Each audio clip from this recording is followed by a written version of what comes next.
Greatest Streamer System. By author, ShuviLily. Chapter 151 to 200. The alarm in the museum map was divided into 3 areas, the first, second, and third.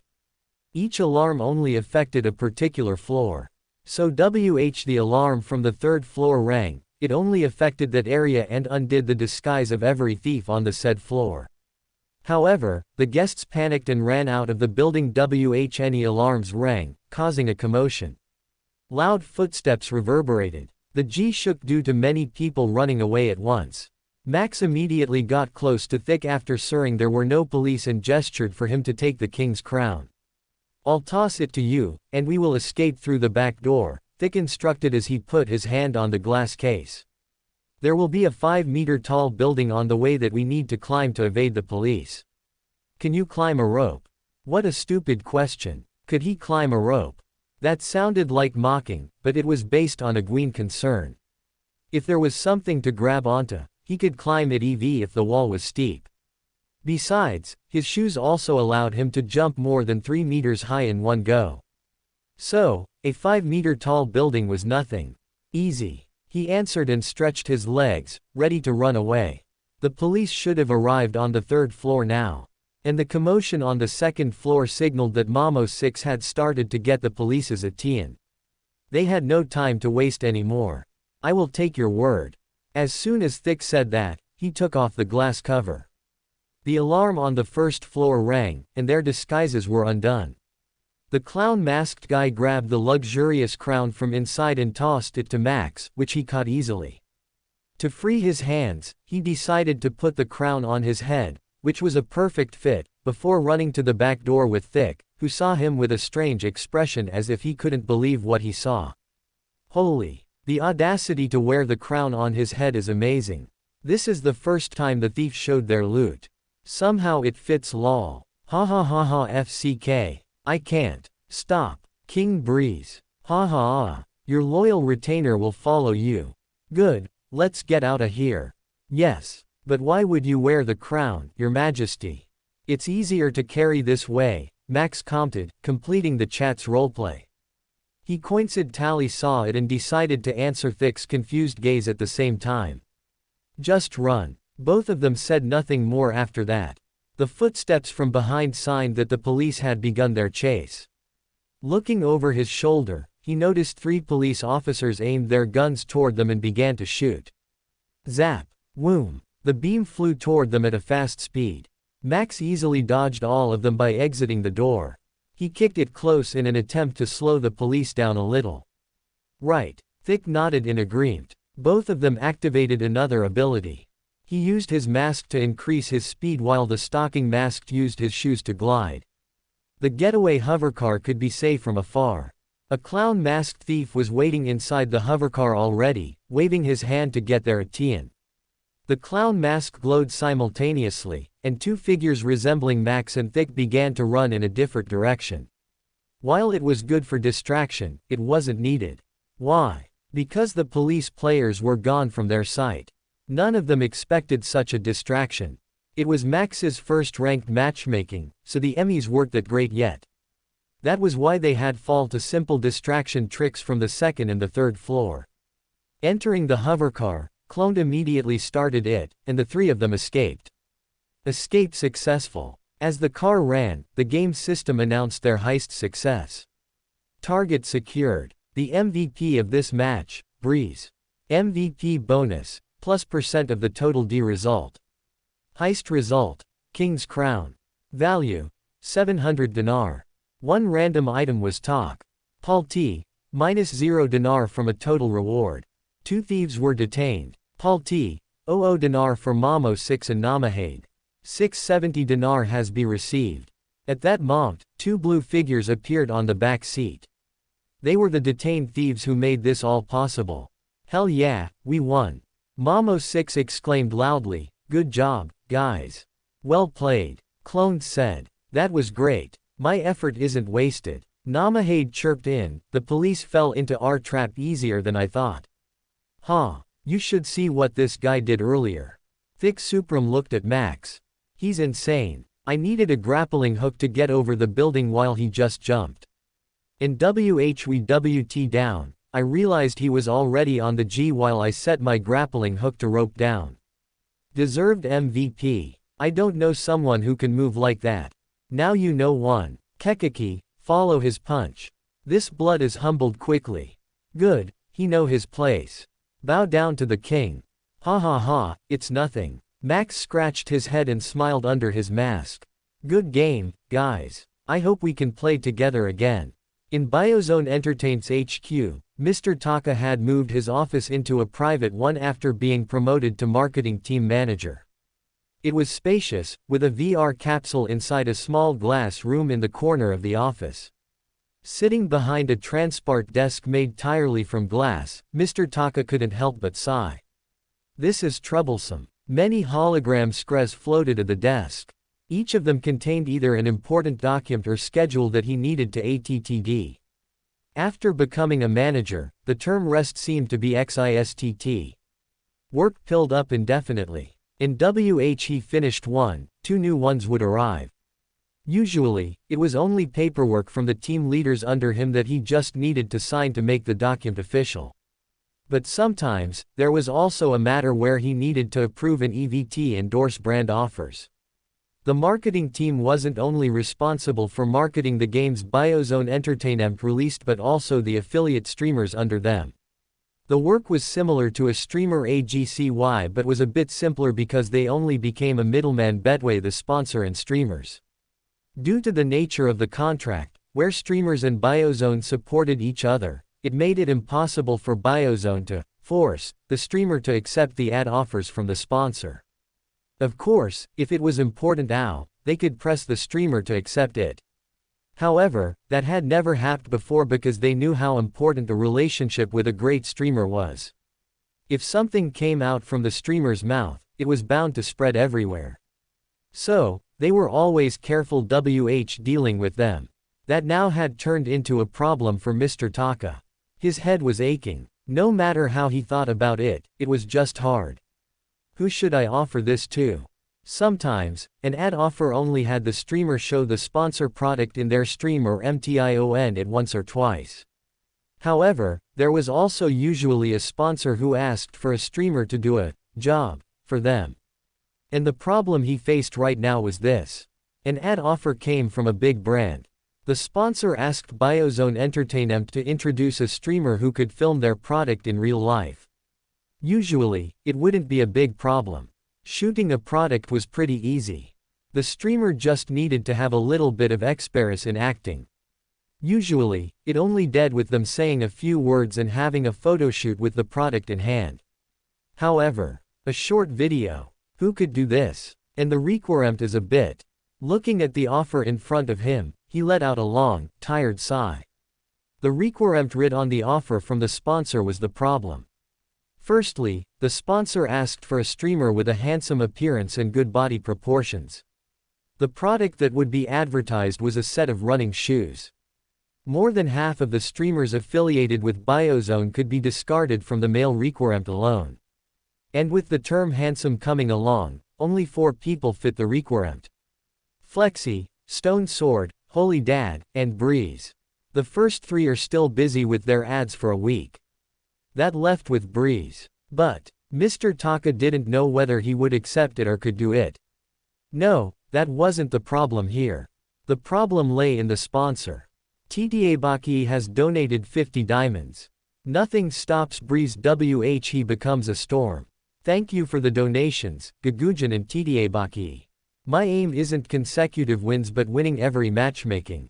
Ha ha ha. Imagine my team trolling after I say this, and I lose. I would be really mad at that time. That wouldn't be funny, he added in his mind. Having met a troll once was ow. His condition was pretty good today. Was it due to the fact he had just drank a C-grade nutritional supplement yesterday? But he wasn't as exhausted as usual. I can probably do one more game before resting. I will continue tonight and finish my place of matches. He thought as he leaned against the chair. His hand moved to press the matchmaking, but he stopped midway. He heard a bell. Ding. Oh. He slightly raised his voice in surprise. What happened? Did he just receive a message on stream? Why didn't he put the notification off? He suddenly froze lol. Nah, he's froze. Same stuff, dude. And it's stopping Movement. There was a new message. And it wasn't a usual one from his frid either. In the messaging application, he could set a few importance of a person with a section. Flexi, Nina, Lily, and Stonesward were put in a frid section. Bloodsucker was put in the not important section. Neither section would give him a notification he was inside the game. There was an important section that would notify him no matter what he did. And there was only one person in that section. It's from Mr. Taka. Does he need something from me? Curious, he wanted to read the message as soon as possible. He was indebted to the team leader, now manager, for giving him a big opportunity.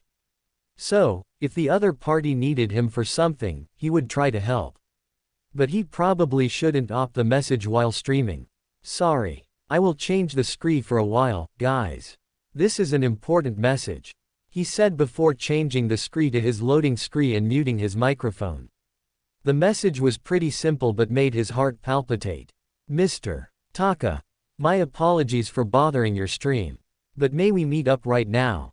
There is an URGT thing we should talk about. URGT. That word usually brought bad news.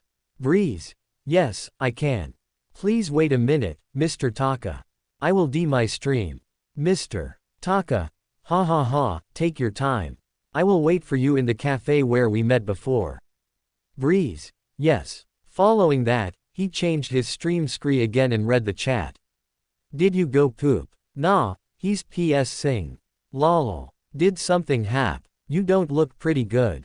Looking at his face, the chat asked worriedly. His nervousness was shown at the word URGT. The combination of it and his superior, technically, wasn't good. It was a 3:30 p.m. And he could use this time to meet Mr. Taka to rest and recover from exhaustion. Haha, I am fine. But I need to the stream right now. There is an URGT matter that I need to stop the streaming right now. Maybe I will continue tonight or tomorrow. So there is a problem. Hang in there. You can settle the problem first. Good luck. I hope it's nothing bad. Nah, it's nothing bad. I hope, he added in his mind while praying siltly. Livestream dead. He dead the stream and logged out from Midnight Heist. He WT to Biozone Entertainment's lobby, which had already been recorded in his VR capsule. There was no need to tear the code anymore, as the system recognized him as an affiliated streamer. Mr. Taka paused for a while and pushed up his glasses. They want a handsome person to shoot their film with. And we only have 4 candidates, including you. He said, after looking at their schedule and possibility. Only you were left. The way he said it was as if there was no other choice but to choose Max. Still, what did that matter? He was still chose in the D, which also showed that Mr. Taka still considered him to be a candidate. It would be worse if he wasn't considered at all. From the marketing team leader's tone earlier, he also seemed to realize what he was saying and felt slightly bad about putting him at the D of possibility. Again, Max was fine with it and smiled. May I hear about the ad? At his question, Mr. Taka smiled softly like an uncle who was proud of his nephew. Based on their age, it wasn't an exaggeration if they looked like that from a stranger's perspective. Sure. It's a sneaker ad with a brand called No Feet. They are a pretty big company and will release new running shoes. So they will need a short video to promote it. Their requirement is to have a handsome streamer to do the video. A handsome streamer. That must be the reason why there were only 4 candidates left from 5. He smiled wryly. Though indirectly, that meant people still considered him handsome. Not that he realized it himself. Compared to his past life, his face indeed had improved. Ha ha ha, yes. Many people praised your appearance before, right? So you fit the requirement, at least that's what I think. A dry chuckle escaped Max's lips as he was praised openly. There was no one praising his appearance before, save for the chat. And he knew most of them were trolls. Anyway, Mr. Taka coughed into his mouth. The plan was to shoot a running advertisement in the real world, just like normal. But that was scratched once I street your latest PunkTube video to the sponsor. They are eager to have you shoot a similar video using their brand new shoes. Are you talking about my parkour video? Max asked, eyes witted in surprise. If he didn't hear it wrong, Mr. Taka MTIONED that the shot would be held IRL and not in the VR world. Yes, they want to replicate that for their ads. Is it possible? Mr. Taka asked with a worried tone. I know it's dangerous IRL. We can convince them to do it in the VR if you agree. Let's do this ad, Mr. Taka. And IRL is good. Rather, that will be better. Max was getting excited. Parkour IRL. Where could he get hurt and bleed? Sign him up immediately. That was what he was waiting for. Mr. Taka was baffled at his excitement. Well, the marketing team manager pushed his glasses up. I take that you agreed to be in the ad. They talked about the details afterward, and Max was honestly satisfied with the offer. The shooting will be held on April 9th at the Tag House in Paperful City. It's 3 hours trip from Lime City with a sky rail. The final cut of pay you will receive is $7,000. It's already taxed, so that's a pure pay. Do you have any questions? 1 day of work, and he would get 7 grand. That was too sweet. Not to MTION, he would be able to do parkour in real life. Tag House, as it was called, was a house for a tag. It was just a person chasing each other, but it was a sport that was recognized by the country and had a worldwide competition with many enthusiasts. It had many obstacles that could also be used for parkour. This might be the reason why parkour wasn't well known. If people could do it, the name of the game of tag was more famous, and probably no one would call it parkour. It's kinda sad, he thought. Still, he didn't mind. And he actually had a question for Mr. Taka. April 9th. Isn't that so close to the monthly segment recording, Mr. Taka? It's, indeed. The monthly segment will be live streamed on the company's main Punch channel. We expect more than 00K viewers, and it's being held on April 30th. I can only say, good luck. It will be hard, but I hope you can manage. The marketing team manager laughed. Welcome to Streamer Life. Streamer Life, Max muttered, and a smile appeared on his life. I guess it's quite a busy life.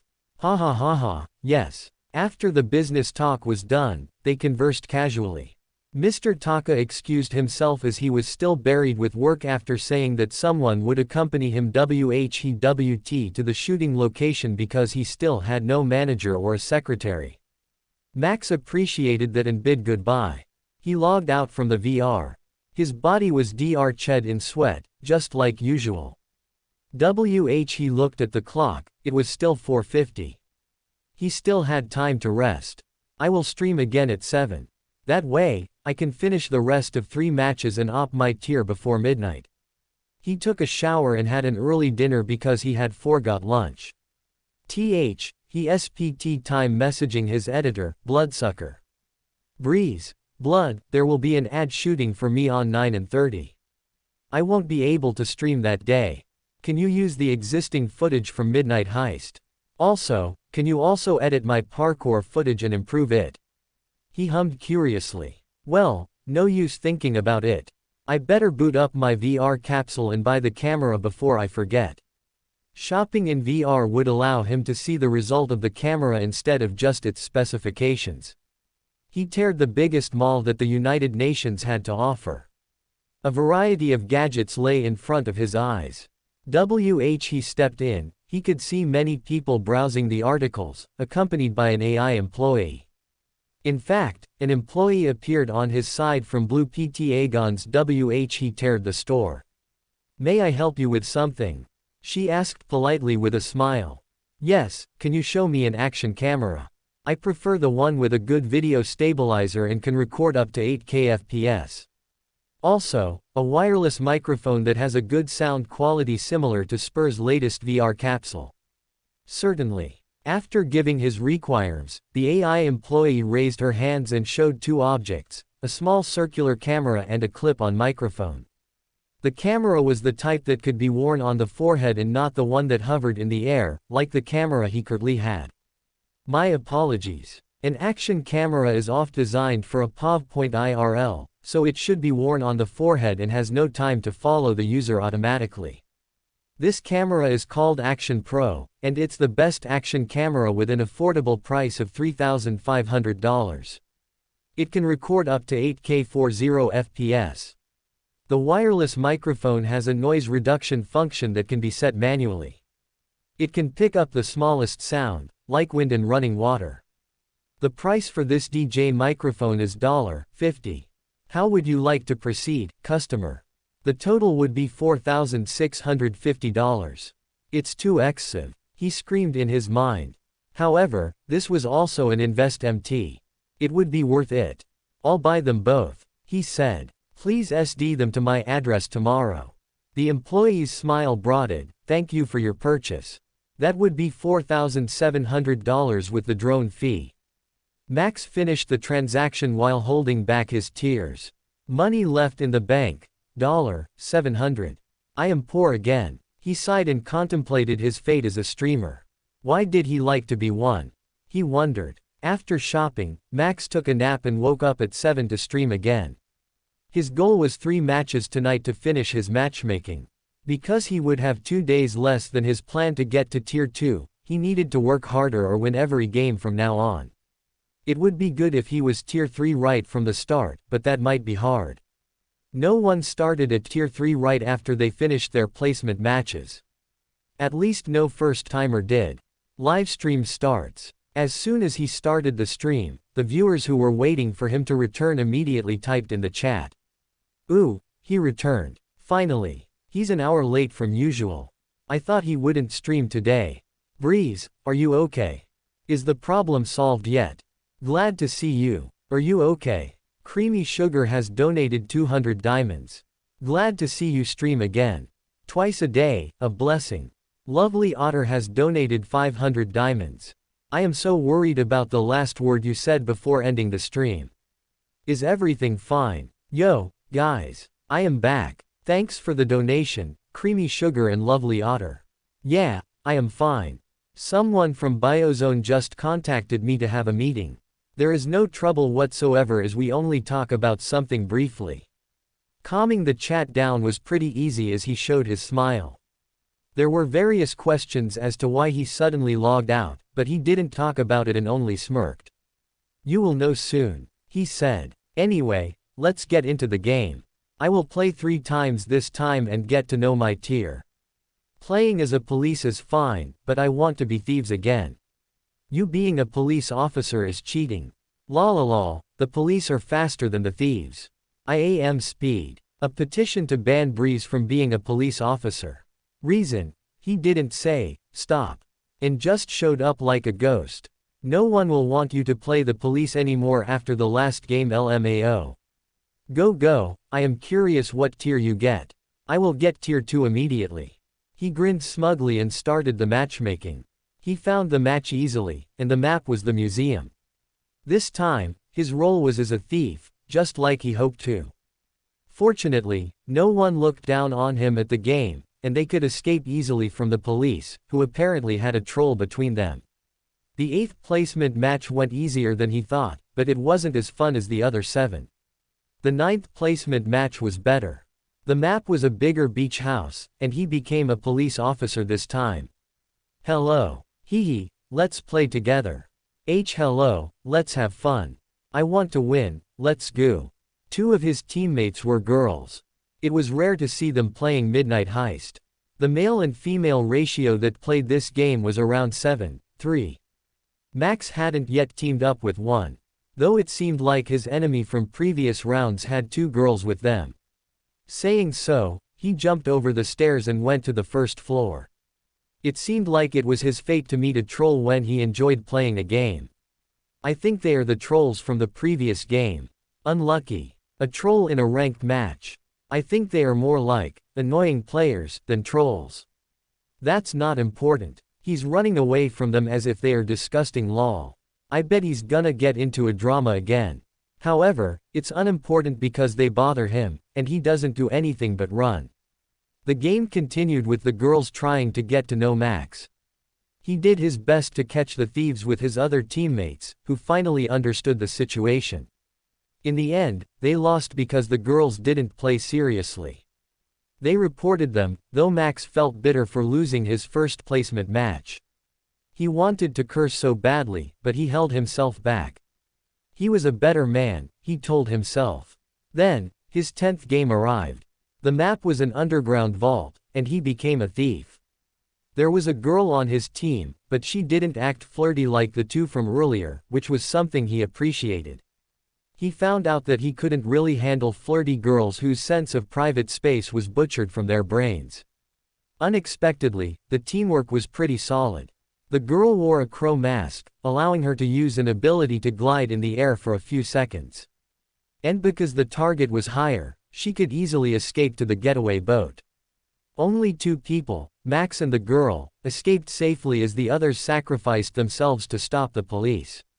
They appeared on the boat after the successful escape notification appeared. "Good job, everyone. Great job," Max replied to them half-heartedly.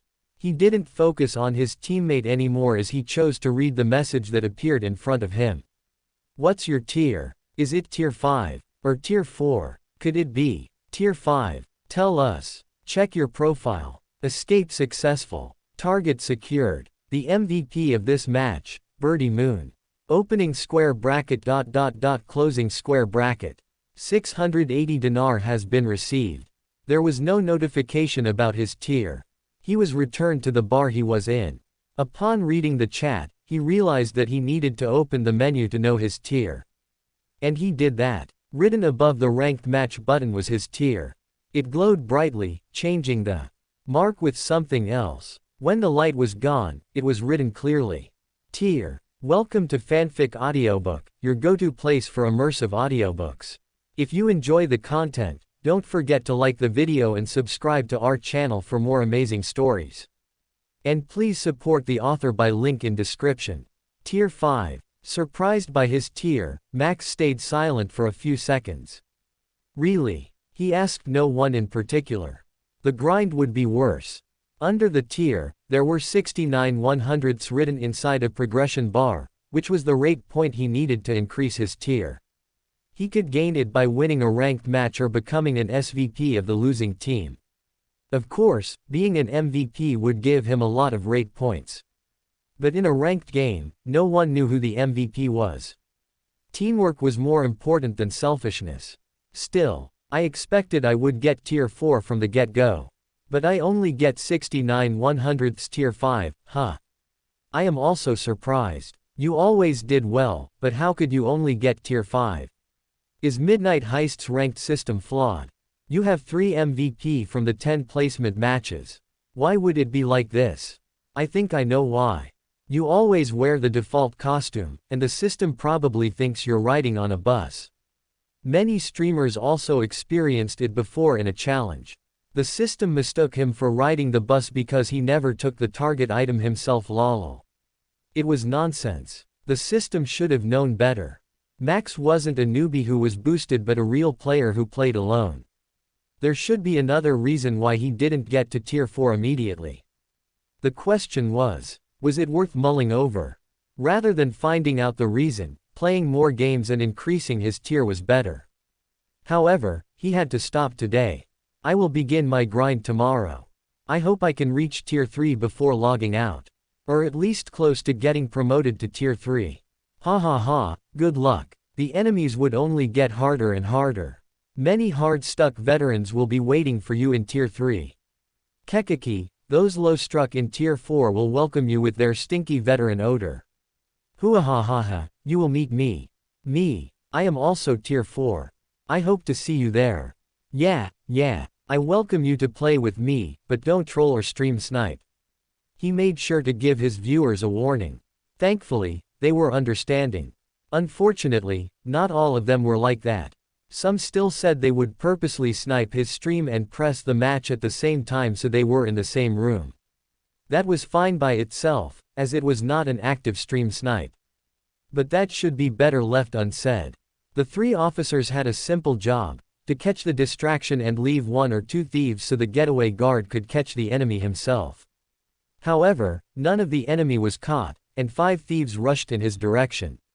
Holy hell! Without any other choice, he tried his best to catch them. But it was impossible. He only managed to secure 2 out of the 5 thieves, and the others escaped. Again, he became SVP and got +2 RP after catching 2 thieves. It should have been the match where he got promoted to Tier 4. He didn't need the MVP, only a single win. When he was in the lobby, he raged. Why can't they do such a simple job?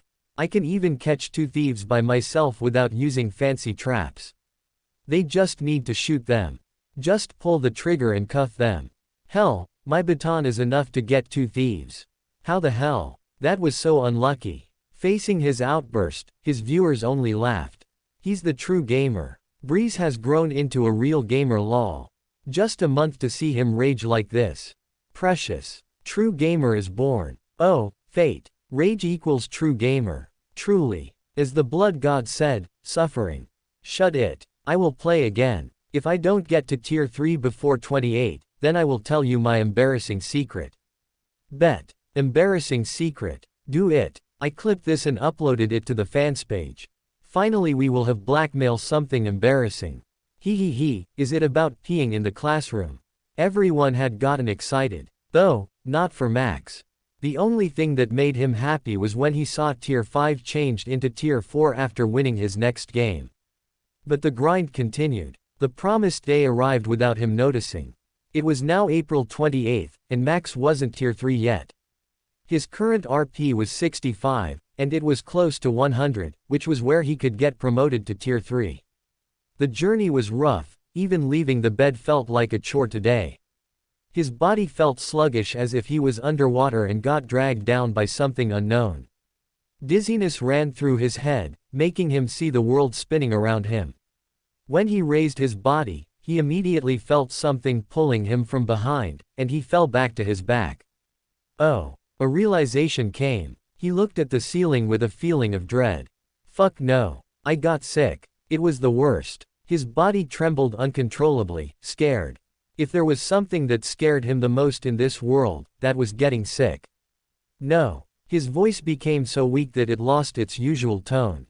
Hell no. The last memory of being unable to move freely and bound to that machine filled with cables flashed in his mind. He was scared. Scared that the freedom he regained would be gone in just a month. Naturally, his mind knew that it was probably just exhaustion and cold. But the traumatic experience was still traumatic. He couldn't help but think of the worst. Damn, he tried to push his body again. This time, he managed to sit down and operate his smartwatch, bringing up a contact list. I need help. I can't stay alone like this, or it will only get worse. There were only so many that he could contact, and he wasn't particularly close enough to them to ask for help. In this situation, he could only count on one person. It was embarrassing, but he didn't think he would survive alone.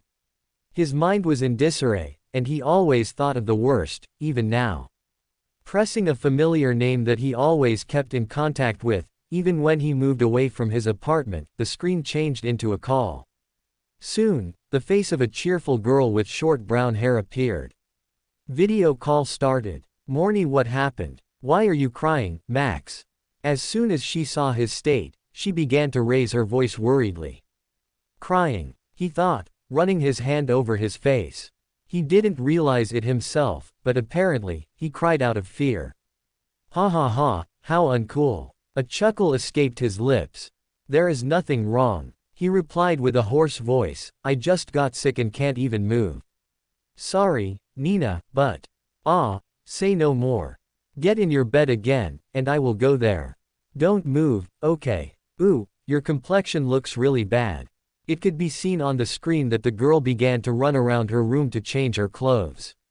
Soon, she returned with a different appearance. A neat and cute girl appeared. No, I don't want. Alone. Nina immediately put her belongings down and approached him. She climbed up the bed and stroked his hair. It felt soft, probably because he took care of himself a lot. It's okay, Max. I am here. Most probably feeling her touch, his breathing stabilized, and he wasn't throwing around anymore. New tears trickled down from his eyes. She immediately wiped them out with a handkerchief.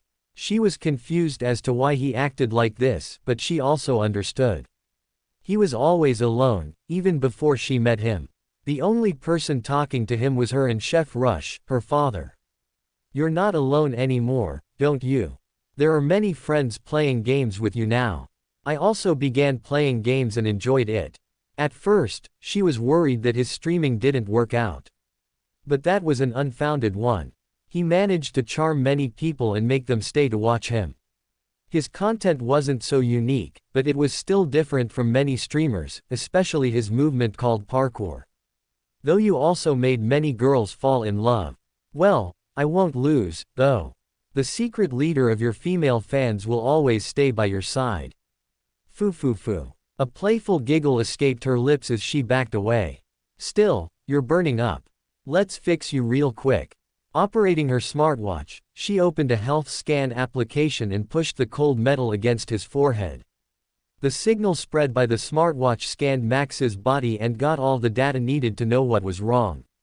After a few seconds, the result showed up. 37 degrees Celsius. Cuz. Exhaustion. Treatment. Drink a D-grade nutritional supplement and cold medicine. Ah, you're too exhausted. As expected, someone should look after you all the time.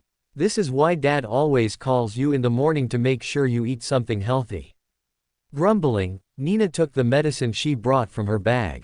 She also found a C-grade nutritional supplement on the table near the bed and decided to make him drink it when he woke up. This would work better than the D-grade one. For now, she let him sleep while she sat next to him, reading a novel she had taken a liking to lately. It was a romance novel. Taking another look at Max, she whispered quietly. "You've worked hard. That's why I love you." Max woke up to the rustling sound he heard. He opened his eyes with difficulty and saw Nina in the room. "Ah, Nina?" he asked. The girl turned around and beamed into a smile when she saw him waking up. "Ah, you woke up," she exclaimed, closing the screen floating in front of her and standing up. "How do you feel?" "The worst." He smiled and chuckled dryly. "My throat feels like burning." "You have a cold, so that's normal." She said. "Wait a minute, okay. I will reheat the meal I brought for you. In the meantime, drink your nutritional supplement. That will make you feel better."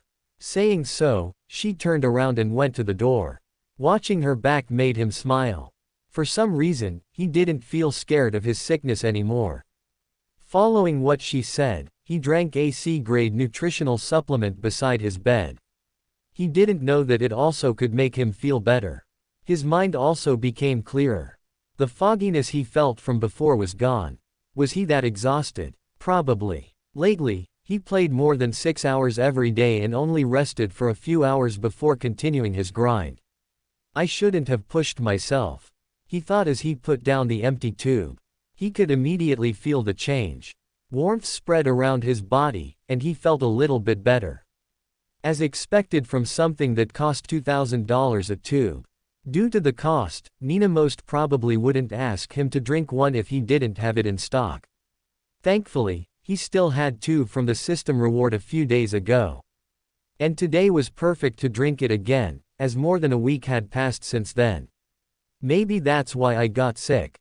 I should remember to stock nutritional supplements. It's costly, but that will allow me to play a lot.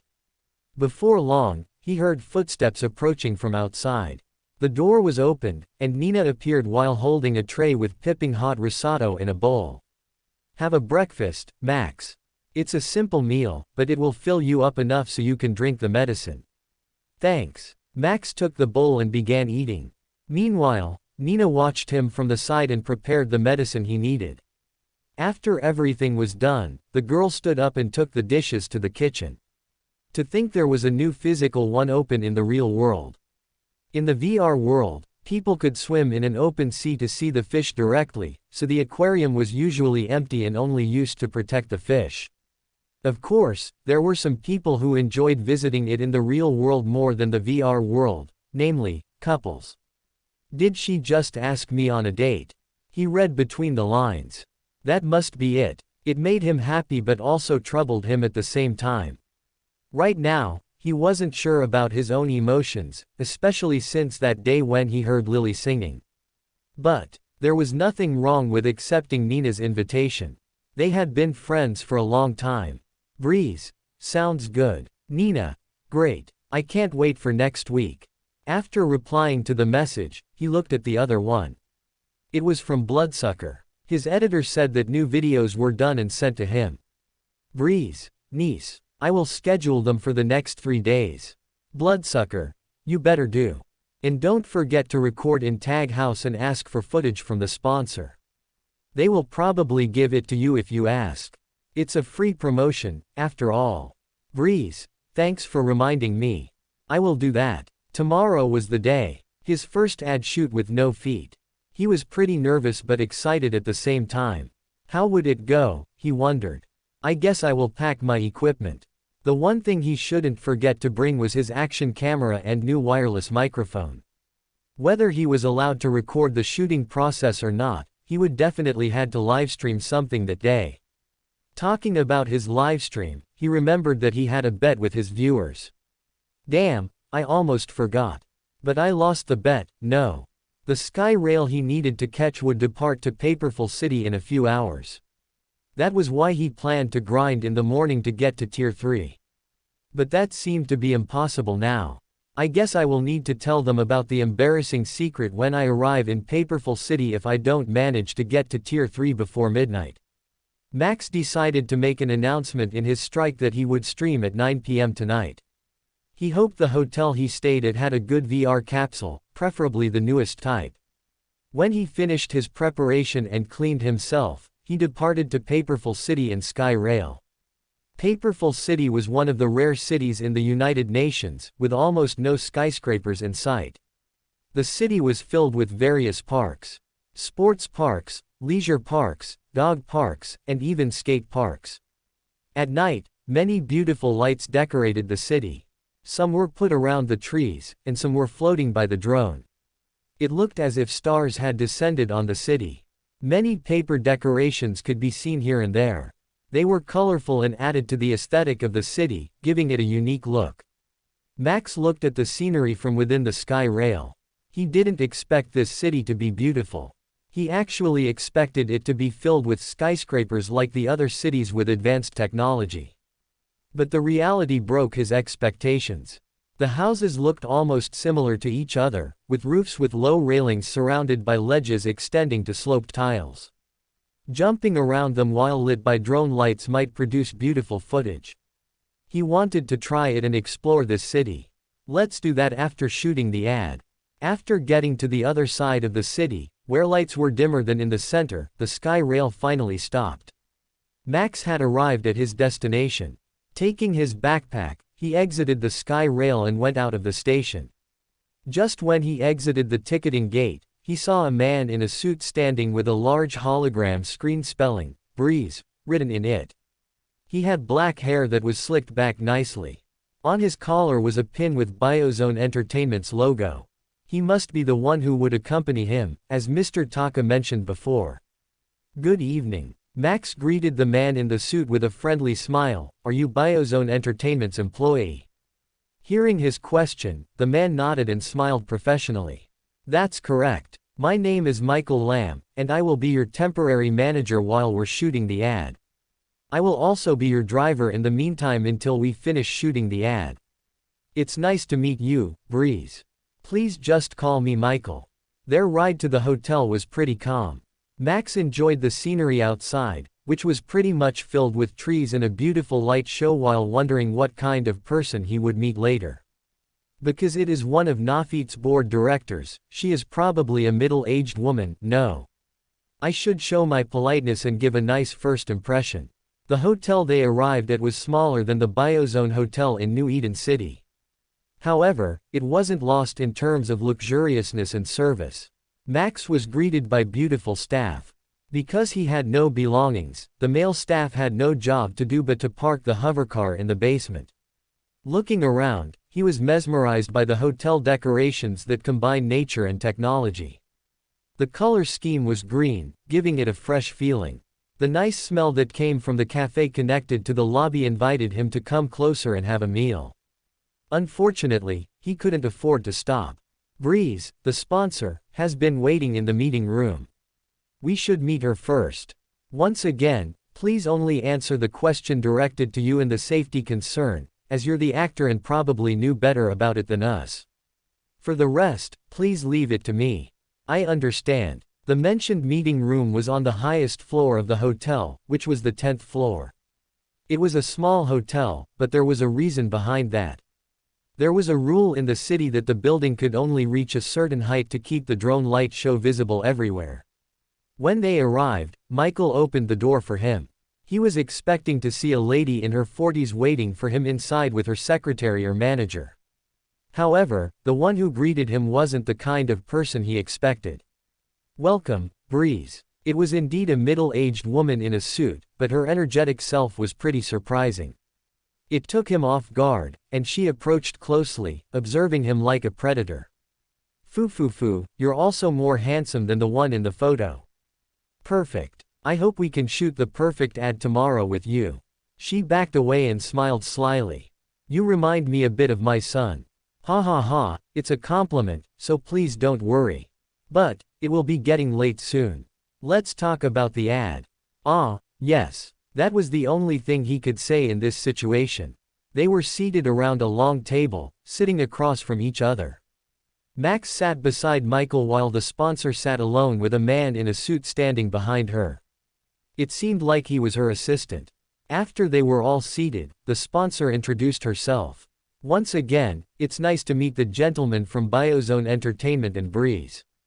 My name is Talia Clark, the board director and marketing director of No Feet. And behind me is my assistant, Patrick Harris.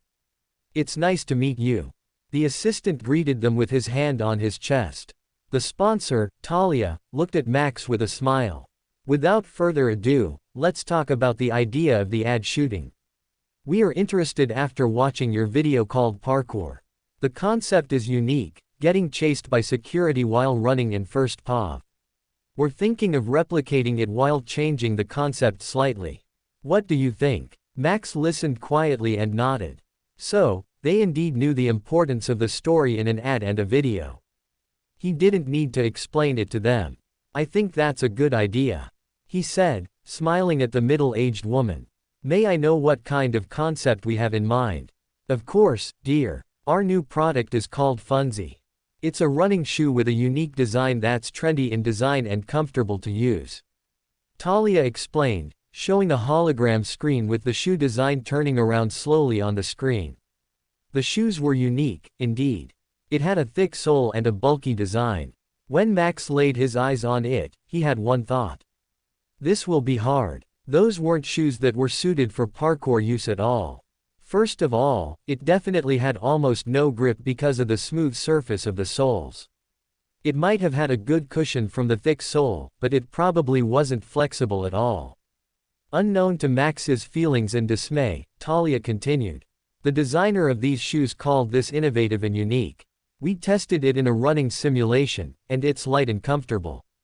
Compared to other running shoes, we are confident we can up them to a level. It embodies style, comfort, and the future of footwear. That's great. You're a good young man. Talia laughed, her expression suddenly changed into an amused one. Once again, Max was caught off guard and looked confused. Why did she suddenly laugh? This woman was strange. Noticing his gaze, Talia composed herself. My apologies. Usually, a streamer is arrogant and wants everything to go their way. They usually refuse directly if they aren't satisfied with the conditions and the product. That's a shame, and 5 streamers have refused us after they saw the shoe's design. But you're different. Thank you very much, Max said, feeling himself complimented.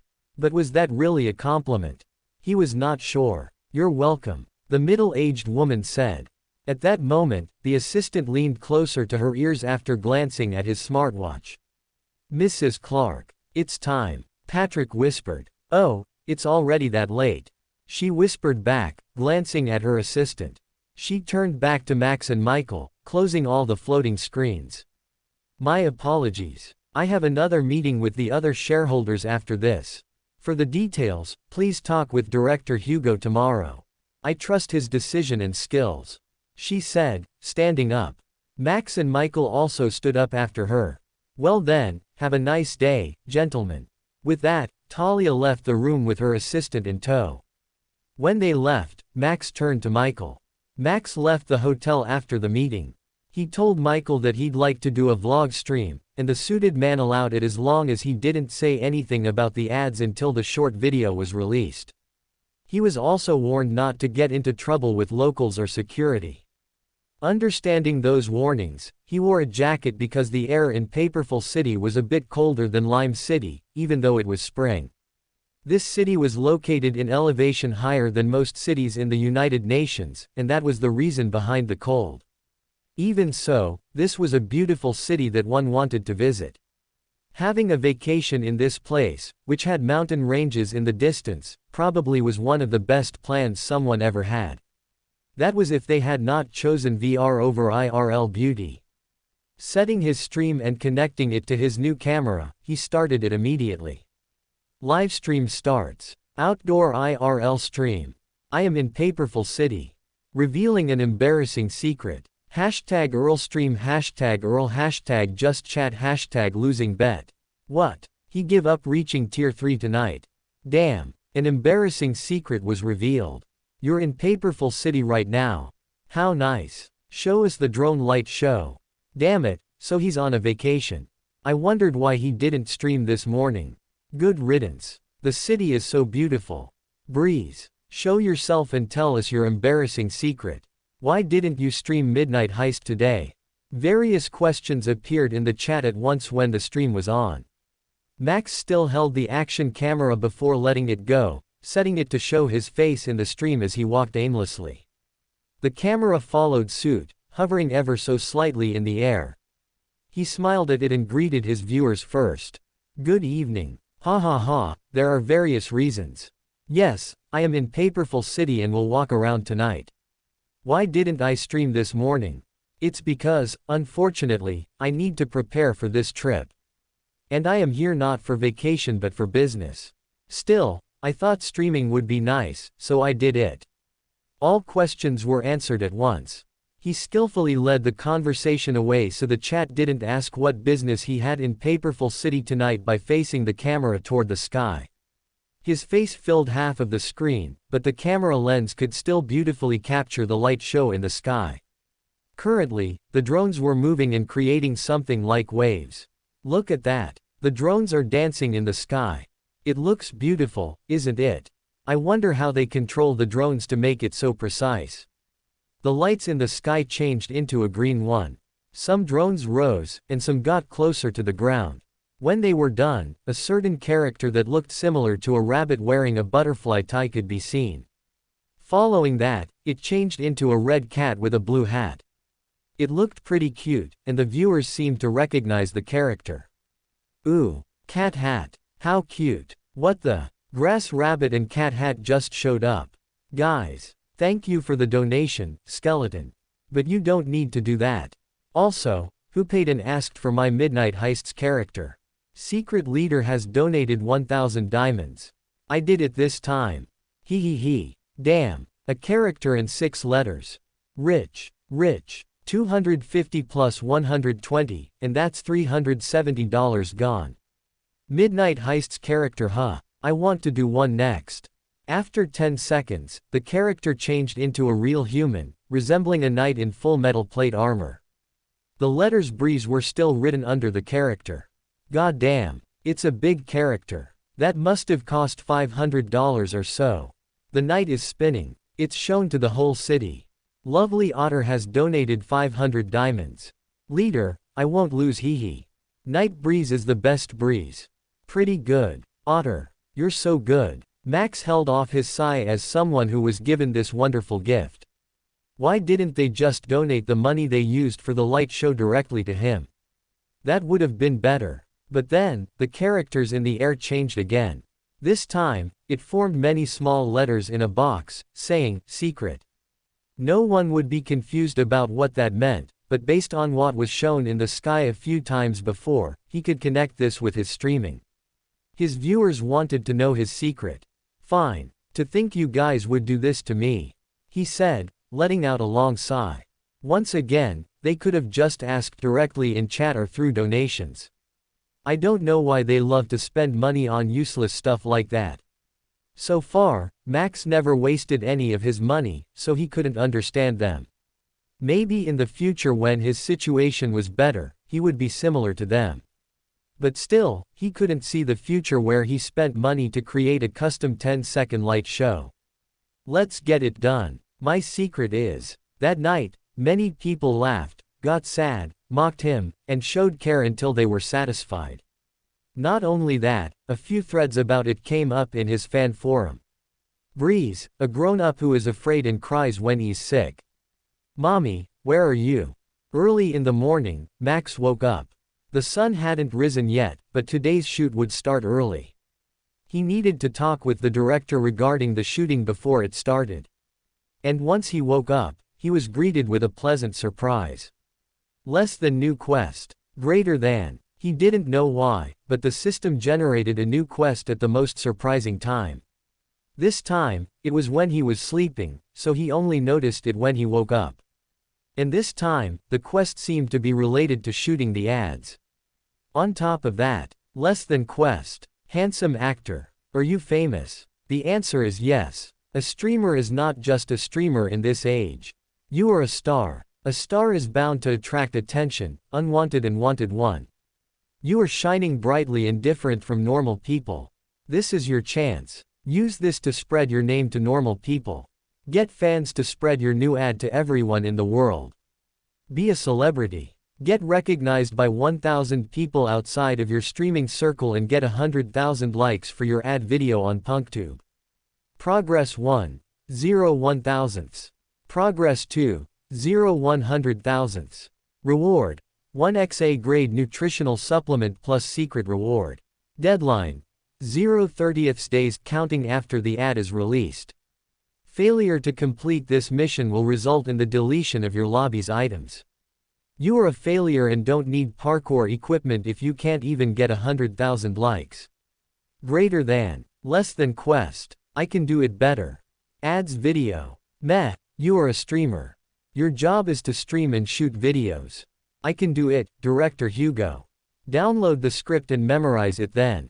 You have an hour. Alright. Can I also use the tag house to record something after we're done shooting later? Do as you please. Thank you for using MV Lempier. With that, Max downloaded the script given by the director and retreated with Michael. On the way, the suited man whispered, "Please don't mind it too much, Breeze. Director Hugo is famous for his high temperament and pride. It will only affect your career as a streamer if you get angry at him. A word from him and many sports brands will think twice and thrice before offering you sponsorship in the future." I understand that, Michael. That actually didn't concern him at all. His main job was as a streamer, and he didn't really care much about the ads offered. This ad was just for extra money because he was pretty poor right now. The other reason for accepting this ad shoot was Mr. Taka's request and the fact he was allowed to do parkour IRL. He probably would refuse to shoot the ads if only one of those two reasons were missing. Let's just do my best for now. Thinking that, he went to the room prepared for him for makeup and clothes. The script given was simple. A young man was exercising, and then he was asked by a friend to play tag. There would be an actor beside him who would play that friend part, but he was just an extra who appeared for only a few seconds. After that friend was gone, he would train in tag house alone, showing off movement and changing his shoes. Once he did that, his movement was supposed to be better. He was faster, more precise, and would show no effort to do the movement he struggled with before. The concept was more interesting than the sponsor playing with a friend. It was a combination of playing and training to get better than the said friend. This is good. Even if Director Hugo was rude, Max had to admit he had a bright mind and was talented. This concept was similar to the one he had in mind, and he was already experienced in making similar videos many times with his past friends. Michael glanced at the script from behind with a worried look. "Is it hard?" the temporary manager asked. "Yes," Max confirmed without hiding what he thought, "but this is good. I will do it." An hour. He definitely would be able to memorize the scripts that only had a few sentences at that time. In the meantime, he also received makeup and preparation for an actor. An hour had passed since Max was given the script. Director Hugo was pacing around the shooting area, supervising the preparations made by the shooting team under him. The team was professional, so he only needed to check their work, lighting, sounds, cameras. Everything was in place and ready to go. But there was one problem. A fucking streamer. Why don't they just hire an athlete or an actor, but a streamer? Almost all of them were half-assed stuff. Because of their affiliation and work, they thought everything was a joke, and only 1 in 10,000 did something seriously. Ads. They would do it within their capability and never tried. Acting. They were bad at it. Jokesters were probably apt to describe them. At least this one is polite and can control his emotions. But if he makes a mistake or whines just a little bit, I will cut him off. No matter what they say, an athlete or professional actor is better. His video was good, but that probably took him many days to make. Just like Max, director Hugo wanted to judge his skill first. His trust in streamers had gone since an incident in the distant past that made him famous for being short-tempered. Sitting on his tall chair, the director waited for everyone to be ready. The second actor, a newbie from a certain agency his friend had, was ready on the spot. He had been briefed and given his script last night. And just a few seconds later, Max appeared from the waiting room wearing the clothes prepared for the shooting. His thin makeup further enhanced his handsome features. The white clothes with the blue lining he wore seemed to fit perfectly to his body. However, the star of this shoot, the new running shoes from No Feet, hadn't been used yet. He still used a normal white sneaker that was released a year ago by the same brand. Looking at his serious expression, director Hugo nodded softly before focusing on his crew. Prepare for the shooting. We will do the first part and finish it before 9. Brian, get ready for your shoot with Breeze. Move right now. Max noticed the busy movement in the room and walked toward director Hugo. The bearded man's serious face was a bit scary. Director, what should I do? Because I am a newbie, I will follow your instructions. He asked politely, trying to sound friendly. Go there and move. Get some warm-up or something. You remember the script? I do. He nodded at the unfriendly question from the director. I memorized them all. At least your head is useful, it seems. Don't mess up, hear me. We are short in time. Max followed his instructions and motioned for Michael to wait for him on the side. He had found out about director Hugo's personality from their brief chat. Running toward the corner of the tag house, Brian put up a mocking expression. Come and get me. At the provocative word, Max leapt forward. He did remember the script, and he was supposed to lose here. But his body moved freely. He jumped through the gaps of the iron bars and reached Brian easily. The cameramen and director Hugo, who were used to watching tag game, were pretty surprised. That move was so risky and dangerous. However, their surprise went unnoticed by Max. He extended his hand and was about to catch Brian. At that moment, cut. Director Hugo came back to his senses and shouted. Max immediately stopped and looked back. Brian, who was frozen in surprise and ducked instinctively, also looked at director Hugo. The bearded man pointed his hand to both of them. That's not in the script, idiots. Redo it. And you, Breeze. Don't move so fast before you wear the sponsored shoes. Hold yourself back a little bit. Yeah. Max scratched the back of his head, chuckling dryly. My apologies, director. Tisk. Go back to your position. We will start shooting the first scene again. Turning to Brian, Max apologized in a low voice. The young actor smiled bitterly and said that he didn't mind. Meanwhile, director Hugo hid his mouth curled up slightly into a smile behind his hand. MV Lemp Year Original. It seems like this streamer is not half bad. I will work him to the bones. He secretly made a bit of arrangement to the script and changed the ending. His hands moved pretty quickly. At first, he thought the streamer wouldn't be able to move as well as in the VR world. But he was wrong. Even in IRL, the young man managed to make one of the hardest moves in the tag game without any problem. It looked so easy that director Hugo thought he was a professional athlete. And that expression. He looked genuinely excited about chasing Brian. I can use the ending I have in mind then. Are my eyes now clouded? He asked himself, but he soon shook his head. No, I don't think so. That young man, Breeze, is just one in the 10,000. Closing the screen, he looked at the two young men in the distance. They were waiting for his signal. First scene, take 2. Start. The second take was smoother than before because Max already had an idea of how much speed he needed to move.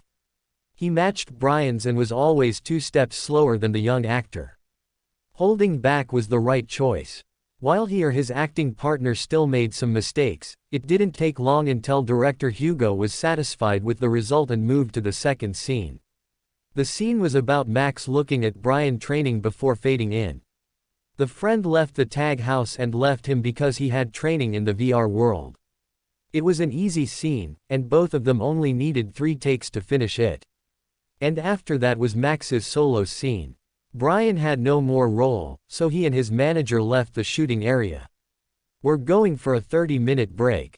Director Hugo announced loudly, Breeze, come here. There is something we need to talk about. Mark II, come here. Having been called, Max approached director Hugo. The man called Mark, who wore a cap, also approached. He was the main cameraman and the one responsible for directing the others in the director's place. When they got close, the director suddenly opened 2 screens in front of them. I am changing the third and last scene. Read them. That was what he said before closing his eyes. The bearded man didn't seem to be willing to listen to anything. Ha! You're always like this, director. The cameraman, Mark, sighed and downloaded the new script. Then, he looked at Max. Breeze, is it? Can you remember the new script while resting? Please do forgive our director. He probably saw potential in you and changed the script. The new one is probably the better script. Ask me anything if you don't understand something. Ha ha ha. Thank you. Max laughed dryly and downloaded the new script. He glanced at the director for a second. The bearded man looked as if he was sleeping and would get angry if he was disturbed. So, he quietly went to his resting area where Michael had been waiting while holding a bottle of energy drink and a towel. Are there any problems? The temporary manager asked as he handed the towel to him. So he just concentrated on his part, the parkour, and enjoyed it. Running across the ground, he vaulted over the obstacle and rolled. Then, he looked for another obstacle to climb and followed a certain routine while occasionally looking back for the sake of the concept he had in mind. It's fun. On the side, the main cameraman, Mark, saw what Max did and was amazed. He instinctively took the camera and pointed it at him, who ran across the obstacle and jumped around to clear them easily. He took some kind of path, and sometimes, he looked back as if he was chased by something. Chapter source MV Lempier.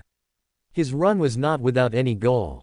When Mark was mesmerized and could see the illusion of Max being chased by someone, he felt a touch on his shoulder. What is he doing? A rough voice belonging to director Hugo rang. The bearded man suddenly stood beside the camera and looked at the streamer running across the obstacles like a free bird. My apologies, director. But I thought it would be a waste not to record this. Mark quickly made an excuse and prepared to get yelled at. However, unexpectedly, director Hugo didn't do that. No, it's okay. Keep recording. That boy asked whether he could record his part for a personal video, so give this record to him later. I will allow it. Is that okay, sir? Yeah. It will also serve as a free promotion for the brand. Look at him. He properly wore the shoes because he knew about that, too. Just stop him right before we continue shooting. Also, we can use this footage if there is something missing. Just keep recording. Yes, sir. With that, director Hugo patted Mark's shoulder again and returned to his seat. He looked at the streamer he looked down at for once and smirked. This will be a good ad video. That's a wrap. At 1 p.m., the shooting was finally over.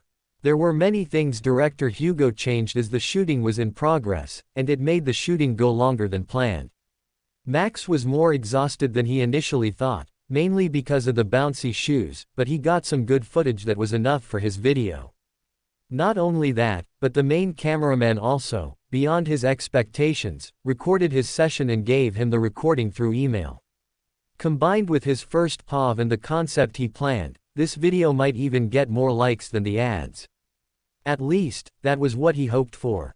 Director Hugo also gave him permission to upload his own video on his channel as long as he mentioned the sponsor, No Feet, because they were the ones who made his video possible. Without their offer, he probably couldn't have used Tag House and would not have gotten professional aid in recording. He didn't mind that mainly because he was also paid. Posting a sponsored video was also something he wanted to do. It showed the other potential companies and brands that he would. Thus, it increased the potential of him getting an ad offer. Either way, it's profitable for me, he thought as he looked outside the window of the hovercar. Currently, Max and Michael were on their way to New Eden City. The temporary manager was the one who drove, and he sat in the passenger seat to rest. Tomorrow was the Biozone monthly segment livestream, where he became a guest with Flexi.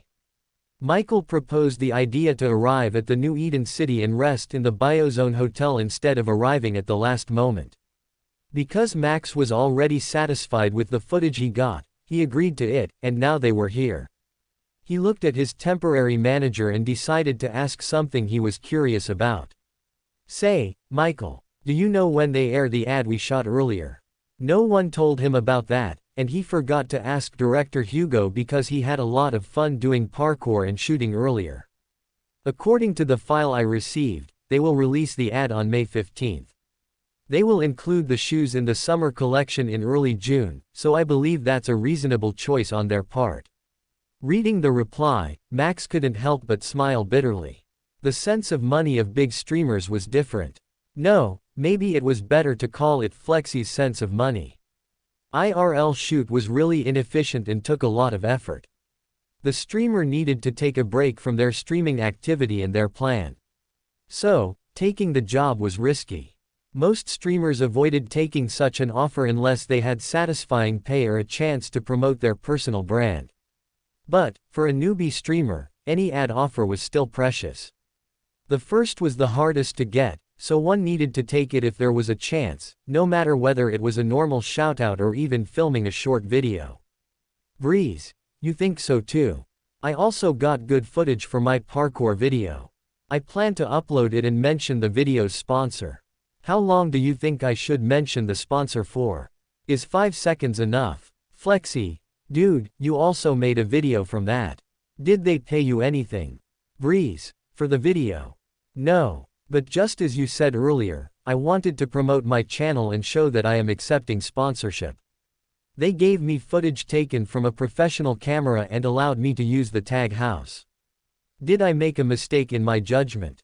Flexi, personally, I wouldn't shout out their brand in my video if I get no extra pay. However, taking a loss this time might be good for you. As you said, you need this to relay to the world that you are accepting sponsorship. No Feet is also a big brand, which will work wonders for your future. Breeze, I see. Thanks for telling me, buddy. So I didn't make a mistake.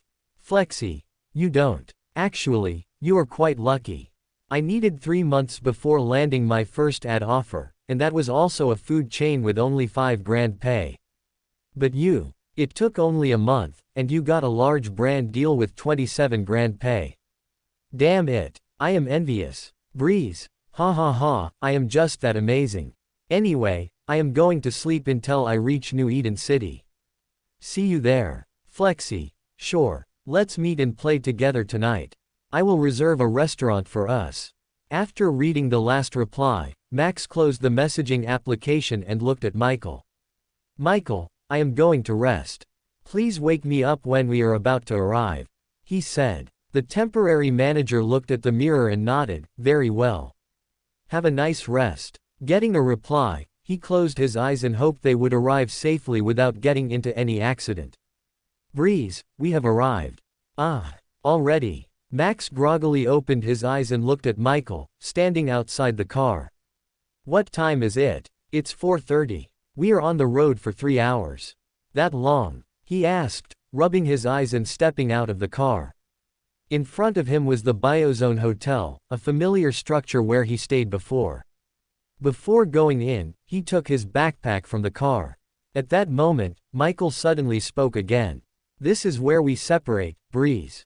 I wish you good luck with the monthly segment streaming. The receptionist will guide you to your room." They have been briefed. At the end of the day, Michael was just a temporary manager assigned to him to monitor and help with the activity of shooting the no-feet ad. It was natural for the guy to return to his real duty after it was over. "Thank you for everything, Michael," he said to the suited man. "Good luck with your job too." "Ha ha ha, thanks. May we meet again in the future." Max watched as Michael climbed into the hovercar and took off. After a while, he turned around and entered the hotel. Having a manager was nice, he learned. He just needed to leave every menial work to him. Entering the hotel, he looked around and was immediately greeted by an energetic and irritating smile. "Buddy." An orange-haired man stood up from his chair and spread his arms wide. The woman with glasses behind him looked troubled but still followed the man approaching him. "Yo, Flexi." He greeted his friend back, and they high-fived. "How is your orange ass doing?" "Ha ha ha, doing good. I see you're more shameless than before, huh? Isn't humility useless between friends?" "That's right. Ha ha ha." Both of them laughed and shared the same brain cell as they walked to the cafe area of the hotel, where everything was free. There was no need to rush checking in. The data had already been input, and Max could enter his room anytime. They shared the story of the last few days and what they did lately. Apparently, this orange-haired streamer had been doing a challenge just like Max for the last few days. "I played this FPS survival game called Roach Planet. There will be a competition against pro gamers at the end of May, and I am aiming for a win. What about you?" Flexi asked as he smiled playfully. After eating dinner, Flexi returned to his home with Lisa while he went to check in his room. There was already a capsule inside, and he got a middle floor this time, a large room with a lounge. Even with 5 people here, it wouldn't feel cramped. When he entered the room, he immediately threw his backpack on the bed and opened the capsule. Let's continue the grind. Even with an important event waiting for him tomorrow, it didn't stop him from reaching Tier 3 tonight. He just needed 35 RP, meaning he just needed to either win 4 games or win 3 games and be SVP 1 time.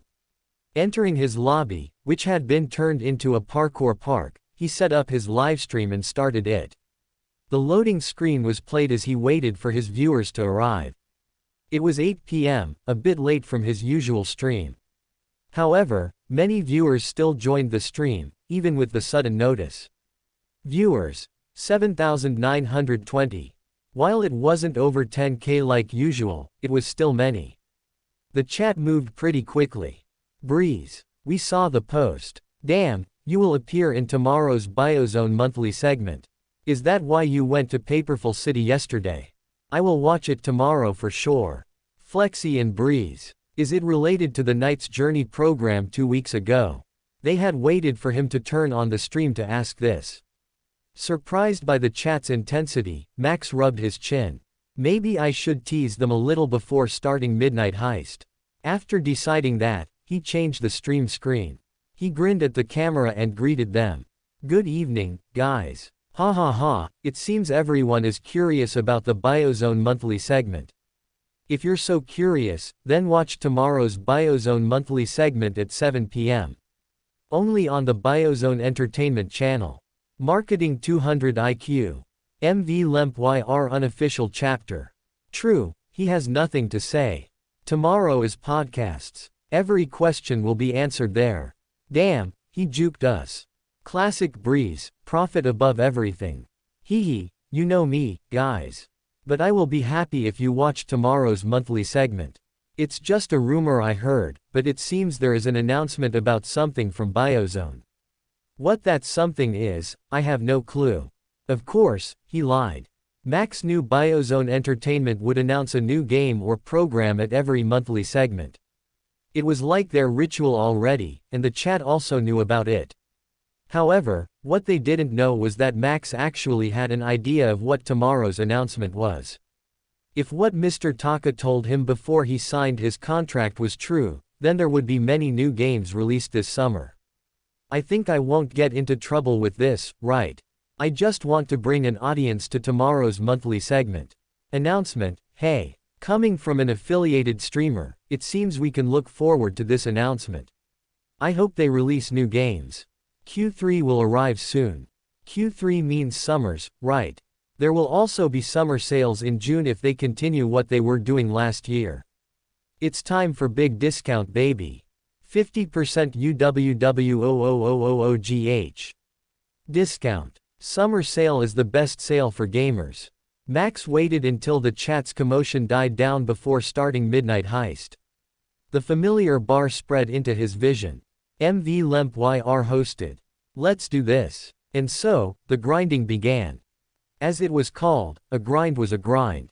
Max had played a few times in Tier 4 ranked, and he began to feel mentally exhausted.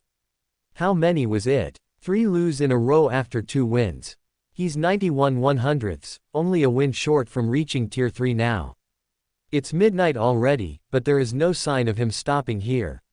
Look at Breeze, he hasn't raised his head since his last game.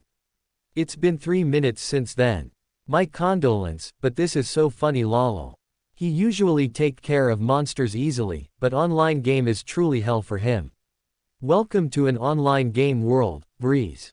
Now you feel hell, what do you think? What do I think? Max repeated the chat question and let out a long sigh. It's the worst. Why the heck is my teammate not serious? And guys, take it easy on me. I know some of you were my enemies in the last game, but how could you steal the target so fast? Give me time to whip my teammates. His viewers were pretty skilled. Some of them queued up with him to play together, but most ended up being on the other side and becoming enemies. That was one of the reasons why he suffered continuous losses in the past few games. The other reason was just the usual, a useless teammate who played casually in a ranked game. I mean, if they want to play around, they can do normal matchmaking. I am serious about reaching Tier 2 and entering the tournament, for the god of RNG's sake. Letting out another sigh, he looked at the floating camera in front of him. Guys, let's have another deal. Please don't queue for the next game and let me win, okay? Just this one. We will play together in Tier 3 if that's what you want. I am pretty tired so I would just watch. Stop it guys. Let him reach Tier 3. Sounds good. NTNT, do your best in your next match. How about we join and throw so you can advance to Tier 3 easily? Nah, don't do that. He immediately stopped his viewers and pressed the matchmaking button. I don't like playing unfairly. I will win by myself. He's on fire. Woo. Jump jump jump. His movement is smoother than before. Go Breeze. Take that win. Running across the street, he met with the last police who didn't join the rush on the 3rd floor. A gun was pointed right at his face from a close distance, and without hesitation, the police pulled the trigger. The beam flew right toward him. There was no way to avoid it from this distance. However, that was for a normal person. It didn't apply to Breeze, whose reflex was similar to a superhuman, thanks to his high SR. Speed mask. Max activated his mask ability and gained speed twice as fast as before. He jumped to the left, kicking the wall to pass the police, and continued on his way after making a clean shoulder roll. Following that, he was faced with a cliff, which wasn't any problem either. Jump shoes. Using the ability of the shoes that nullified any fall damage, Max soared in the air. His teammates were trying their best to stop the police, and the other party also tried to catch them instead of rushing toward Max because they wanted the bonus from catching the thieves. That was their mistake. They shouldn't have rushed into the room together and should have secured the thieves' exit instead. The area where Max landed was the street right next to the escape hovercar. He immediately entered and pressed the escape button without hesitation. The car started, and it ran off into the distance, leaving the beach house. Inside the car, he trembled in excitement as he threw his arms above. I did it! He shouted loudly, a large smile formed under his mask. Woohoo, Tier 3. I finally reached it. Congratulations. He did it. I was here. I was here. Hello, PunkTube. We only need to grind to Tier 2 now. No one stops him. He did it. Hey, he can do it if he tries. Lovely Otter has donated 333 diamonds. Tier 3. Congratulations. Bloodsucker has donated 3,333 diamonds. Hey, it seems I have something to edit now. Leave it to this noble me to make you looks more pathetic than you are right now. Opening square bracket ... closing square bracket. Opening square bracket ... closing square bracket. Chop Chop Leader has donated 1,000 diamonds. Congratulations. Hehe, I am happy to see you succeed. Many donations poured in as Max managed to achieve his goal. However, his excitement didn't die down yet. He thanked his teammates, who got teleported after the game ended. Then, when he was transferred into the lobby, he immediately looked at his tier above the match button. The number 4 glowed brightly before it shattered into pieces. Then, the scattered bits gathered together and created a bronze 3, standing on fire beside the words, tier. It was the proof that he had reached tier 3, something insignificant for the others but an achievement for him in the truest sense. Ah, thank God. I did it. Wednesday, April 30th. Early in the morning, Max rose from his hotel bed and did his morning routine. The black lining was clear around his eyes, indicating he lacked sleep. I shouldn't have continued grinding. He groaned in pain as he felt pain rushing into his head. That was a bad idea. I should be satisfied just by getting to tier 3. He looked at his reflection in the mirror and squinted his eyes. His complexion looked bad. There was nothing he could do but hide them with makeup later in the livestream. Slapping his cheeks to wake himself up fully, he went to the main room and changed his clothes to a workout one. Let's exercise for now. New Eden City was filled with skyscrapers and buildings often used for a company's main office in the real world. Only a company of a certain size could build an IRL office, while a small company usually only worked at home and in the VR world because they had cheaper operational costs. Naturally, factories were still built in the real world with human interference. Thanks to that, even with many skyscrapers, there were still places to build sports parks, complete with exercise equipment. While the equipment wasn't as good as a gym, it was still enough for a light morning exercise.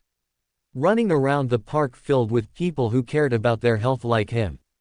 Sweat poured down his forehead. He sat on the bench and drank a sports drink he bought from the vending machine. Ah, that hit the spot. This sports drink is the best. He looked at the can in his hand and sipped another mouthful of liquid. People in the park were focusing on their exercise. Some of them were streaming. It was apparent from the drone and camera following them closely. I wonder how many viewers they got. He thought as he watched them. He didn't look down on them, but he was purely curious. A sports section in Punch had more than 800k viewers in this early morning. Max was pleasantly surprised with the content after checking it. This is something, he thought. Most streamers were gyms, but there were individuals who taught yoga, how to run, martial arts, basketball, and even tag games. The content was mostly various, and the most popular streamer seemed to be Yoga Lady, whose thumbnail showed a beautiful girl in a bike spat and sports bra doing yoga in a beautiful mountain tree house. Flexi turned to his secretary and winked. There you have it, Lisa. We will just joke around with the host. Announcing something in such a place isn't perfectly a good idea. I will charm them with my personality. Lisa looked back at her boss/boyfriend with a disgusted expression. Your trash personality that can only yap loudly without any meaning behind it. Do you think the viewers will be interested in that? No, will anyone be interested in that? At least I know one person who is interested in me. He said with a sweet voice, leaning forward. Don't try something. The secretary said, pushing Flexi's face with her hand. Come on, there is no one here. Cough cough cough. Unable to witness such a flirty sight of his friend and his girlfriend, Max coughed loudly and stared at them. Excuse me, mister. But I am trying to eat here. Will you flirt in your own room? Good idea. Flexi, being the man he is, smiled at Max and stood up. Let's go to the room, honey. Quote. Lisa sat silently, her expression worsened. She even stared at Max hard with a death stare, silently complaining at him for giving Flexi an idea. However, Max didn't flinch. He ignored it and enjoyed his food. The atmosphere was calm and silent, save for the fact his friend began to scream because the secretary couldn't handle embarrassment and began to pull his ear. While they were still doing their lovers' spat, Max returned to his room to take a shower and change his clothes. Then, he met up with Flexi and Lisa, who got along again for some reason and went to Biozone Entertainment HQ for tonight's preparation. He noticed a slight redness around Lisa's ear when he met up with them. Also, her strict expression was broken with a small smile that disappeared immediately when she saw him. At that moment, he realized. Flexi bribed her with something. Once they arrived at Biozone Entertainment's main building, they were immediately asked to meet the production team leader who was responsible for the monthly segment. A staff member guided them to a meeting room. Lisa didn't come with them this time as she needed to finish another job, discover MV Lempyr novels. A man with a goatee was already waiting for their arrival in that room. When he saw them entering, a smile bloomed on his face. "Ooh, hello, Flexi. Ha ha ha, it's been a long time since we met. It seems that you're already a big streamer, huh?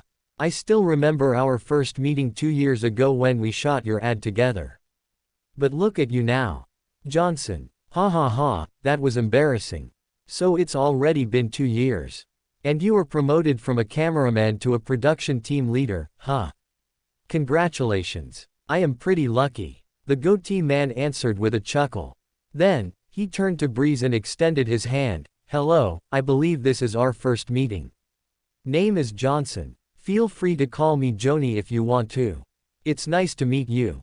"Likewise. My name is Breeze. It's nice to meet you." He shook Johnson's hand with a friendly smile. "Quite a polite boy, different from those who worked with me lately. Tisk tisk tisk, if only they are just like the two of you." Johnson shook his head and clicked his tongue many times. "They didn't even shake my hand just because of my untidy appearance. They don't understand art and politeness, that's why they aren't as successful as you guys." It seemed like some streamers were rude to him. Max couldn't help but doubt what he said. Were streamers really acting rude to other people? When he remembered it again, there was some news about influencers who tried to get free stuff just because they had many followers, like eating in a restaurant and paying for it by posting it on their social media. They also said the restaurant should be grateful because they promoted it if that wasn't enough. If that wasn't enough, some also acted arrogant just because they were slightly famous. Most of them caught a strange illness called star syndrome, which made them forget about common sense. It was a sad sight. Yeah, I can imagine it.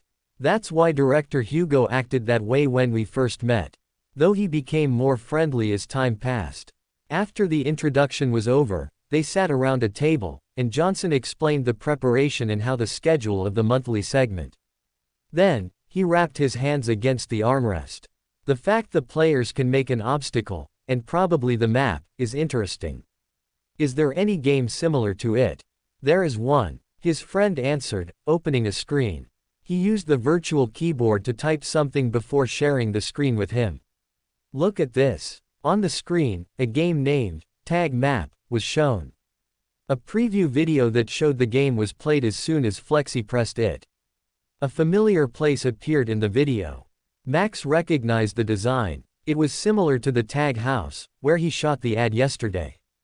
The scene of a man running around the obstacle, jumping over, and creating obstacles appeared on the video. When Max watched it, one thing to describe it flashed in his mind. It looks boring, he said. Flexi, who heard that, burst into laughter. Right. Just being alone in that space looks boring. The obstacle creation is also not that creative. We can create one in our own lobby, just like what you did. The orange-haired streamer explained. Still, there is a silver lining. This game is perfect for professional athletes to train. But, I won't call it popular. I see. Max muttered. He realized why Flexi looked a bit adamant when he heard about Biozone Entertainment's new game. Do you think the new game will fail? Smiling gently, the energetic guy only looked at him without saying anything. Silent, huh? He doesn't want to say anything about this game. Just as he said, they could do it in a lobby if it was just an obstacle-making game. They could also train in it without buying a new game. Biozone Entertainment surely also noticed it. But why would they publish such a game? It was too risky. It's no use thinking about it. I am neither a marketing specialist nor someone who can guess a trend. I am only a player, a gamer, and a streamer. My job is to have fun without thinking about something complicated. Max looked at the ceiling and heaved a sigh. If this game is good, I will play it. It's that simple. Maybe that's what Flexi tried to tell me. Damn, this guy loves to play around and see people suffer for his amusement.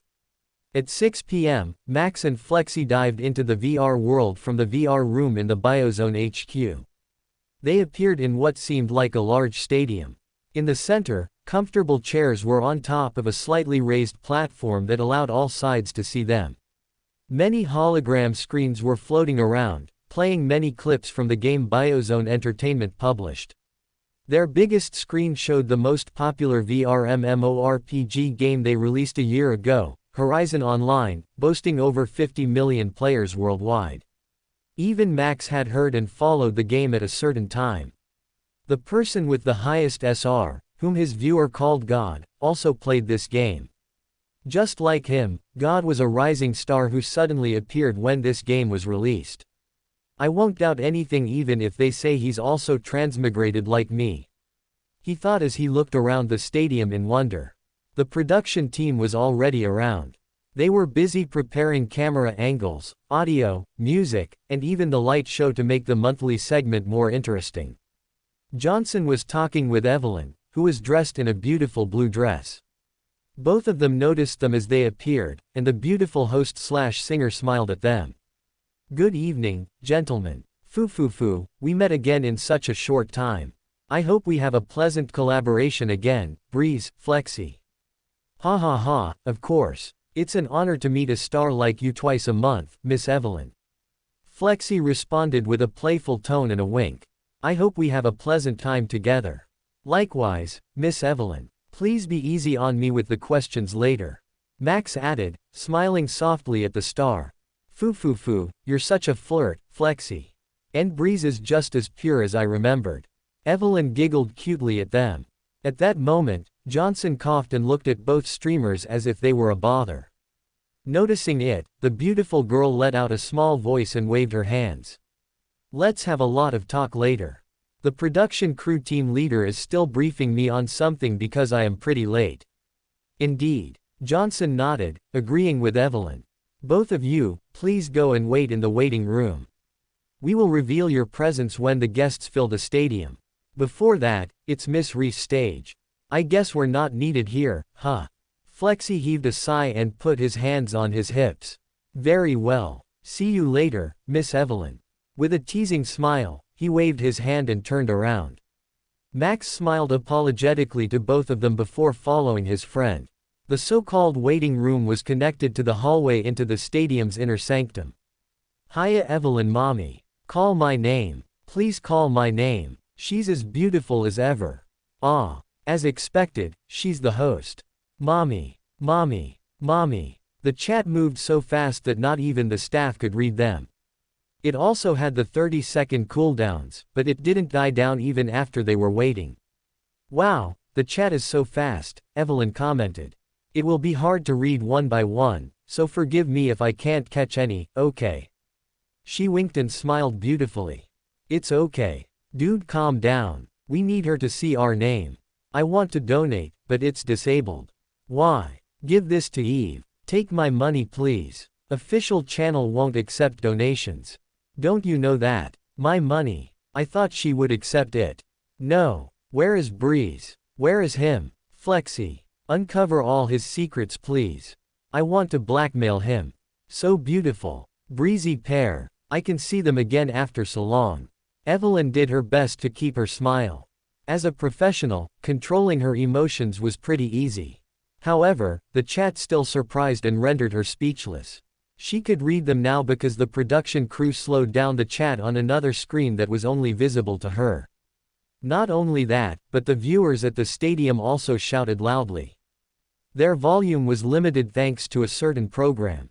But if this was IRL, then Evelyn would surely be unable to hear anything but their voice. That was how loud they were. Well, it seems the viewers at home or chat can't wait for the guests. Why don't we call for them together? Please give applause for our guests, Flexi and Breeze. With that introduction, Evelyn turned to the path lit by spotlights. All attention was focused on that, and then they appeared from the hallway. Flexi, dressed in an orange suit and pants, waved his hands excitedly to the viewers. He had a confident expression and a friendly smile. The glitter in his clothes reflected the spotlight, and he looked like a disco ball in the middle of the stadium. "Hello, guys. Ha ha ha ha, thank you for the welcome," he said in a normal voice, but everyone could hear him due to the sound system prepared by the production crew. His confidence was over the roof and there was no sign of nervousness in his action. Meanwhile, Max walked normally with a soft smile. His clothes were a simple black jacket with a blue accent and black pants. There was nothing fancy, and he looked like a regular boy in an outing. He tried his best to look calm. It was his second time appearing in front of a large crowd. But compared to the first time in Night's Journey program, a real crowd was watching him directly and calling his name here. Breezy. Kya, that's Breeze in virtual flesh. He's so handsome. More handsome than his video. Don't you think he becomes more charming? What actually happened? So chill. I like it. I will call it Breeze's style. Goddamn, he looks neat. Compared to Flexi, he's friendly looking. Is it because of his clothes? Official. Evelyn and Flexi, dressed formally. Breeze. I am going to my friend's house type of clothing. Ha ha ha, he just wears a jacket like usual. Does he think he's going to a friend's house? Even so, it's frustrating that those clothes suit him to AT, making him look more handsome. Hearing the shout and reading the slowed down chat, Max frowned slightly. Have I made a mistake with my clothing? They said anything is good as long as it's appropriate. He thought, looking at his own body. It's not my fault. Besides, I only have these clothes for my VR avatar besides the suit for roleplay. They should have prepared one for me if there is a dress code. Grinding his teeth, he glanced at his friend to shift the blame. This so-called expert and big streamer also didn't say anything at all. He climbed the staircase and sat on the sofa beside Flexi, facing Evelyn across from him. Hello, guys. As a starter, I will ask a light question. Foo, it's been a few days since we last met, but it seems that someone has grown a lot since that time. And your clothes are quite unique on an occasion like this, Breeze. What makes you choose that? Are you satisfied now? Can we continue the question? He desperately begged. Foo, you're right. Evelyn took off her sunglasses and smiled. Let's continue the question.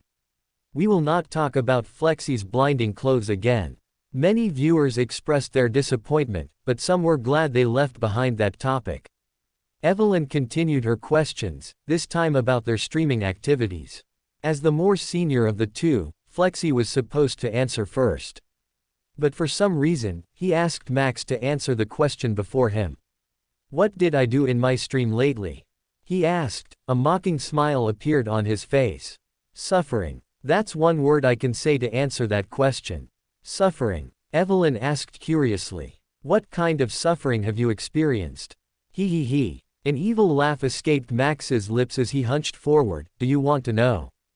I can share it here. Oh, please do let me share it.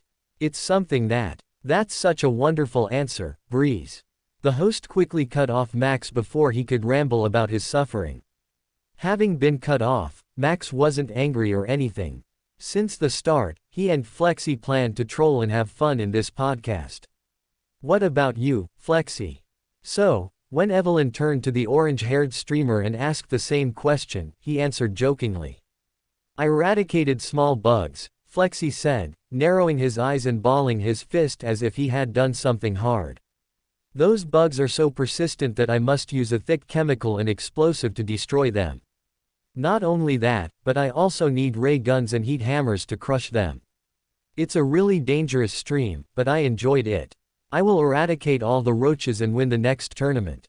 Damned roaches. I see. Once again, it rendered Evelyn speechless. Poor Evelyn. When Breeze and Flexi are together, they become a troll. What did he do to our Breeze? He has become a jokester now. Isn't he always like that? That's called friendship, dude. You just can't be serious when you're with your friend. True, the boys band together. The duo laughed and then explained what they actually did in their stream, which was preparing for each tournament for the game of their choice, Midnight Heist and Roach Planet. Evelyn shuddered when she heard the game Flexi played, most certainly because of disgust toward the tiny monster. However, the podcast continued with jokes, and the host had no chance to ask about their secrets because they were always joking around. After many questions and jokes, an hour and a half passed. The viewers were entertained, and no secrets were spilled over the podcast as Evelyn didn't ask any sensitive questions in caution that Breeze and Flexi would just throw the question back with the joke. They were skilled at shifting the flow of conversation. The production crew signed that they should finish the podcast soon, so the host shifted the conversation to the next topic. Talking about games reminds me of something. Actually, BioZone Entertainment has planned to release 3 games in Q3, and we already have the list and the teaser. Let's watch it together, Evelyn said excitedly as she put her finger in front of her lips. New game, Flexi exclaimed with the same excitement. What are they, I wonder? I hope they are an FPS game. He, will it be an FPS game, though? Evelyn asked mysteriously, shifting her gaze to Max. Any guess from you, Breeze? Or rather, what kind of game you hoped would be released next? Me. Max stroked his chin and grinned. I guess I want to go crazy and get some sacrifice from the blood god. Right, guys. It's been a long time since we've been on a killing spree, he said to the viewers. His fans who were in the stadium shouted loudly. They knew the reference of what he talked about. Blood god. Where is that blood god follower? He needs to make a tribute. Call the archbishop. No matter how much they called, no one in the stadium answered. That was until a certain chat appeared. My right hand tingles. I heard the call from my kin. Oh, the blood god is here, Max exclaimed casually, but it invited many reactions from the viewers and Evelyn. Oh, so fighting game? The host asked with uncertainty, her lips twitched. Nodding, he confirmed it, indeed. A game where we are stronger than most common enemies and can capture their castle and territory. What he described was a game often called Musou game back in his past life. Dust, corpses, weapons. A tornado was formed with them as the center, raging on the battlefield like tyrants. Then, the screen became white, and the game's title appeared in the middle of the screen with a boom. Conqueror, Tyrants Rule. Following that, the stream changed to show the host and the streamers and the light was turned on again. Max blinked his eyes in interest. The game looked interesting, mainly because of the strange ability and the large-scale battle. Flexi's reaction was milder. The orange-haired streamer wasn't that impressive with the earlier preview. A B-class game, he thought. No details about the gameplay were given yet, the system, the matchmaking, whether it was offline or online.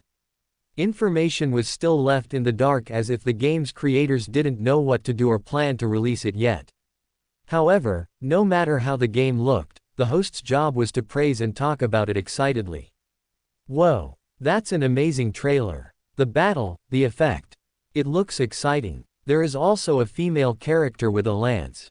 I totally want to try this game, she claimed. What are your opinions, gamers? Are you interested in playing this game? Do leave your comment on the BioZone Strike account. With a sweep of her hand, she opened a screen that showed BioZone Entertainment's post in Strike. It was just posted a few seconds ago, just after the game's trailer finished, together with the full video. We are waiting for your comment, she finished. Then, she turned to both Max and Flexi and asked their opinions. There was no special commentary because Flexi thought the game was nothing special except the large-scale battle, and Max had seen a Musou-type game before in his past life. The reaction was rather weak, but many gamers who loved fighting games and large-scale battles were excited. They wanted to try the game. It would be better if it could be played online and over a few days long for each game. It was designed for hardcore strategic and battle gamers. Continuing that was the introduction of the movement game. Foo, let's get to the next one. This time, there is a special show. Evelyn grinned and stood up. The base game for the second one is ready. So we can show the gameplay directly by playing it directly. Our guests have agreed to test it. And, of course, I will join too. At that announcement, the crowd got excited. Evelyn's fans made the loudest noise. They were glad they could get a spot to watch her play a game directly. What kind of game would they show? Many wondered. All preparations were finished beforehand. The base game they talked about had already been installed in their VR capsules. One game named Floor is Lava Temporary was in the library. There was no other game besides that, as the VR capsule was only used for entering this lobby and specialized for the Biozone monthly segment. The three of them entered the game. Max appeared first, as he was the first to press play. He appeared on top of a volcanic mountain, on a platform that was safe from the lava on the ground. The platforms extended to the mountain's base, with stairs and moving obstacles on the way. While it was night, the fire that spewed out from left and right of the platform lit the area. The path reminded him of a mountain bike trail. At the same time, it also excited him because it was similar to the world's largest parkour course in Tianmen Mountain, China, in his past life. It's really similar, save the moving obstacles. But, are the players supposed to run together on one platform? As he thought that, Flexi and Evelyn appeared beside him. They wore similar clothing as he wore when he entered this game, a black bodysuit with glowing lines around their bodies, gloves, and shoes. The colors of the lines were different. It was blue for him, orange for Flexi, and white for Evelyn. Ooh! When they were fully immersed and regained their sight, Evelyn exclaimed in surprise. We're on a volcanic mountain. Whoa, the lava is spewing out from the ground. It's scary but beautiful. This is still a test game. Holy shit, the scenery is pretty cool. For an alpha stage game, this is beautiful. The developer isn't playing around in this game. I will put this game on a wish list. But the name sucks. Floor is Lava lol, it's not creative at all. The chat expressed their amazement over the game's quality and their disappointment for the game's name. Max had to agree with them. The name was just not creative. Still, the game itself had potential. He looked at Evelyn and asked, Miss Evelyn, can you please explain the rules of this game to us? Right now, I am pretty clueless. Of course. That's my job here, she answered energetically, looking at the camera. This game is based on a movement game. First of all is the winning condition, which is pretty simple. Whoever reaches the base first wins the game. Also, there is a special rule that this game has on top of how to win. Evelyn paused slightly to get the viewers' attention. Then, she continued. The participants, or rather, the players could do anything as long as they reach the finish. Meaning, you can push your competitors. That got Max's full attention. He looked at Evelyn, who smiled widely, with wide eyes. Can we push our competitors down? He thought as he looked at Flexi. His friend also looked back at him with a grin. Your arrogance will bite you back, Flexi. Reading the chat from the corner of his eyes, Max knew that he couldn't refuse this. Everyone looked excited to see this bet. Besides, it was on the line of what they planned to do at the start, having fun in the podcast. However, he wouldn't want to go down by himself. Fine, we will do the race and the bet, he answered with a confident smile. Then, he turned to Evelyn. Also, I believe Miss Evelyn will also join this challenge. As you said before, you're also joining this game, right? That's a matter of course. Flexi nodded, turning to the beautiful host. And, of course, the loser will act like a cat. That will include you too, Miss Evelyn. Wait, I can't do that. I am the host. What do you think, everyone? Max interrupted her and asked the chat and the viewers in the stadium. Do you want to watch Miss Evelyn join our little bet? Mommy Evelyn in cat ears. Breeze, UDA man. He's the man. My respect for you grows, Breeze. I will donate 50,000 diamonds if you are able to make Mommy Evelyn lose. Cat Evelyn. I can't. I want to see it. Join. Join. You must join, Evelyn. Yes, she can join. The chat began to chant, join at the same time. They apparently wouldn't take no. Max looked at the beautiful host and smirked. Hey, Evelyn grounded her teeth. To think that someone like her would fall into such a trap. She wanted to make this interesting, but she got roped into it. Right now, the two streamers in front of her looked like laughing monsters. Their figures literally screamed that they were her nemesis. She felt like she could see devil horns on their heads. She looked at the screen that showed the production crew asking for help. But Johnson only raised his thumb, allowing her to join the bet. He conjured a hologram screen with words, "Good going." The viewers love it, in front of him. Both of them must have had planned this. She screamed in her mind after realizing no one could help her. I will ask for extra pay. Ah, to think that I would be trapped. It's not like me at all. Of course, she didn't know that Max only wanted to pull her in because he didn't want to take a risk against the crafty Flexi. Besides, he didn't want to let her go after she proceeded with the bet without waiting for his answer first. This is going good. He chuckled evilly. I can 100% guarantee my win now. As Evelyn was dragged to the bet, she lined up together with Max and Flexi to prepare for the run. In the meantime, when she was still busy, an AI presenter would take care of her job to start the game. A female 2.5D character floated in the air cutely. Her twin-tailed pink hair followed each of her movements. Her name was apparently Eve, as she was one of the earliest AI presenters born in the VR world. When Max saw her, there was a kind of familiarity he felt. He realized whom he associated her with only after he heard her slightly distorted voice. She looks similar to a certain digital diva from my past life. Everyone, let's count together for them to start. A box with 3 circles appeared in her hand. It was large and similar to a traffic light. Good luck and have fun, Miss Evelyn. You too, Flexi. Max hoped for their luck just like how he usually did when starting the game. It was a habit he brought from his past life. Flexi grinned in response. You too, buddy. Don't blame me if you lose. Ha ha ha ha. Why am I here? Evelyn asked and slumped her shoulders, dejected. But then, her expression brightened as she squeezed her cheeks hard. No, I will do my best. I won't lose even if my opponents are hardcore gamers. She exclaimed. That exclamation got the viewers' sympathy. Do your best, Evelyn. Evelyn, Evelyn, Evelyn. I want you to do your best. You can do it. Lose with grace. Just do your best and lose. I want to see Cat Evelyn. Everyone is really true to their desire. Not that I don't. Cat Evelyn is just too tempting. Please lose. However, those sympathies were short-lived as their true inner desire leaked out. The beautiful host became dejected again after she read those chats. Don't mind them, Miss Evelyn. Viewers often hope for you to fail when they want to see you fail. What you can do is to prove them wrong. Max said to her, smiling softly.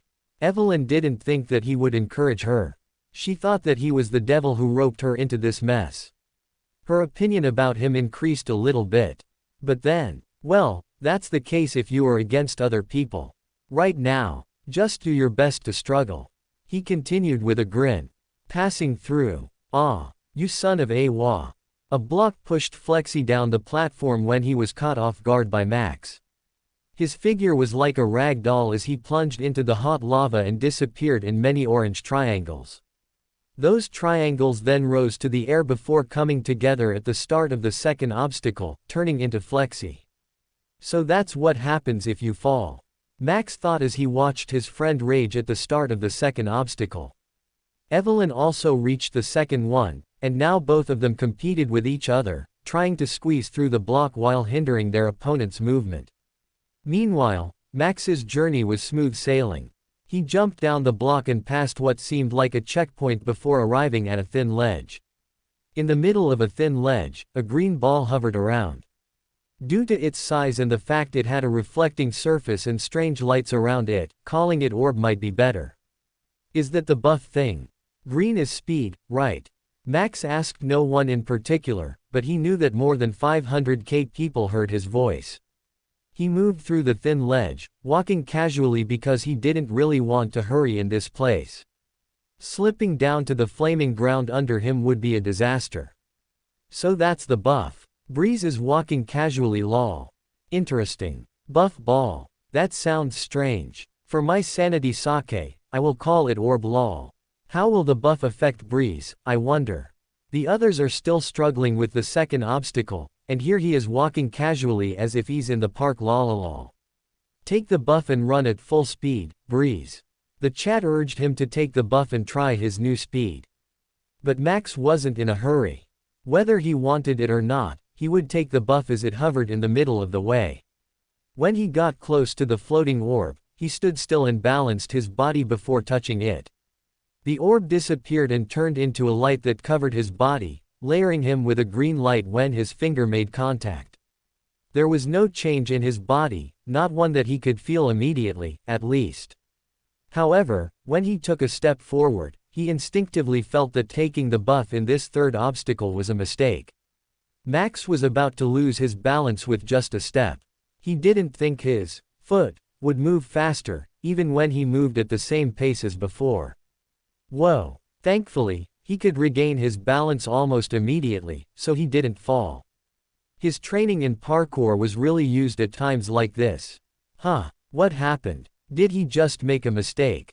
Why did he stumble? Could it be the buff? He's not used to it. Breeze got FCKED by the buff. Lol. So it's not a buff but a nerf for him. Because he could see the chat got confused, he decided to explain it a little. The buff makes my body move faster than I commanded. It's like moving in a 1.5x fast forward video, if you understand what I mean. He explained, not exactly something I like, especially when moving on a thin ledge like this. While he wanted to focus on the game, he felt like he needed to explain this. No matter what the situation was, he was a guest streamer in the Biozone monthly segment, and this game was the one that would be released in the future. Giving some understanding of the game to the viewers was a part of the job in exchange for the free promotion to more than 500k people he gained. After getting a general understanding of what happened, the viewers expressed their opinions in chat. Max continued moving on the thin ledge even slower than before. From what he counted, the buff expired in 10 seconds after he touched the orb. Only then did he move normally. However, Flexi and Evelyn had caught up to him. They seemed to work together to pass the second obstacle. Even now, they still work together to gain balance. Wait for us, Breeze. Let me push you off the platform once. Flexi shouted loudly from behind. Without looking over, Max responded with a similarly loud voice. I refuse. Who is insane enough to stop and get pushed off the platform deliberately? Definitely not me. God damn. Trailing behind the streamer, Evelyn smiled bitterly. Hope had been drained from her face. She had accepted the fate of acting like a cat for the rest of the podcast. I can't win against them. But at least, she looked at Flexi's back. He was so close to her. At least I want to make him struggle. Extending her hands, Evelyn grabbed Flexi's back. Forgive me, she whispered before pushing him to the side. Lol, he destroyed the door and paused because he didn't think he got the right one. He's funny. I think he should move now. Flexi is getting closer. The chat was right. Max needed to move now. He immediately ran at full speed toward the next wall. This time, there were 4 doors instead of 3. He just randomly picked the second one and tackled it. Take this, he shouted to add energy and excitement. Surprisingly, he destroyed the second door easily too. It broke apart, and he passed through without any problem. Moving on, the last obstacle was 5 doors. There was a finish line just right behind that. However, he slowed down more than before because of what lay in front of the wall. Are you kidding me? He said in disbelief. How could he not? What lay in front of him was just absurdness. What the heck should I do in this case? Spread in his path was yellow orbs. They filled the space, whether it was the ground or the air. If he jumped, he would definitely hit one and trigger a punishment. If it needed to be explained in a simple sentence, it was as if he had just entered a landmine zone with nowhere to pass. Developer. This is too much. Without any other choice, as there was an important bet in the line, Max increased his speed. He only hoped that the lightning punishment wouldn't befall anyone immediately. However, such a thought was naive of him. Just when he touched the first yellow orb, a thunderous sound rang from behind. Bam! A yellow lightning struck Flexi, who had just finished the third obstacle. An electric current ran through his charred body, slowing his movement. And when Max touched another yellow orb, another lightning struck with a loud crackle. This time, he was the target. It came suddenly from the sky without any prior notice. But, for some reason, it struck where he stood before and magically escaped it. At that moment, he realized. The lightning targeted a player's location and only struck in that designated spot. It wasn't a sure hit punishment. Grinning, Max increased his speed further as he laughed loudly. Ha ha ha ha ha. Get wrecked, Flexi. A thunderous chorus accompanied his evil laugh. The red layer around him dimmed considerably. It was around 20 seconds since he got the strength buff. It seemed like this buff was longer than the speed one. Still, that was enough. Max just had to get lucky again and choose the correct door. If he was wrong, then he would be damned. It's the middle. He chose while moving at a high speed and triggering the yellow orbs repeatedly. By now, Flexi and Evelyn must have turned into a char already. And then, he reached the last door and tackled it. Max's luck was pretty good today. Rather, he was pretty lucky in anything but a ranked matchmaking since he regained his past memories. Even now, he managed to breach through the last door in just one try. The red layer around his body disappeared once he passed the last wall. However, that wasn't a problem, as the finish was within reach. Yahoo! He jumped into the finish line while throwing his hands up. It's no surprise. Yahoo! It seems he's pretty happy because he didn't need to act like a cat. I would be happy too lol. Congrats for the first place, Breeze. Once he passed through the black and white checkered line, he was teleported to a floating platform above where he could see the entire race obstacle and the players. The chat congratulated him. Also, Flexi, we trust you. Win this game. Don't lose, Flexi. We believe in you, dude. Beat Evelyn. Evelyn, please lose. I beg you, please trip down. ... For obvious reasons, they cheered for Flexi. While their desire was questionable, it was pretty surprising to see that the orange-haired streamer wasn't clowned by the chat. Max understood it too, so he watched intensely as both of them arrived at the last obstacle. Flexi ran faster than Evelyn, most certainly because he had a good posture and running technique. It was just a straight path ahead. Whoever was faster would win. Both of them did their best until they reached the last one. Max left a path with no yellow orbs. Any intelligent people, both of them would definitely choose that. However, as a joker, Flexi did it with a twist. Touch, he said as he touched a yellow orb on his right. At that moment, lightning struck from above. The target was Evelyn. No. Bam. Having been charred and had an electric current run through her body, she was unable to move and flopped to the ground. Flexi used this chance to pass through the fifth door. He stopped before the finish line and turned back.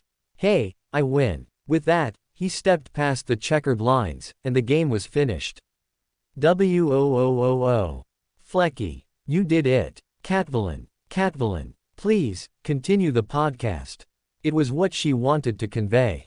Max also noticed that. He smiled softly at her and responded. Should we continue the chat, Miss Evelyn? Our bet lasts until the end of the podcast. So please keep meowing. He said, please don't worry, though. I am a professional cat translator. I will get what you mean. Meow. Evelyn meowed like before, her face was still red from embarrassment.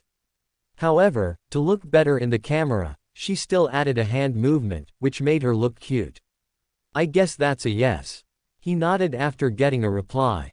Now then, it's sudden, but I will take care of the host role because our Miss Evelyn is now a cat. Production team, there is no problem, right? He looked at the production crew with invisible avatars. Johnson lit the green light, which meant that it was okay to proceed.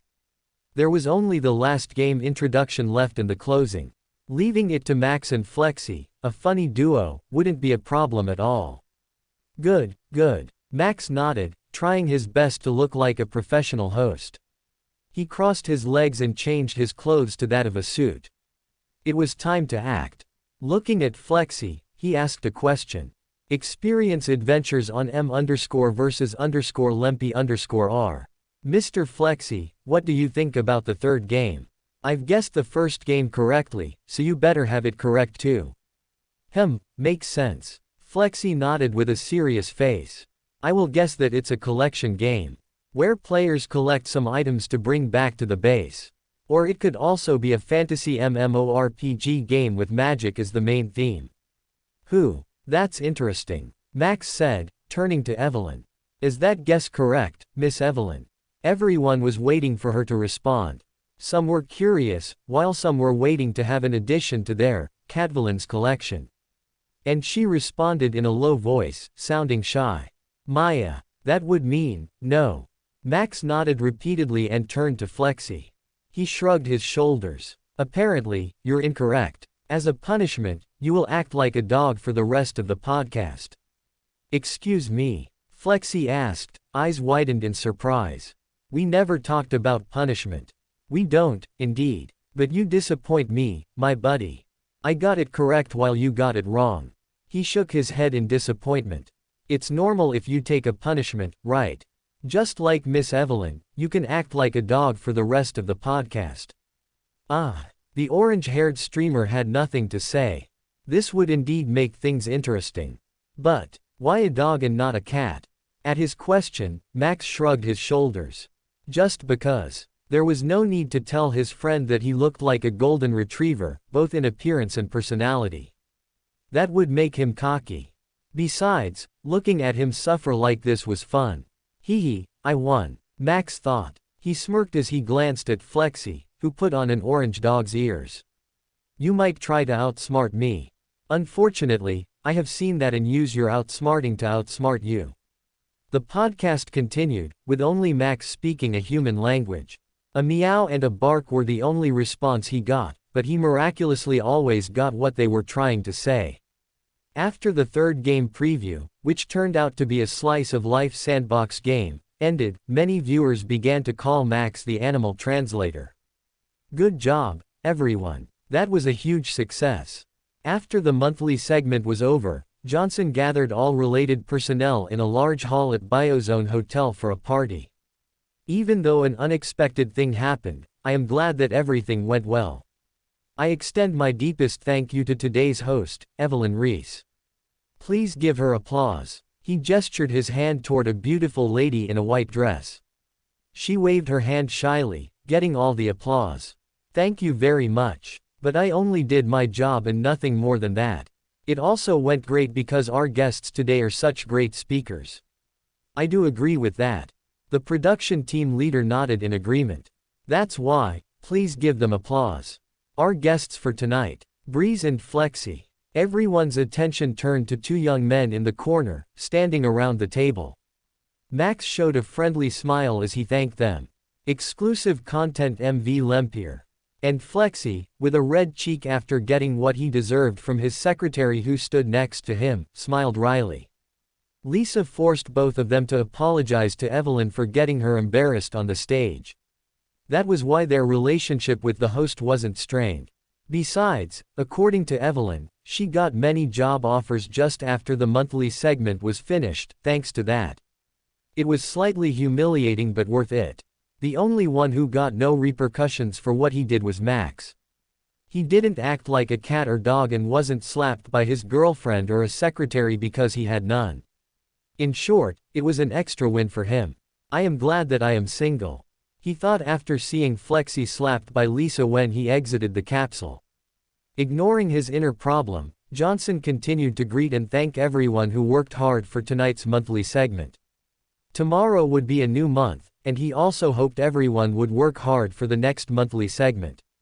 Meanwhile, Max enjoyed the dish laid on the table next to him. Eating dishes cooked by a high-class chef was rare, so he'd like to make his time worth it. And that was by enjoying the meat and seafood. Just as he enjoyed a large lobster on his plate, he felt someone poked on his shoulder. He turned around and saw Evelyn. "May I help you with something?"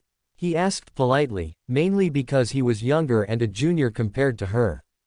Foo, yes. The beautiful host/singer responded with a giggle, "I do need your help with something." When he heard that, there was something on the back of his mind that said he should escape right now or he would regret it. He immediately looked around. If he would regret this, he planned to get Flexi's attention to drag him into this. However, the orange-haired streamer had left with his secretary to nowhere. He was gone. It seemed like Lisa's instinct was far sharper than his. She probably felt trouble had arrived and dragged her boss away. She only wanted a simple thing, but what she got was only a dog Flexi and Catvalent. When she thought about Max playing around translating Evelyn's meows, she felt a pang in her heart, and a pout formed on her face. And just now, there was a video that showed up in Strike. She somehow got a notification from Max's Strike account. When she clicked the notification, she noticed it had a short video attached to the status. "I was forced into it." It showed the previous host, Evelyn, and him standing side by side. For some reason, Max was wearing black cat ears and had a slightly embarrassed expression. "Now, Breeze. It's revenge," the beautiful host said as she kept smiling at the camera. With that word, his expression worsened. He certainly didn't want to be in this video, Lily realized. However, he still did what the host asked him to. Meow. A soft voice escaped his lips, full of feelings of humiliation and embarrassment. Lily stopped the video and repeated the part where he meowed. She got what she wanted, a cute Max meowing clip. However, she didn't feel satisfied. Instead, the pang in her heart hurt more. Even I can be that cute. No, I am cuter than her. She thought. He just needs to ask if he wants me to wear cat ears and we can do it together. Why is he with that woman? In terms of confidence, nobody would beat Lily. She was good at everything, whether it was academic, athletic, or even art. And lately, she was confused by something. For some reason, she couldn't help but think about Max. It had been a few days since they met. The last time was when they reviewed videos together. Since then, she would always think of him every night, without a doubt. Whenever they exchanged messages, she wanted to meet him. She knew he was busy, and so she was. Their schedules didn't match for the last few days. Why do I feel like this, I wonder? An innocent girl. That was Lily. Kept inside the house until adulthood left her to be ignorant of the warm feeling she felt inside her heart whenever she thought about him. However, she had someone she trusted to ask about this kind of question.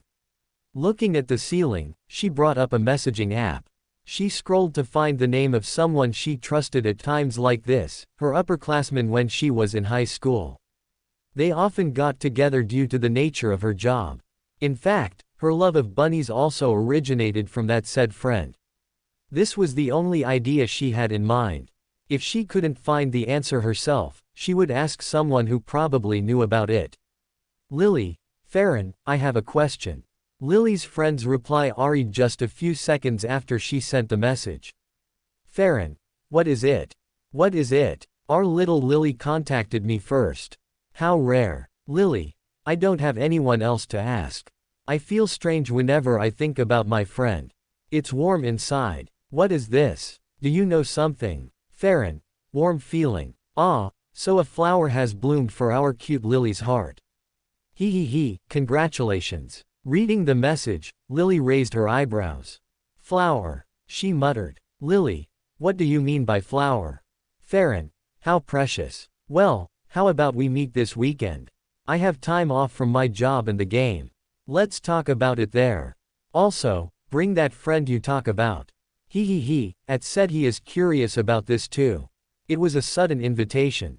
But Lily had no reason to refuse.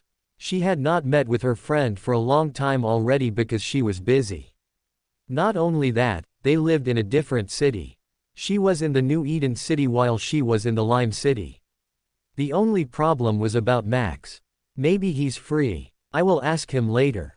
Lily, I will ask him. So this Saturday at the usual place. Farron, yes, see you there. In the end, her question was left unanswered. She clicked Max's name and hesitated before inviting him. How should I invite him? She hummed, a bit troubled. Then, she remembered her friend's words in the past. To invite a friend of the opposite sex, there was one sentence that would always work. Let's try it. After deciding, she typed in her virtual keyboard and sent it without hesitation. Lily, let's have a date in New Eden City on Saturday. She was pretty satisfied with that message and smiled. Now, she only had to wait. Those were the parkour videos Max took in Tag House yesterday. Director Hugo also unexpectedly sent footage of him doing parkour in his rest hour, which was taken by one of his cameramen. He didn't know about it but was still grateful for it. Bloodsucker, finally. And you also prepared the script. I will try to see what I can do with it. I might change a few things if it looks bad or absurd. The reply came faster than what Max had expected. Does this guy have no life? He thought. Well, probably. Max had no problem with changing the script slightly. He needed it to be as good as possible, and he believed Bloodsucker had the ability to do that. I need to finish my 2 quests. My hope rests on you, sucker. Breeze. As long as it keeps the original and the main theme, then it won't be a problem. Please make it the best. I want it to have more likes than the official ad video. I can give you a bonus if I am satisfied with it. Bloodsucker, you're asking for a tall order. Breeze, don't say that. You always gave me a tall order in the stream mission too, and I finished them all. I am counting on you. Bloodsucker, this and that are different. But I guess I can try. Don't blame me if the script is changed by more than 50%. Breeze, fine by me. With this, everything he needed to do today was finished. He could continue his midnight heist grind while streaming, or so was his plan before he remembered Nina's advice not to push himself. Ha ha ha, I don't want to get sick anymore. I guess I would just rest. Max gulped his drink in one go and exited the cafe to return to his room. He used the elevator and pressed the floor to his room. The elevator was moving fast. Reaching the floor where his room was would only take a few seconds. However, it suddenly felt a lot longer after he got a certain message. Ding. Curious of who messaged him, Max opened it and suddenly froze. Lily, let's have a date in New Eden City on Saturday. Huh. A stupid voice escaped his lips. Date. A date was an appointment to meet someone or go out with them, especially with whom you are having, or may soon have, a romantic relationship. It was the definition of date that Max found on the internet. No matter how he looked at it, the term date in his past and this world was the same. He couldn't believe he got an invitation from a girl. Not to mention that said girl was Lily. But knowing her, there might be some misunderstanding in her words. So he had to ask. Breeze. A date. With me. Lily. Yes. Are you free? Breeze. I am, but. Are you really inviting me to a date and not just an outing? While it appeared to be uncool, he had to ensure there was no misunderstanding. His face was getting hot from expectation and embarrassment. He didn't even realize he was already inside his room as he stared intently at the screen. And after a few seconds, the reply arrived again. Read only on MVL_EMP, year. Lily. I am sure. I know what a date is, Max. Don't look down on me. She's pouting, he thought as he imagined it in his mind. Somehow, the image came clean into his mind, and he could see her cheek bloated. I want to see it directly. At that moment, he unconsciously chuckled. All his exhaustion was somehow gone. Now he was thinking. Going on a date with Lily might be nice. Once again, his face felt hot when he thought of it. He was pushing this away for a while, but he should be honest with himself. Breeze, I am not looking down on you. It's just, I can't believe you asked me out on a date. And I am free that day. In fact, let's go. I am looking forward to it. Lily, good. I am looking forward to it too. Less than 3. It was bad. Max was really looking forward to it too. His heart was beating faster out of excitement. And he couldn't help but want to shout. Woohoo. 3 days. Hearing him, she nodded in understanding. I just want to go out with you. She replied, smiling softly. For some reason, it made me happy. It also made me happy when you said that you are happy going out with me. If his face was warm before, now it was burned. No matter how he read her sentence, what she tried to imply was clear. Does that mean she? Oh, it's here. The sky rail arrived when he was about to have a strange mind. The door was opened right in front of him with a swift whoosh. Lily tugged his sleeve and urged him. Let's enter. It calmed his mind once again and kept him from thinking strange stuff. For now, he'd like to enjoy his date. Don't be hasty, Max. You don't want to fuck this up. He reminded himself as he put on a smile. Yeah, let's enter. When one enjoyed their time, even a trip was pretty fun. Max conversed with Lily to further close their distance.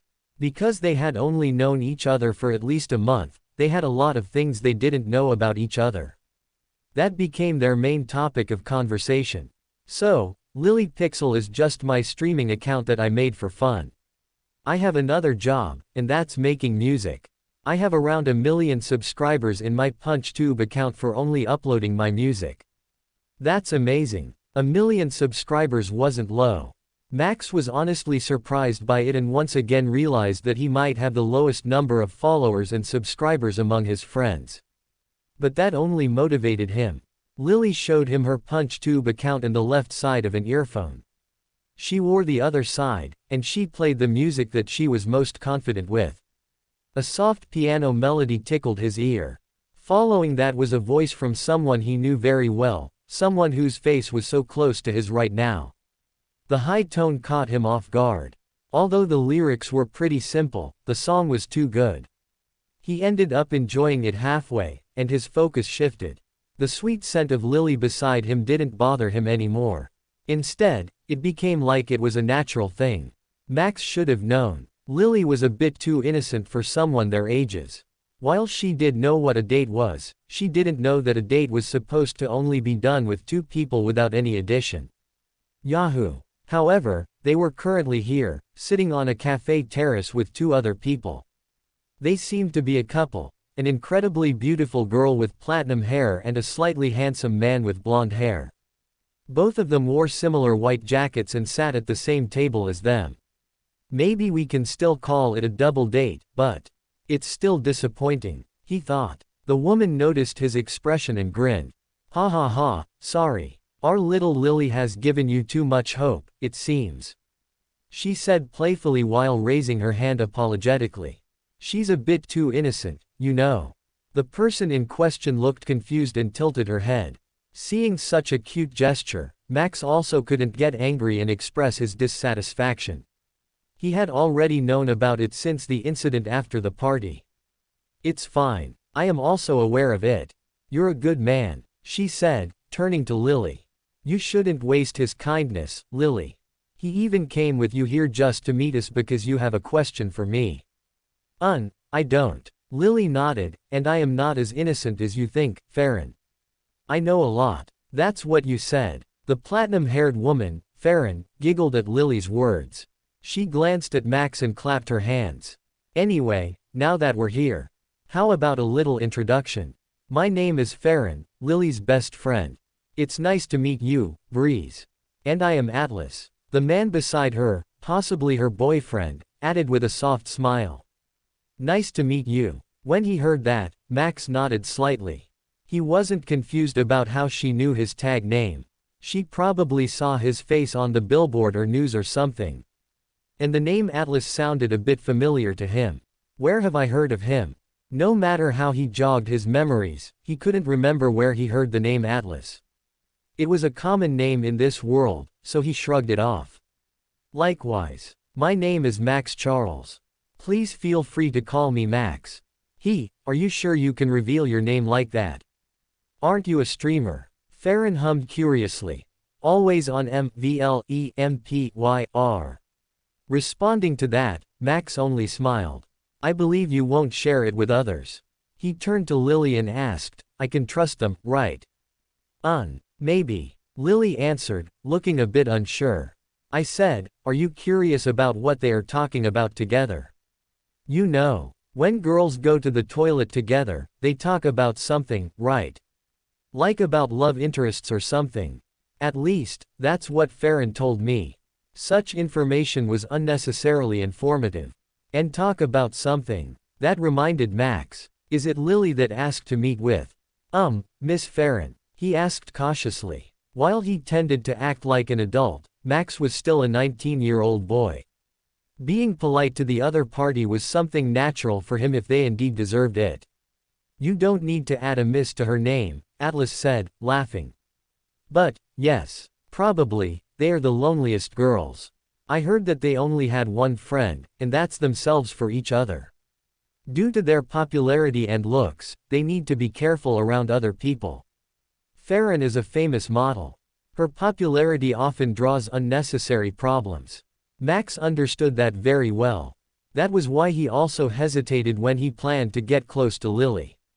She's a Spencer family member, one of the wealthiest families in the world. Compared to her, he was just an orphan who got lucky in streaming. Still, that didn't mean that he didn't want to get close to her. Ignoring her family, the person herself didn't seem to mind getting close to him. Well, I think you'll be fine. It looks like Lily is also interested in you. Atlas chirped as if he was able to read his mind, making him raise his head to look at him. The blonde-haired man only smiled. Have other people said that you're too easy to read? Hearing that, Max scratched his cheek. It's too often. He said, I thought that my poker face was already perfect. I even watched a tutorial on how to keep my expression straight. Whoever told you that must be someone so dense and has a head as hard as a rock? Because among people I have ever met, your expression is one of the easiest to guess. Truly. I can't say any other words. Both of them got along pretty well and talked about various games. Max found out that Atlas was also playing a game with Farron. He said it was Horizon Online, the biggest MMORPG game currently playable in the world. Meanwhile, the girls had also finished their conversation in the cafe's bathroom. It's love, Lily. You have fallen in love with him. Farron declared with confidence, causing the innocent girl to blush. Lily's face was beet red as she held her cheeks, preventing them from melting from the embarrassment brought by realization. I love Max, she muttered in a low voice. After a while, Lily and Farron returned from the cafe and rejoined them. Max noticed something strange with Lily. She occasionally glanced at him, and her face would flush red before turning away. The couple suddenly left them alone, with Farron dragging Atlas away after saying that she had to join a game event this afternoon. Of course, that happened after they exchanged contact information with each other. Now, only both of them had left, and it was awkward because Lily had kept her silence. At times like this, Max felt like he should take the lead. An idea flashed in his mind. Lily. He called out, and the girl looked at her with a shy expression. Yes. How about we go and play an IRL game? I remember that there is an arcade center in this city. There are various games there that we can play together. There is also a claw game where we can get some plushies. Claw games. Lily exclaimed, her expression suddenly brightening as she nodded repeatedly. She grabbed Max's hand, took him by surprise, and said, Let's go. Being pulled by hand, Max just followed her obediently with a smile. At least she looked fine again. Arcade games. It was something that was big among people in the past. Many people would visit the arcade after returning from school to have fun with friends. In this VR age, the arcade wasn't really something big. It could be replaced inside the VR world with a VR machine. Why would people play an arcade in real life when they could enjoy the same thing in VR? Many people also play games in VR using a keyboard and mouse, an old technology. They didn't need to buy any hardware as all of them could be projected and coded by the VR world, just like normal obstacles. However, there were still exceptions. Some avid fans of retro games were still trying to revive the arcade. They created a place where friends and couples could enjoy having fun playing games together in real life. And thus, the arcade named Old Times was born in New Eden City, the United Nations capital. We've arrived. Max and Lily arrived at one such arcade and entered. They quickly exchange a playing card by paying $50. It could be used to play 50 games, as each game needed $1 to be booted up. What should we play first? Max asked as he looked around. This place reminded him of his past world. He often visited the arcade after he returned from making a parkour video in the past. Dim lighting with only blue and purple neon light. It made the bright light from the games pop up. Ah, Max. She sounded sad when they failed. Looking at him, she pleaded with slightly teary eyes, "Can we try again?" Of course. This kind of game needs a few tries before we succeed. Look at the bunny's location. It's now in the middle instead of at the edge. We slowly move them to the reward box and push it so it drops there. Following that, he continued to try to get the bunny. The second try wasn't lucky, but it put the bunny closer to the hole. After the fifth try, when the bunny was hanging on the edge, Max controlled the claw to push it from inside. With precision, it fell into the rewarding hole and played catchy music. Congratulations! Congratulations! Max crouched and got the black bunny from the reward box, handing it over to Lily. "Here, for you." With a bright expression, Lily took the bunny and clutched it in her arms. Her lips curled into a big smile, showing the most beautiful expression ever. "Thank you, Max. I like it." "You're welcome," he said, scratching his cheek. "Shall we play something else?" You choose next." Me choosing," he muttered and looked around. He found a hockey table without people playing it and smiled. "How about we play that one? It's a simple game where you try to enter the puck in your opponent's goal." Looking toward the hockey table, Lily showed an interested expression. Just like Max, she also liked challenges. Accomplishing something gave her a sense of euphoria. "Sure. The rule is simple. I'd win this one. Hee, don't underestimate me. I am a good hockey player."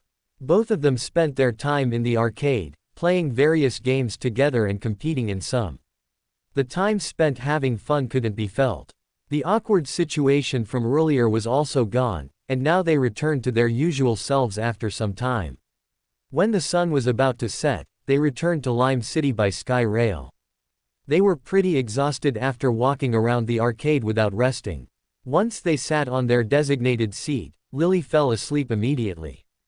Her head fell on Max's shoulder, and her hand on top of his.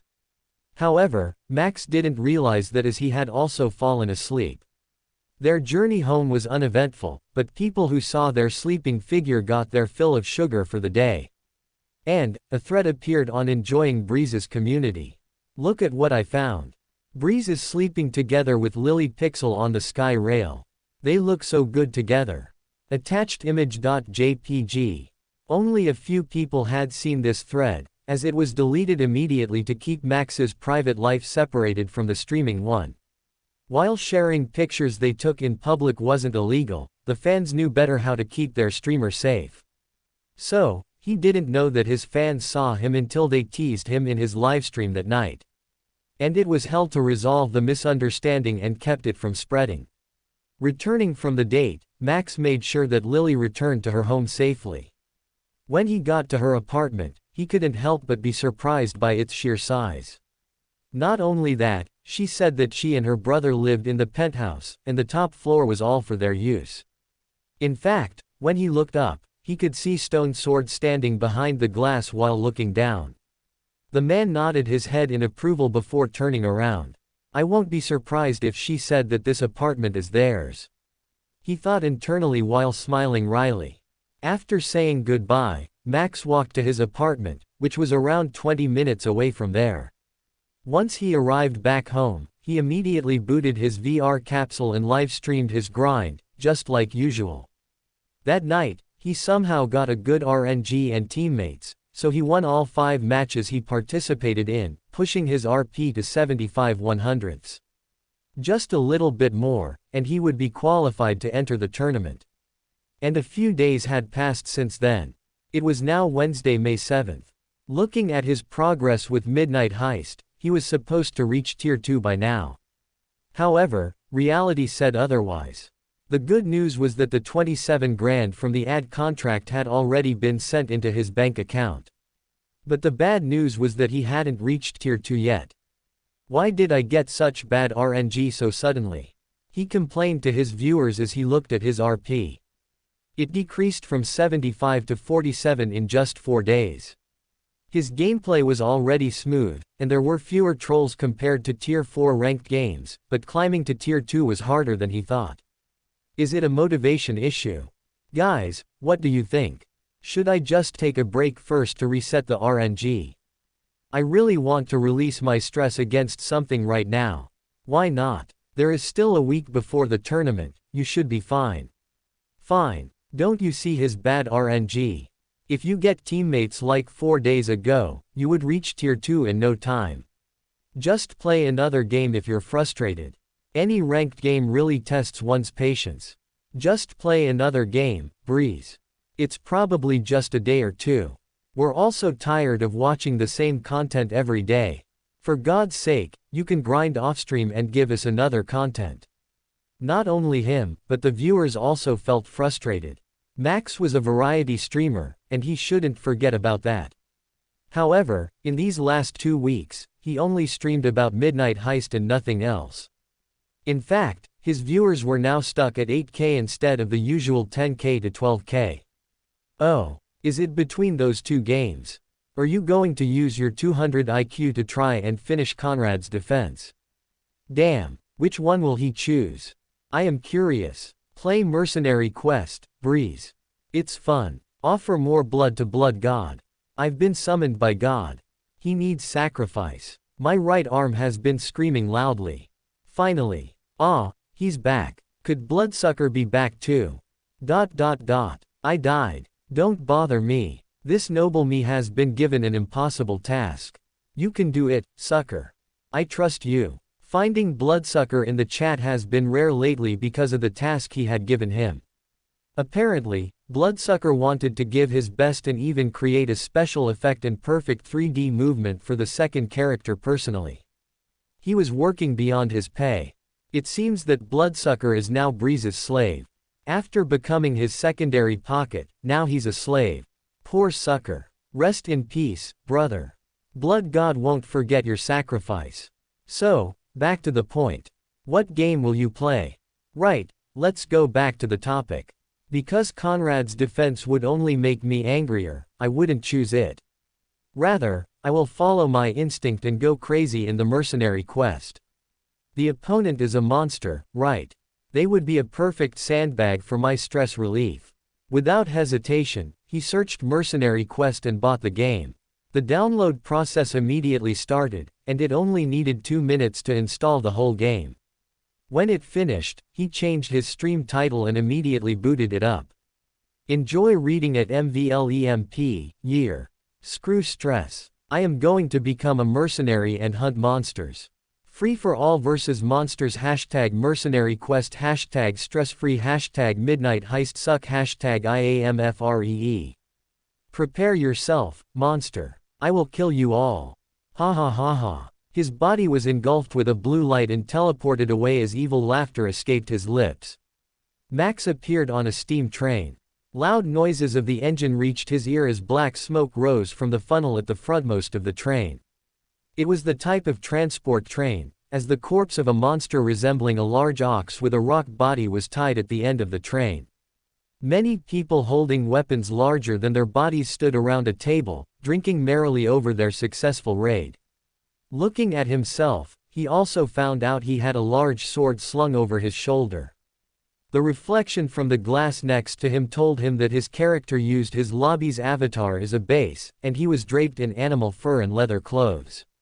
It looked thick and strong. This is amazing. Max balled his fist, which was covered with leather gloves. Damn, I look cool. He exclaimed with a grin on his face. Mercenary Breeze. He looks cool. God damn it, whether he's in a suit, in a jacket, or even armor, he somehow makes them look good. The long sword on his back looks great. Asterisk asterisk asterisk asterisk asterisk asterisk asterisk Breeze. Lol got censored. I bet he's about to say Kiska $$ or badass.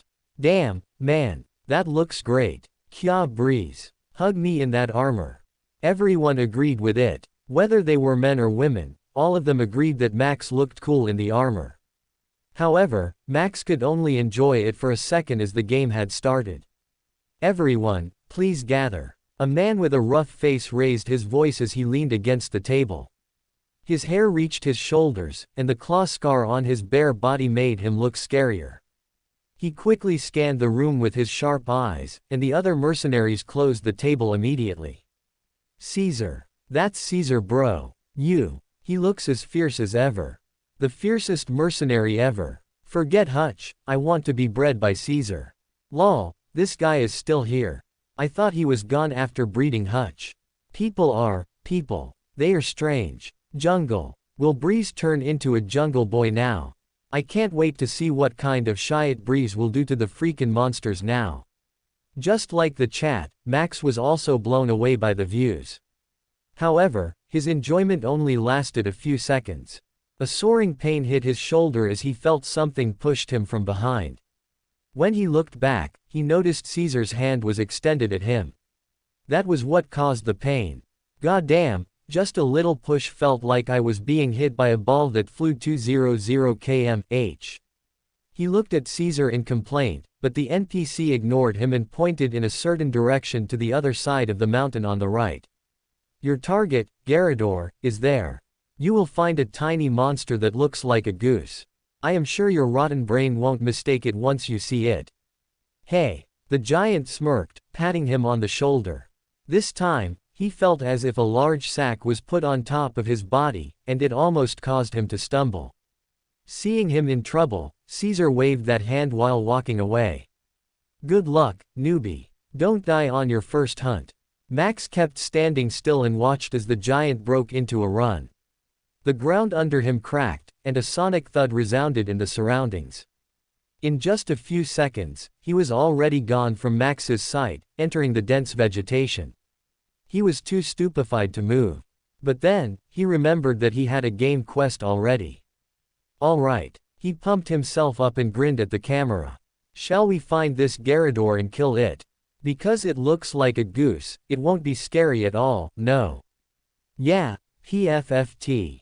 Goose, Caesar said. Did you see when he broke into the run? The ground was cracked, dude. Caesar was inhuman. Calling Garador tiny, lol. I wonder how Breeze will react when he sees Garador. It seems Breeze didn't watch any Mercenary Quests gameplay yet. This would be funny. Oblivious to some of the chat, Max proceeded to his destination pointed out by Caesar.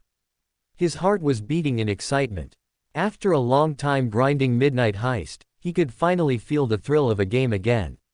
He took a peek at the chat after the train behind him was out of sight, and they also seemed to look forward to it, especially since he was 100% oblivious to this game. It reminded him of his first stream in Knight's Journey, where he enjoyed the exploration of the unknown. A new game after a long time, and a monster hunting on top of that. This would be exciting. If one heard the monster classification in this game that went from small class to colossal class, they must have thought. The small class monster is probably around the size of a boar or a tiger at max. It will be easy. Max initially also thought like that and marched through the beach to the area pointed out by Caesar. After walking for a while, he found a small lake near the clearing, just a little bit into the dense vegetation. There, the goose monster called Garador happily swam. Whenever a fish came close, it would open its beak and eat it. At first, he was confused as to why a goose monster ate a fish and not vegetation, but he ignored it because it was a game. When he asked if the monster was truly Garador, as written above its head by a tutorial helper, their answers were positive. That's Garador, alright. There is nothing wrong with the tutorial help. What's written on top of its head was correct. It's Garador. Look at his blank face. He even asked us something that the system had confirmed. Lol, clipped. Stupefied Breeze has been captured. Why did you ask us that obvious question? It's Garador, alright. So small. Look at that Garador, so cute. Its wings are made from metal, and it's white. Hard feathers can reflect a normal attack. Its beak can break through armor. The word limit has been reached. I shall continue. The small eyes that looked innocent, and its small size. It's Garador 100%. Huh. Small size. Max couldn't help but retort to the chat as he pointed at the goose monster in the middle of the lake. That monster is 3 times bigger than Caesar, that giant. And it's small class. While it wasn't clear at the start because it swam on the lake, Garador was more than 6 meters big. Max couldn't understand how this monster was classified as a small class. If this classification was correct, then what about large class? Colossal class? Were they bigger than a mountain? Surprising. Yes. But that didn't stop him. Anyway, let's try to get close to it first. Stepping out from the bush he used to hide, Max approached the lake with his right hand holding onto his sword's handle. Now he understood why his sword was bigger than his body. It was because a smaller blade would do nothing against such monstrosity. Garador seemed to notice him, turning its long neck toward him. Honk! It honked loudly and swam to the edge. A large fish with a fin that looked like a sword was still in its beak. When it reached the land, it gulped down the fish in one go and then spread its wings. Honk! Its voice was so loud that Max stopped on his track to cover his ears. Because they were so close now, he noticed how absurd its size was. He stood up straight, but he didn't even reach his body. Reaching the head would be impossible unless Garador hunched slightly. However, Max was naive. He didn't know how monsters in this game worked. Honk! Garador had an advanced AI, unlike monsters in a normal game. It swung its wing and slapped him away before the sword could reach its head. As a result, he was blown away into the forest, breaking many tree branches, and rolled many times before he finally stopped when his body crashed against a large boulder. Cracks were formed on it, and many bones in his body were destroyed. Because he only put 50% pain reduction in his capsule, the damage was pretty painful. It reminded him of the time when he was in that incident. But he knew that his real body was fine, so he wasn't scared. What got damaged was only his avatar. And this pain only made him feel alive, so he could only do his best to resist it. Still, the damage was too great. Just one attack rendered him unable to move. Blood covered his face and body. The sword was gone, it probably fell when he rolled on the ground. Looking in front of him, the trail he created from being blown away was clear. The ground etched the proof of his wound. Ha ha ha, goddammit. The game's character couldn't handle the damage anymore, and his HP was fully depleted from the bleeding. At that moment, he saw a red message in front of him. You have died. When that message appeared, and his body was engulfed in blue light, the chat broke into a frenzy. He got B1TCH slapped and died. RIP. Cause of death. Betch slap. Nah, Garador's special move is just too scary. The monster bish slap, so scary. Hey, killer slap. Its wing is deadly. That's why you should. They seemed to have a trauma about it. The attack reminded them too close to home. Probably some trace of their ex-girlfriend or lover could be seen in that slap. When Max respawned, he returned to the base area near the beach, just right in front of the steam train. His equipment returned, and his sword was in its sheath. Standing up from his sleeping position, he looked in the direction where Garador was and declared, I will make a fried wing from that monster. Just wait for it. No matter how hard a game was, the developer wouldn't make it impossible to beat. And from what he experienced earlier, Max found out about a few things. First of all, his job was hunting monsters and not fighting monsters. Indeed, a part of hunting involved fighting and killing, but that wasn't the point. Garador was strong. It could kill him with just a slap of its wing. Furthermore, it was also fast. Facing it head-on was possibly impossible. Let's do it again. Max stepped out of the bush after looking at Garador, who lingered around the lake's area. This time, it didn't swim anymore. The damage done from the first round earlier also still remained. The game tried to make it look as real as possible. Even a player's death wouldn't reset the environment to how it looked before. That gave Max a limited possibility. He had a plan in mind, but it required him to use the environment around him. If they didn't respawn, then he only had 1 or 2 tries. If those didn't work, then he needed to formulate a new plan. But that wasn't important. He was confident that he could beat Garador this time. Unsheathing his sword, he He walked to a certain location and shouted loudly. "Hey, you fucking goose. I will fry your wing for sure, so come here." His strategy was simple. First, taunt it. Honk. Garrador spread its wings and rushed at him once it noticed him. Just like before, it was fast. Dust was blown back with each step it took with its feet. Its eyes focused on its hunter, who turned into prey. It underestimated him after killing him once. For the monster, he was just walking meat. As expected, its AI is so advanced that it can recognize hunters and prey. Right now, I am his prey. A smirk crept onto his face as he dodged the monster's rush. He rolled twice on the ground and leapt toward Garrador, following it from behind as it kept rushing toward the large tree. It was the second part of his plan. This freaking goose can't turn around due to its large wings. Bam! The tree hit by Garrador's rush shook loudly. Swoosh! At that moment, Max's sword sliced through the air, aiming for Garrador's vulnerable wing. It's fried wing time. Getting caught off guard, the goose monster roared in pain as the blade made contact and severed it. Blood spurted from the wounded area, dyeing the grass and even his body red. His strategic move had paid off. He's so obsessed with fried wings lol. Give me some. Garrador's wing, sounds like a good restaurant chain. Hee, he got his revenge. Slice through. Blood. Phew. Exhaling a relieved sigh, he put his bloodied hands on his hips. That was a nice workout. This monster finally died. Can I turn him into a fried dish now? He asked the viewers. Lol, you're serious. I didn't know that he was serious about turning Garrador into a fried dish. While it isn't impossible, you can only do it in the city.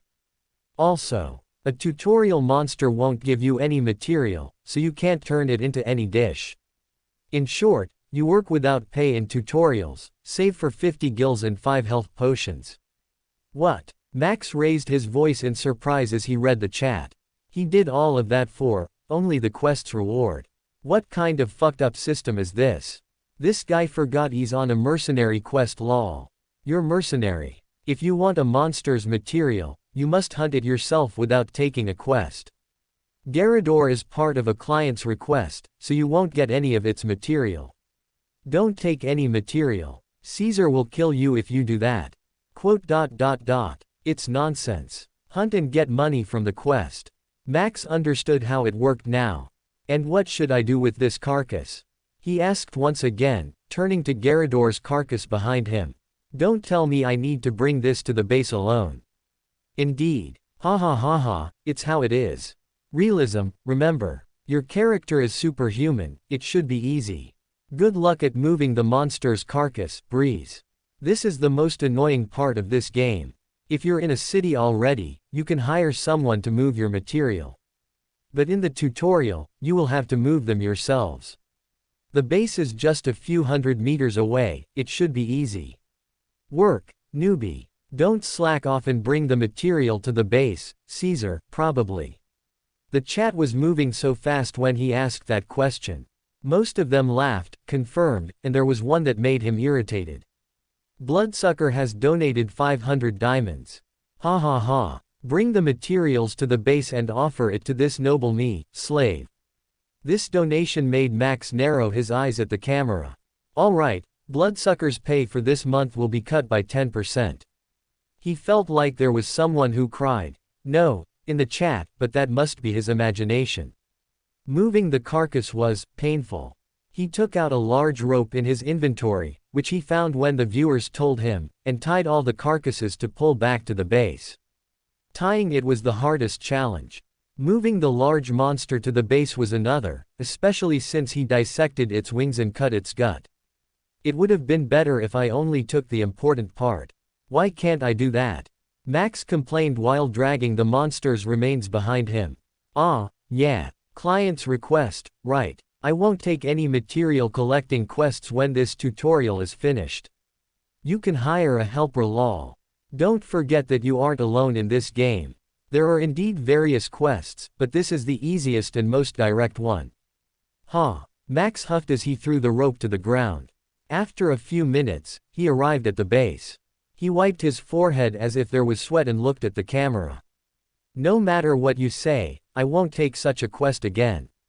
This is final. After he said that, he heard a loud noise from afar. Boom. By instinct, he turned to the source of the sound and gripped the sword's handle on his back. His movement was smooth, as if he was a veteran who had done this many times already. Even the viewers were impressed by it. Still, he had no time to read the chat. There was an immediate danger hauling toward him. From the source of that loud noise, a large boulder was flying. Looking at the trajectory it was flying to. It would crash right at him. Holy. What the fuck is that? Moly. Guacamole. Holy moly, that turd is so huge. That Shiat is huge. Run Breeze, run. Even without the chat telling him, he had already done so.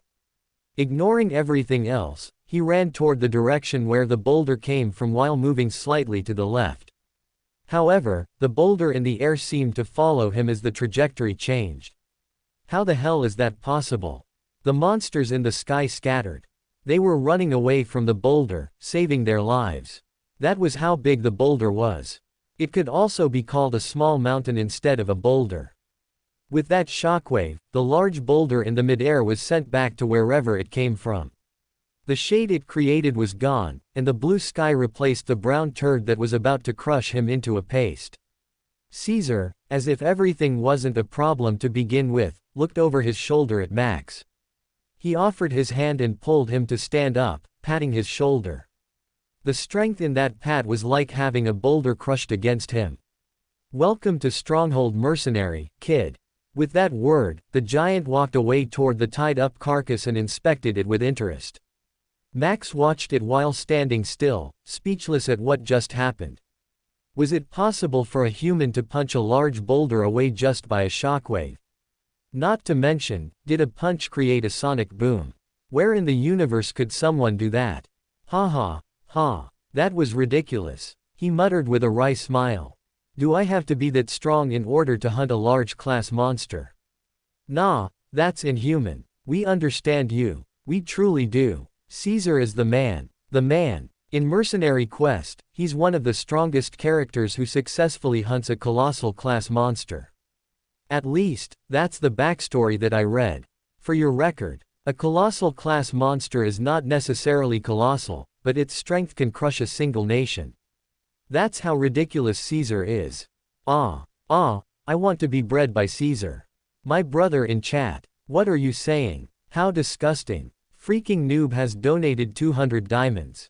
Be like Caesar. Live like Caesar. You will rip your pants, but live like Caesar. Thank you for the donation, freaking noob.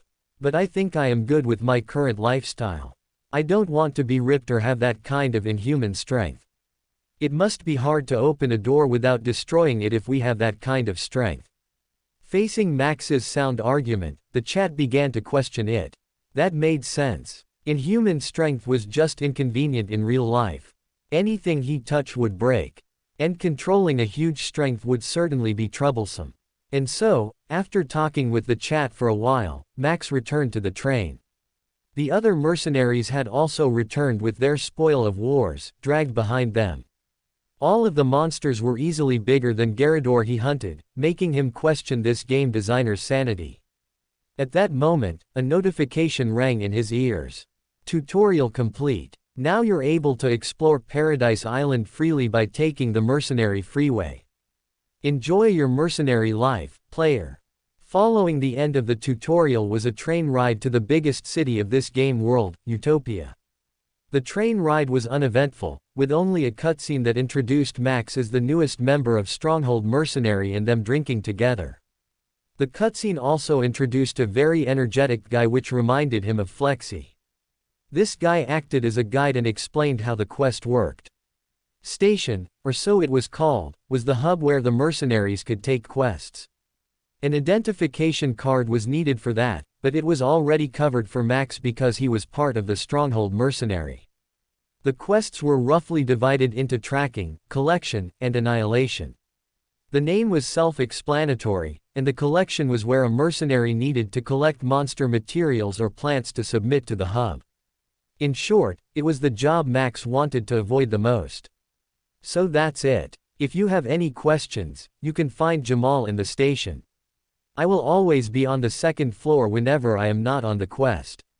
After the explanation was over and the energetic guy, Jamal, introduced himself, the world seemed to stop, and Max's vision turned. When he realized it, the train had stopped, and the horn had been pulled. Choo-choo. All mercenaries stepped outside, and now he could move his body. At that moment, the game's announcement rang. Free roam is possible. Find an NPC with a question mark to continue a main quest. I guess this is the real start of this game. And the menu options seem to be open too. On the edge of his vision, a hovering screen could be spotted. When he focused on it, a panel appeared in front of him, with his character standing next to various slots filled with a sword, armor, gloves, greaves, and headgear. 2 slots for the weapon on the left and the headgear seemed to be empty. Is this an equipment slot? He asked curiously as he fiddled with the menu. When he clicked the armor, another menu popped up, giving details of what he was wearing. Fur armor, rarity 1. An armor made from a monster's fur and leather, protecting the wearer from a slight cold. Defense +5. The same screen appeared when he clicked on his sword. However, the status written was slightly different. Large sword, rarity 1. Steel sword created to hunt monsters. Sharpness, 50. Durability, 89 100ths. Feeling that he needed an explanation, he glanced at the chat. That's right. The rarity shows how rare your equipment is. It might come from a monster, but the taste is also a monster. It makes no sense. But the meat is so soft for something that came from a big body. Big meat. I love it. Gimme more. I think the one above me means other meats, but that must be my imagination. No lewd, guys. Breeze hates something lewd in chat. Some meals also increase your strength, just like Viag. I can't say anything more than that. Reading the chat, Max was tempted to try the meal. But that plan needed to be postponed when he saw the price written on the sign hung above. The cheapest is 150 gils. I am too poor to even buy a meal. His shoulders slumped in disappointment. Slowly, he moved his feet toward the large board near the station's entrance. Just a little glance and one could see the board extended to the ceiling, which was pretty tall considering a 5-meter-tall robot could walk around. Stopping in front of it, he looked up and saw many quests posted.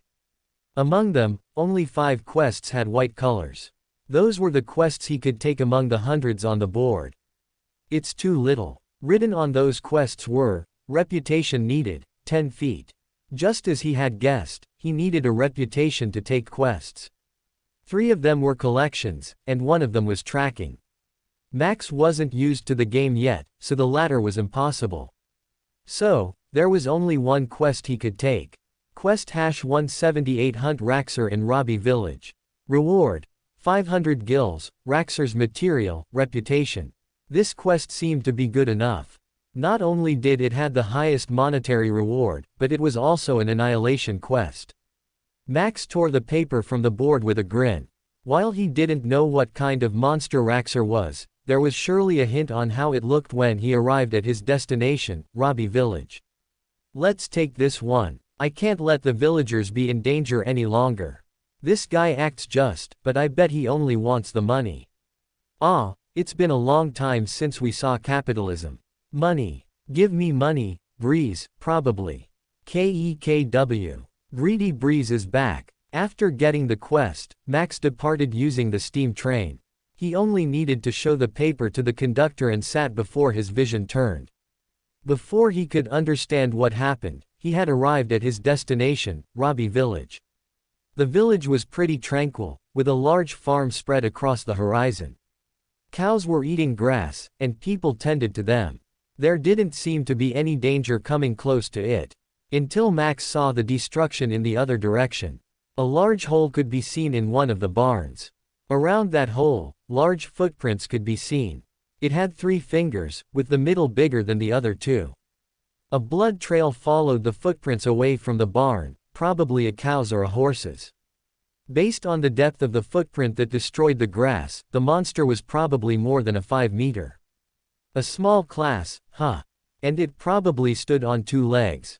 He thought. I now understand why they ask for an annihilation quest. If the monster isn't killed, it will destroy the farm and kill all cattle.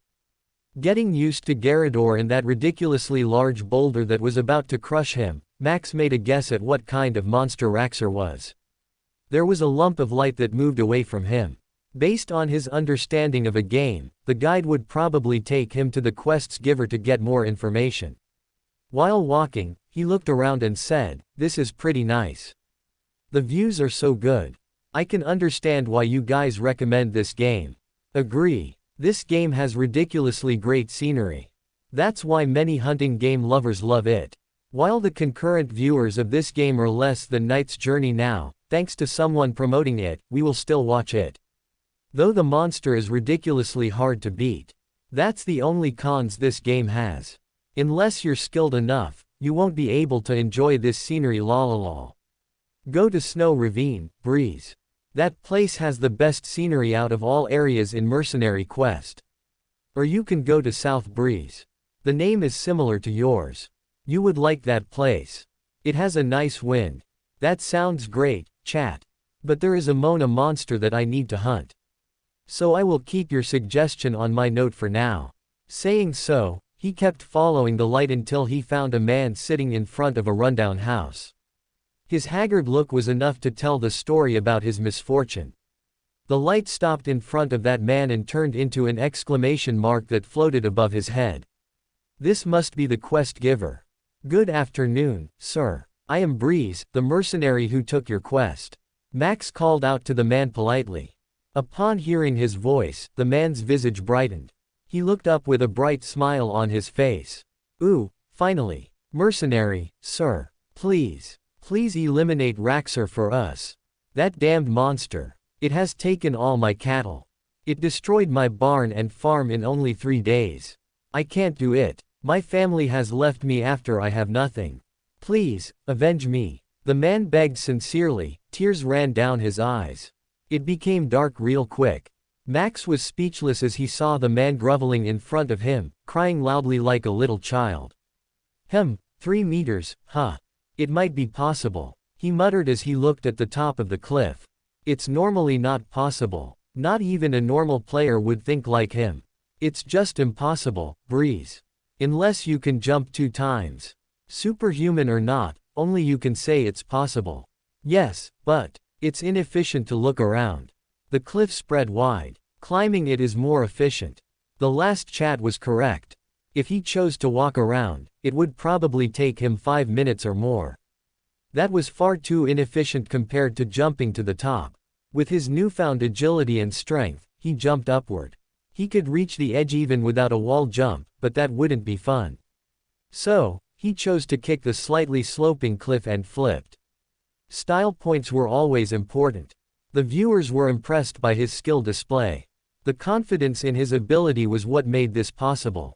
However, look out. Hello, Bish. Surprise, mother liquor. ... Max didn't know that the monster, Raxor, was waiting for him above the cliff. All he saw before he blacked out was a fist in the shadow of the large monster. It was 5 meters tall. Based on the shadow he saw, he identified the monster's appearance. Damn it, you have died. His character was killed in just one hit on the head that crushed his skull. A few seconds later, Max was revived on the train. He was sitting on one of the many empty seats. Looking at the camera that was hovering low in front of him, he held his head in disbelief. Raxor is a freaking kangaroo. What was this? Australian wildlife. This didn't make any sense. That brown fur and muscular arms. A pair of legs and ears that resembled bunnies. More importantly, that pouch on the stomach and innocent look. Even when it was covered with thick fur, impossibly dense muscles, and the spike in its back didn't help to conceal its real identity as a kangaroo. A carnivore kangaroo. Can this game's creative team be so lazy to think of something cooler than that? At least design something cooler, like a dragon with 2 legs or something, not a freaking kangaroo. So lazy. They knows how to scare their players. Raxor is the most troublesome monster among small class, that's why the reward is so high. You've been blinded by greed, young man. You shouldn't do that. This is your requiem. Greed breed mid. Fight it on a ring. I've prepared your boxing gloves. But, I expected it to be a scary monster. Guys, you never told me what I faced would be an apex predator. The kangaroo was pretty smart for an animal. And in this game, its intelligence was probably higher due to its advanced AI. In fact, he didn't know the monster would ambush him when he tried to track it. I need to be careful. He rose from his seat and exited the train. The trail was still visible, and he entered the forest once again while looking around cautiously. He had learned. He would be a fool if he didn't raise his guard and get ambushed again. The forest was as tranquil as before. Before long, he arrived at the cliff, where he was ambushed and noticed a patch of blood on the ground. That must be his. No more backflip or front flip this time. What a bummer. I want to see your head popped like a watermelon again. No more headshot. Sorry to you guys, but I have a personal grudge against this monster. I will play around later. Max broke into a run and jumped off the cliff once again. He kicked off the slope and reached the top without breaking a sweat. While mid-air, he unsheathed his sword and was ready to face anything waiting for him. Clang! That preparation paid off. Raxor was still waiting on top of the cliff and punched at him straight away. He was able to use his sword to deflect the monster kangaroo's fist, but the force still sent him flying toward the nearby tree. Thankfully, it wasn't as bad as before. He spun mid-air to slow his movement down and landed on a large branch taller than the top of the cliff. There you are, you little bitch. Obviously, the monster wasn't little, but that wasn't something important right now. Max was now able to observe the culprit that killed him with one punch. If one needed to explain it in short, then it would be a bodybuilder kangaroo with sharp fur and a dense body packed with muscle. There were spikes on its back, probably as a form of defense against an ambush.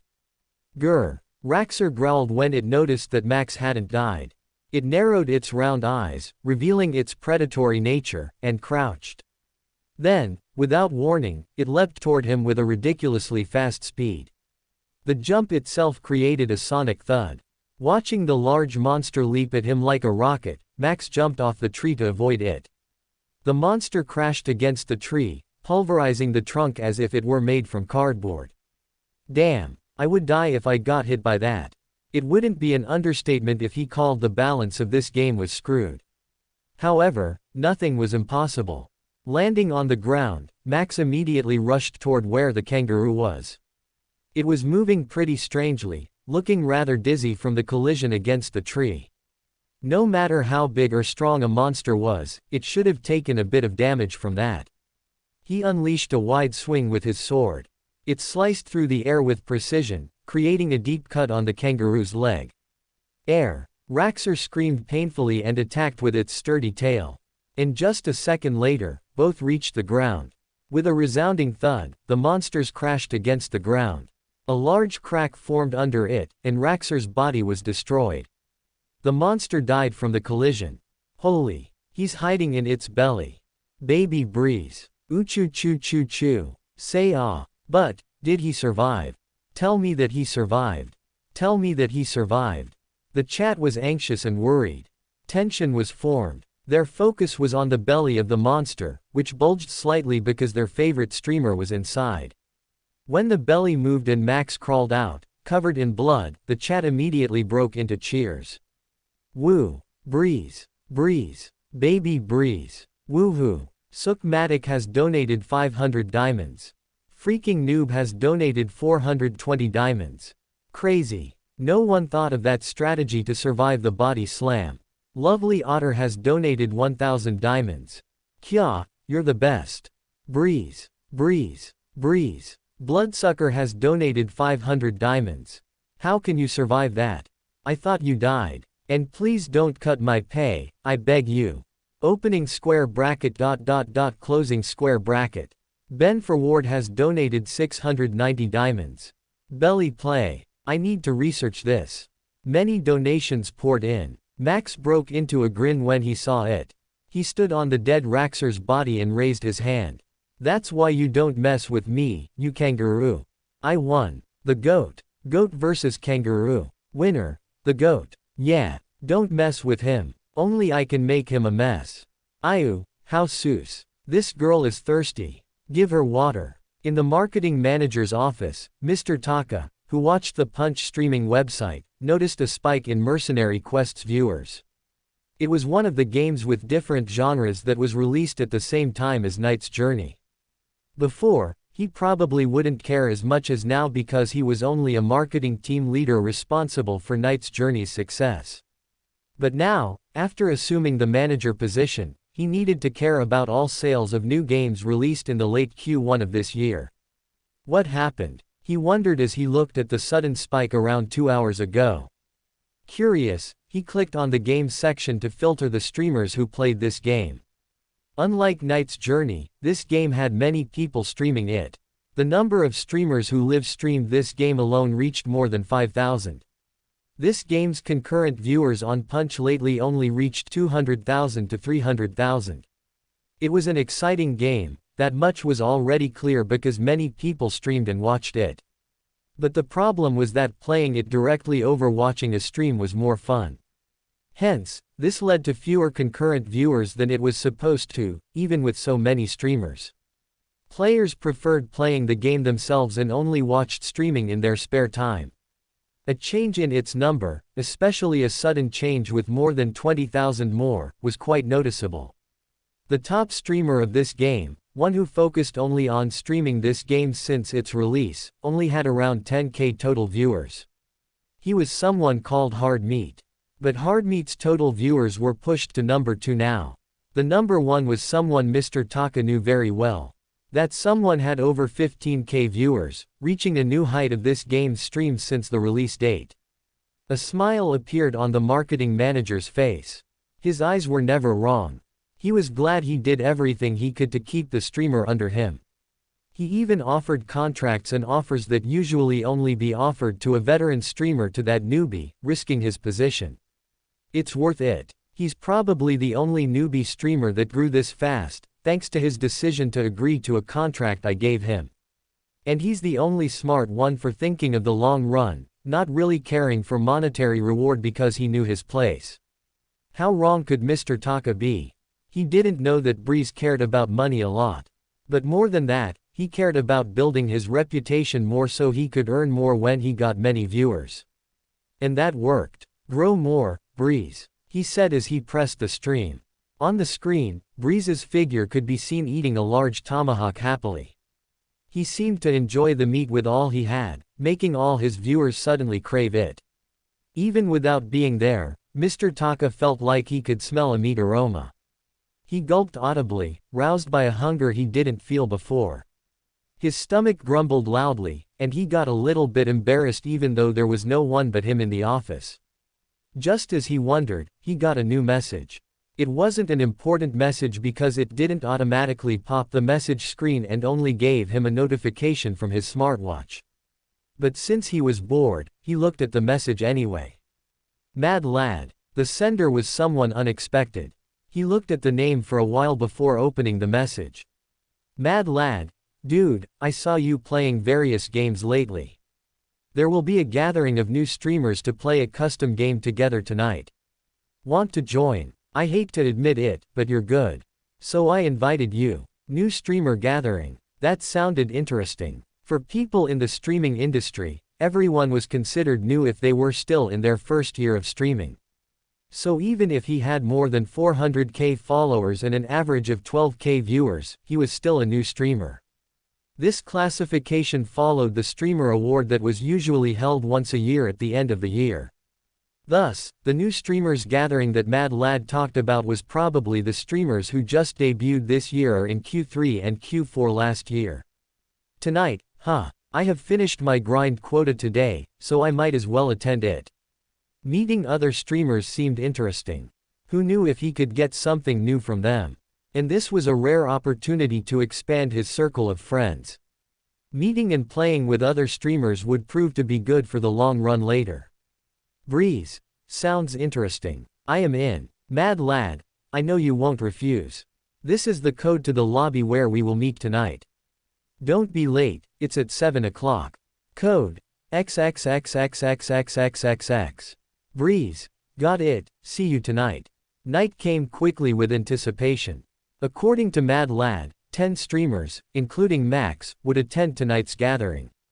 5 of those streamers were from the same streamer agency as Mad Lad, Bamboo Talent. What the streamers did in the gathering was chat or play some games together. It was just like a normal friend gathering, but they would livestream it on their own channel. It could also be called blind dates with female streamers too, although Max wasn't particularly interested in that. He just wanted to meet other streamers and talk with them. Apparently, many new streamers in the past also did this kind of gathering to support each other. All of them had similar followers and viewers, ranging from 100 to 300k, with an average 2k viewers. Only Max was a few levels above them. Still, those were already impressive. Not many could reach that level in just a few months of streaming, considering the harsh competition among newbies. Max was just an unnatural phenomenon. He was also lucky to get many promotions because he stood out. Well, let's meet the fellow streamers, then. It was now 6:40. Some streamers must have arrived in the lobby already, considering the time. So, Max decided to dive into the VR world. The lobby he was invited to was not that large.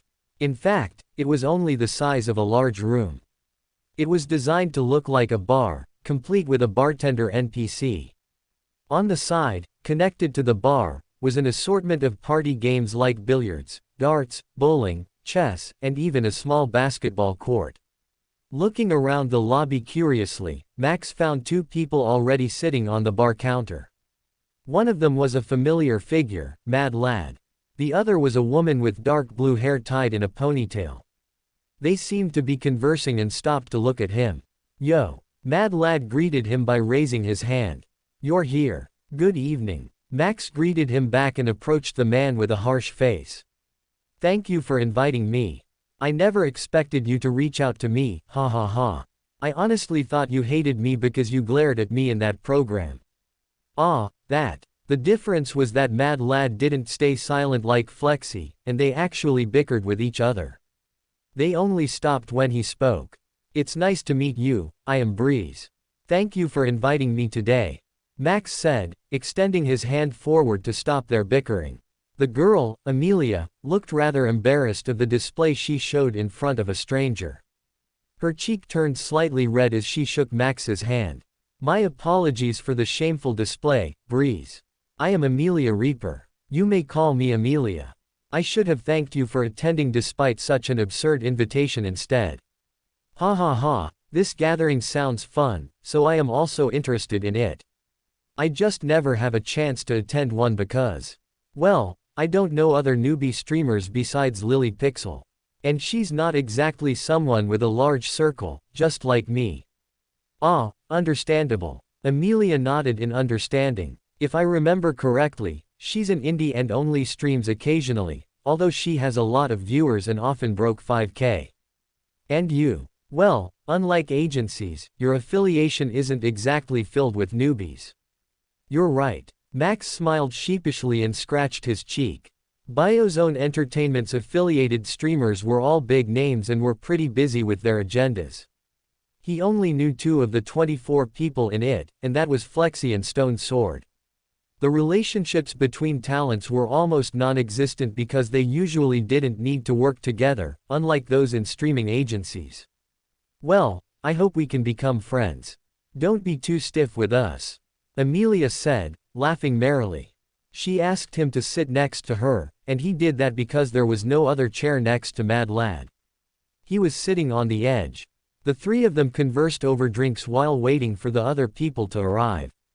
Naturally, Max ordered juice instead of alcohol due to the PTSD caused by Flexi. They talked about streaming and asked Max for tips to gain viewers like him. Even if Amelia and Mad Lad's average viewers were combined, it wouldn't reach 10k. Max happily told them the method he used. Other streamers were similar to competitors, but they were also friends. Even if their number of viewers grew, it wouldn't affect him too much because his specialty was different. After waiting for a few minutes, 5 people arrived at the bar with a flash of light.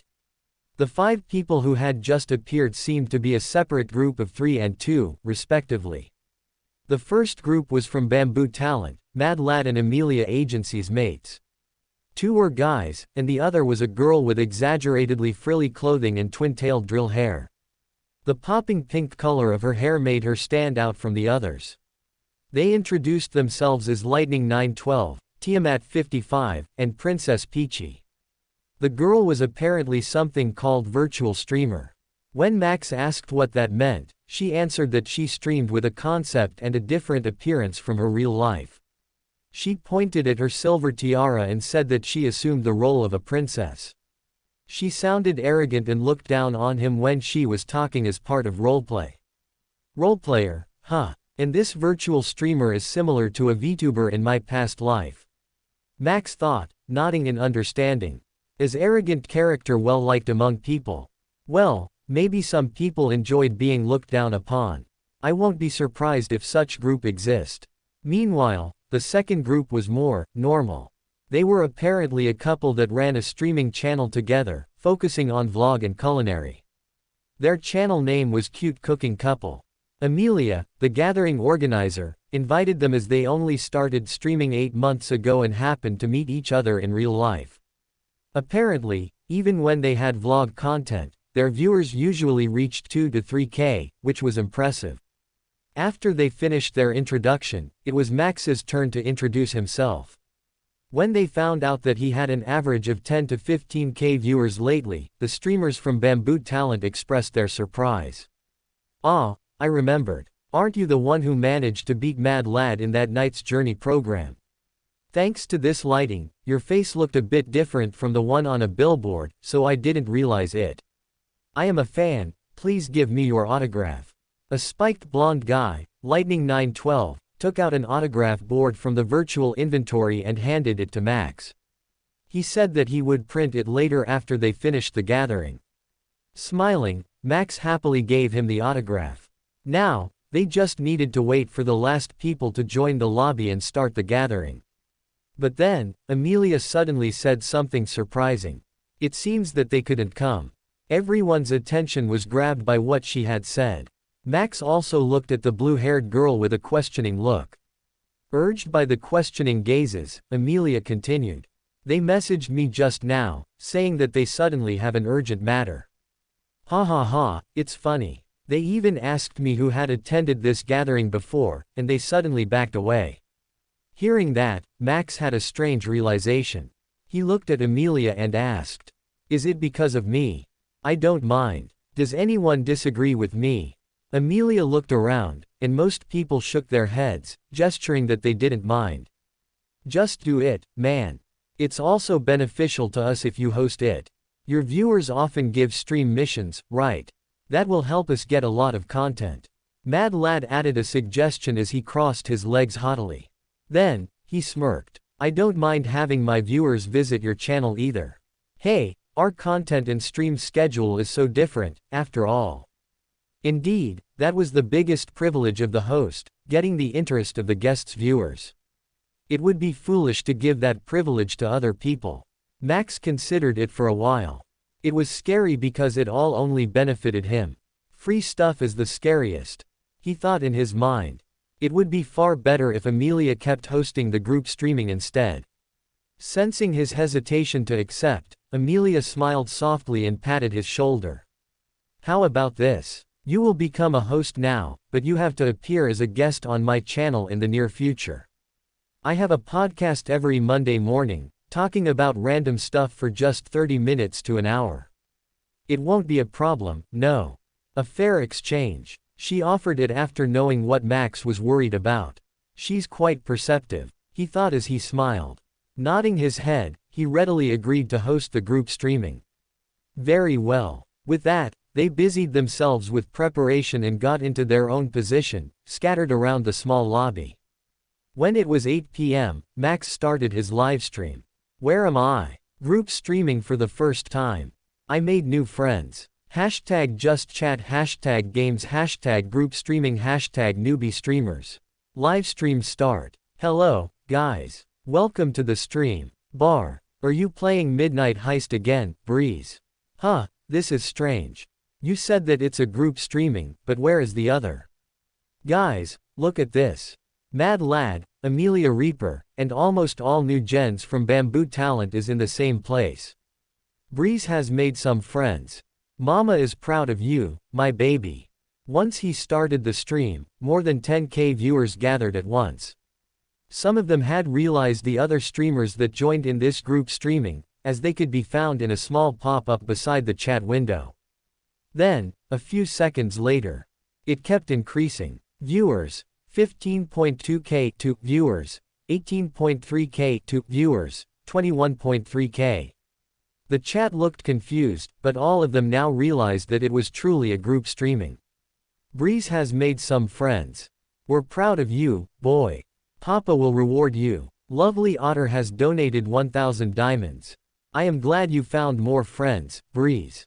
Friendless Goat has donated 200 diamonds. I am happy for you. I hope I get friends too. Max's lips twitched when he read the chat. Why were they acting as if he couldn't find any friends? Wasn't that too harsh? What do you take me for, guys? I have many friends, unlike some of you. He retorted to them with a sneer. Well, thank you for the donations, Otter and Friendless Goat. I hope you can get friend. They weren't triggered or mad that Max called them friendless because that was the fact for some of them. Rather, they even laughed and affirmed his words. Chatting with them was fun, but Max needed to proceed. Putting those aside, today is a group streaming. Mad Lad actually invited me, as we know each other from the Knight's Journey program. Max explained as he stood up from the bar counter and looked around. The camera followed his movement. Wherever he went, the camera would stay in front of him. Let's introduce you to the other streamers here. After that, we plan to play some games together. Saying that, he approached the couple first, who talked about the drink and food they ordered on the corner of the bar. He introduced them to his viewers, and likewise, they also introduced him to their viewers. Then, he moved to the group of Bamboo Talent in the game area. Max introduced Amelia and Princess Peachy, who were playing darts. Because beautiful girls appeared, and they had no boyfriend with them unlike the couple from earlier, the chat went wild immediately. Women. So it's a former athlete versus Breeze, whose skill level is unknown. He can dribble. Amazing. Just right after Max said that, Mad Lad began to move. His hand still dribbled the ball, doing some stunts and attempting to break his ankle. Moving left and right, he finally rushed forward. Max lowered his stance and spread his arms to defend. His eyes were focused on the ball and where it was going, waiting for a chance to snatch it from Mad Lad's hand. However, the mad streamer suddenly pivoted using his leg. He slipped past Max's defense and went toward the ring. In preparation to shoot, he stopped and jumped. Oh, you can't. At that moment, Max jumped back with a full speed and slapped the ball away. Tisk. Mad Lad clicked his tongue and looked at the ball going to the edge of the court. Almost. Rebound. Damn, that was so smooth. While having less experience, Breeze can use his speed to make up for it. Rebound. Get the ball. Landing on the ground, Max jumped and got the ball. Too bad, Mad Lad. While you can do stunts and fakes, my reaction speed is faster. Max said, dribbling the ball in his hand. It's now my turn. Do your best to defend against me. So cocky. With veins protruding on his temple, Mad Lad rushed at Max. He stretched his hand, aiming for the ball. There was no term defense in this streamer's head. Offense was the best defense. Hey, naive. Max dodged the hand by imitating the pivoting movement he had seen earlier. He slipped the ball between Mad Lad's legs and passed through him. He kept dribbling the ball to the ring, but he didn't prepare to shoot. Throwing a basketball was different from throwing a weapon. The ball curved in an arch when thrown to enter the ring. It didn't fly straight like what happened to weapons he threw in Knight's Journey. Thus, he had no confidence to throw it yet, fearing it would just bounce off the rim and get rebounded. So, what did he do? How could he enter the ball into the ring without throwing? The answer was simple. Running toward the hoop at a full speed, Max tried his best to build momentum to jump as high as he could. When he got close, he sprung up, his body soaring up and his hand that held the ball high up extending toward the ring. And then, pang! The ball entered the ring. His hands were clutching on the rim, and his body hung for a few seconds before he dropped. With a large grin on his face, he kissed his index and middle finger before raising it. "I am the GOAT," he declared. The other streamers, who unknowingly approached the court and watched, clapped their hands and shouted excitedly. "Dunk!" Lightning 912 exclaimed. "That was amazing," Tiamat 55 added, nodding like a commentator. He pushed his glasses up. "His speed, jump, and everything else is perfect. He's so fast. He even left Mad Lad in the dust." The vlog couple, the man called Ryan, commented in surprise. Not only them but also the viewers were pretty entertained. "So cocky. He even declared it himself. Ha ha ha ha, he's da GOAT. Slam dunk. God damn, that was satisfying. Newbie did a dunk. What else? Will he do 3-pointers from the other side of the court next?" Among them, Mad Lad was the most surprising one. He didn't expect Max to do the same fake as him after he claimed himself to be a newbie. How? He asked himself as he turned around, noticing Max looking at him.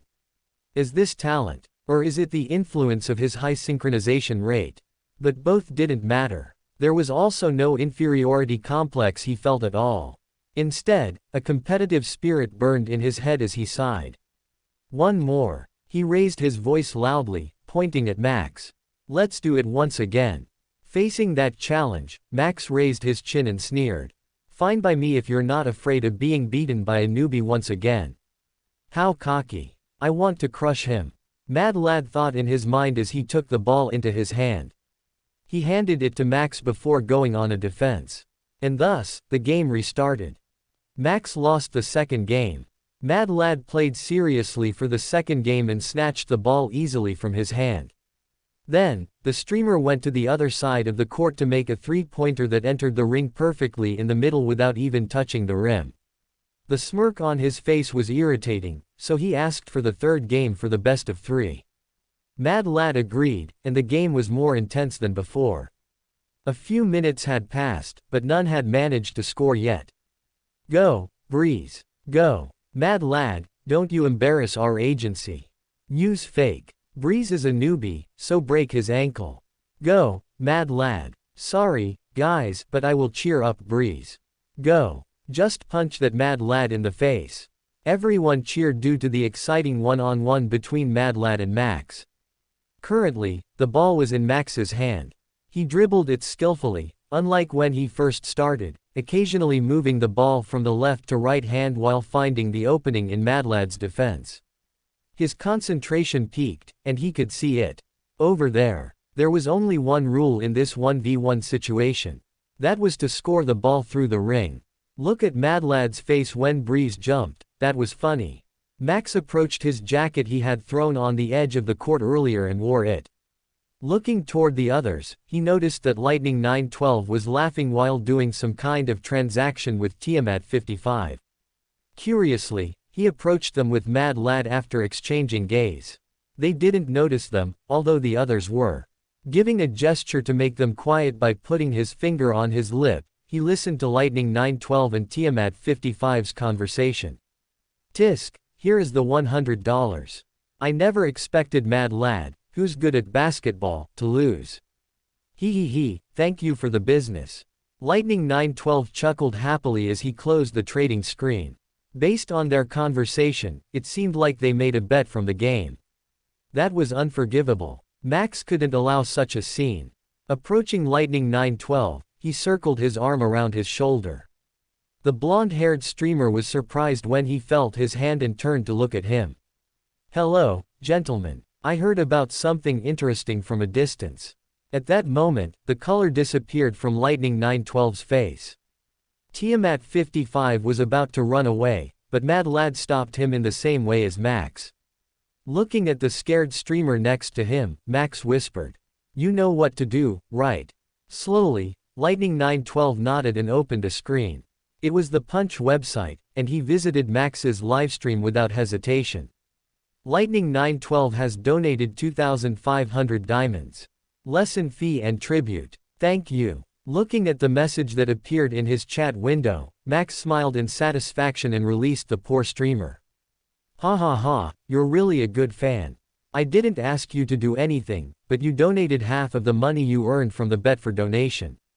Thank you, Lightning. Haha. No problem. The blonde guy laughed wryly. I still got half of the profit. What did I just witness? It's business. They are just doing some exchange, guys. Nothing strange here. Hee, what a good friendship. They meant business. This is what we call profit, people. There is nothing strange here. Tiamat's fate was better because he already lost money. Mad Lad just asked him to order him a drink from the bar counter. The gathering continued. They played games, laughed together, and got close. In fact, Max was also having fun playing together with them. Without him noticing, a few hours had passed, and the gathering came to an end soon. In the corner of the bar area, Mad Lad suddenly approached him and gave him a note that said, "Stay a bit longer after the gathering. There is something that I have to tell you." Max looked at the harsh-looking guy and nodded. If he couldn't say it now, then it must be something private. The note was also given in a way that his viewers wouldn't notice. And after a few words from Amelia, the gathering ended, and Max turned his group streaming off after getting a shower of donations. Livestream ended. Cute cooking couple, Lightning 912, and Tiamat 55 left the lobby after hanging for a few minutes. It was already late at night, and they apparently had personal streaming after this. Only 3 people were left in the lobby: Max, Mad Lad, who asked him to stay, and Amelia Reaper. Sorry to keep you here for a bit longer, Breeze. There is something that I need to talk about with you. I don't think hiding this will make you feel at ease, so. Well, it's related to what happened before the stream. Amelia explained as she sat down next to Max, just like their position before the gathering began. She looked a bit guilty as she scratched her cheek. I knew that you said you weren't uncomfortable, but I can't help but need to tell you about this. She said, looking at him. Actually, they told me the reason why they suddenly backed off from the gathering. Do you want to hear it, or do you prefer to be oblivious of it? So there is indeed a reason beyond their sudden decision. But she hid it from the others, most probably because it's a troublesome reason. Max thought as he looked at Amelia. To be honest, that wasn't important at all. But, learning from the past when he dealt with the 3 trolls from Midnight Heist, he probably needed to hear the reason from Amelia. Knowing the reason might be the best just to be safe. If it's just because they are jealous or have an inferiority complex, then that's fine. But if they have hostile intentions against me, then I could prepare for countermeasures. Please tell me. Alright. According to Amelia, she got the message from 2 streamers she invited. Their names were Tofu Master and Crispy Ninja, and both were male. In the messages, unpleasant words were thrown. Tofu Master, why did you invite that fucking guy? I knew that you're not sincere and just want to embarrass us, bitch. Just because we're from Bear Agency that's not as famous as yours, you think you can do whatever you want to us. Crispy Ninja, bitch, whore, slut. You ass licker better lick that Breeze guy ass to gain fame. I won't do it. I am out. Don't ever invite me again or someone from Bear Agency, you slut. When Max showed the messages that Amelia showed him, he furrowed his brows in displeasure. Not only that, he wondered about something. Are they fools? Sending a message filled with foul words was one thing, but they even mentioned their agency and called names. If these screenshots were spread on the internet, not only their names but also their agency would get affected by it. Amelia shrugged her shoulders. I don't know. Hey, they are no fools.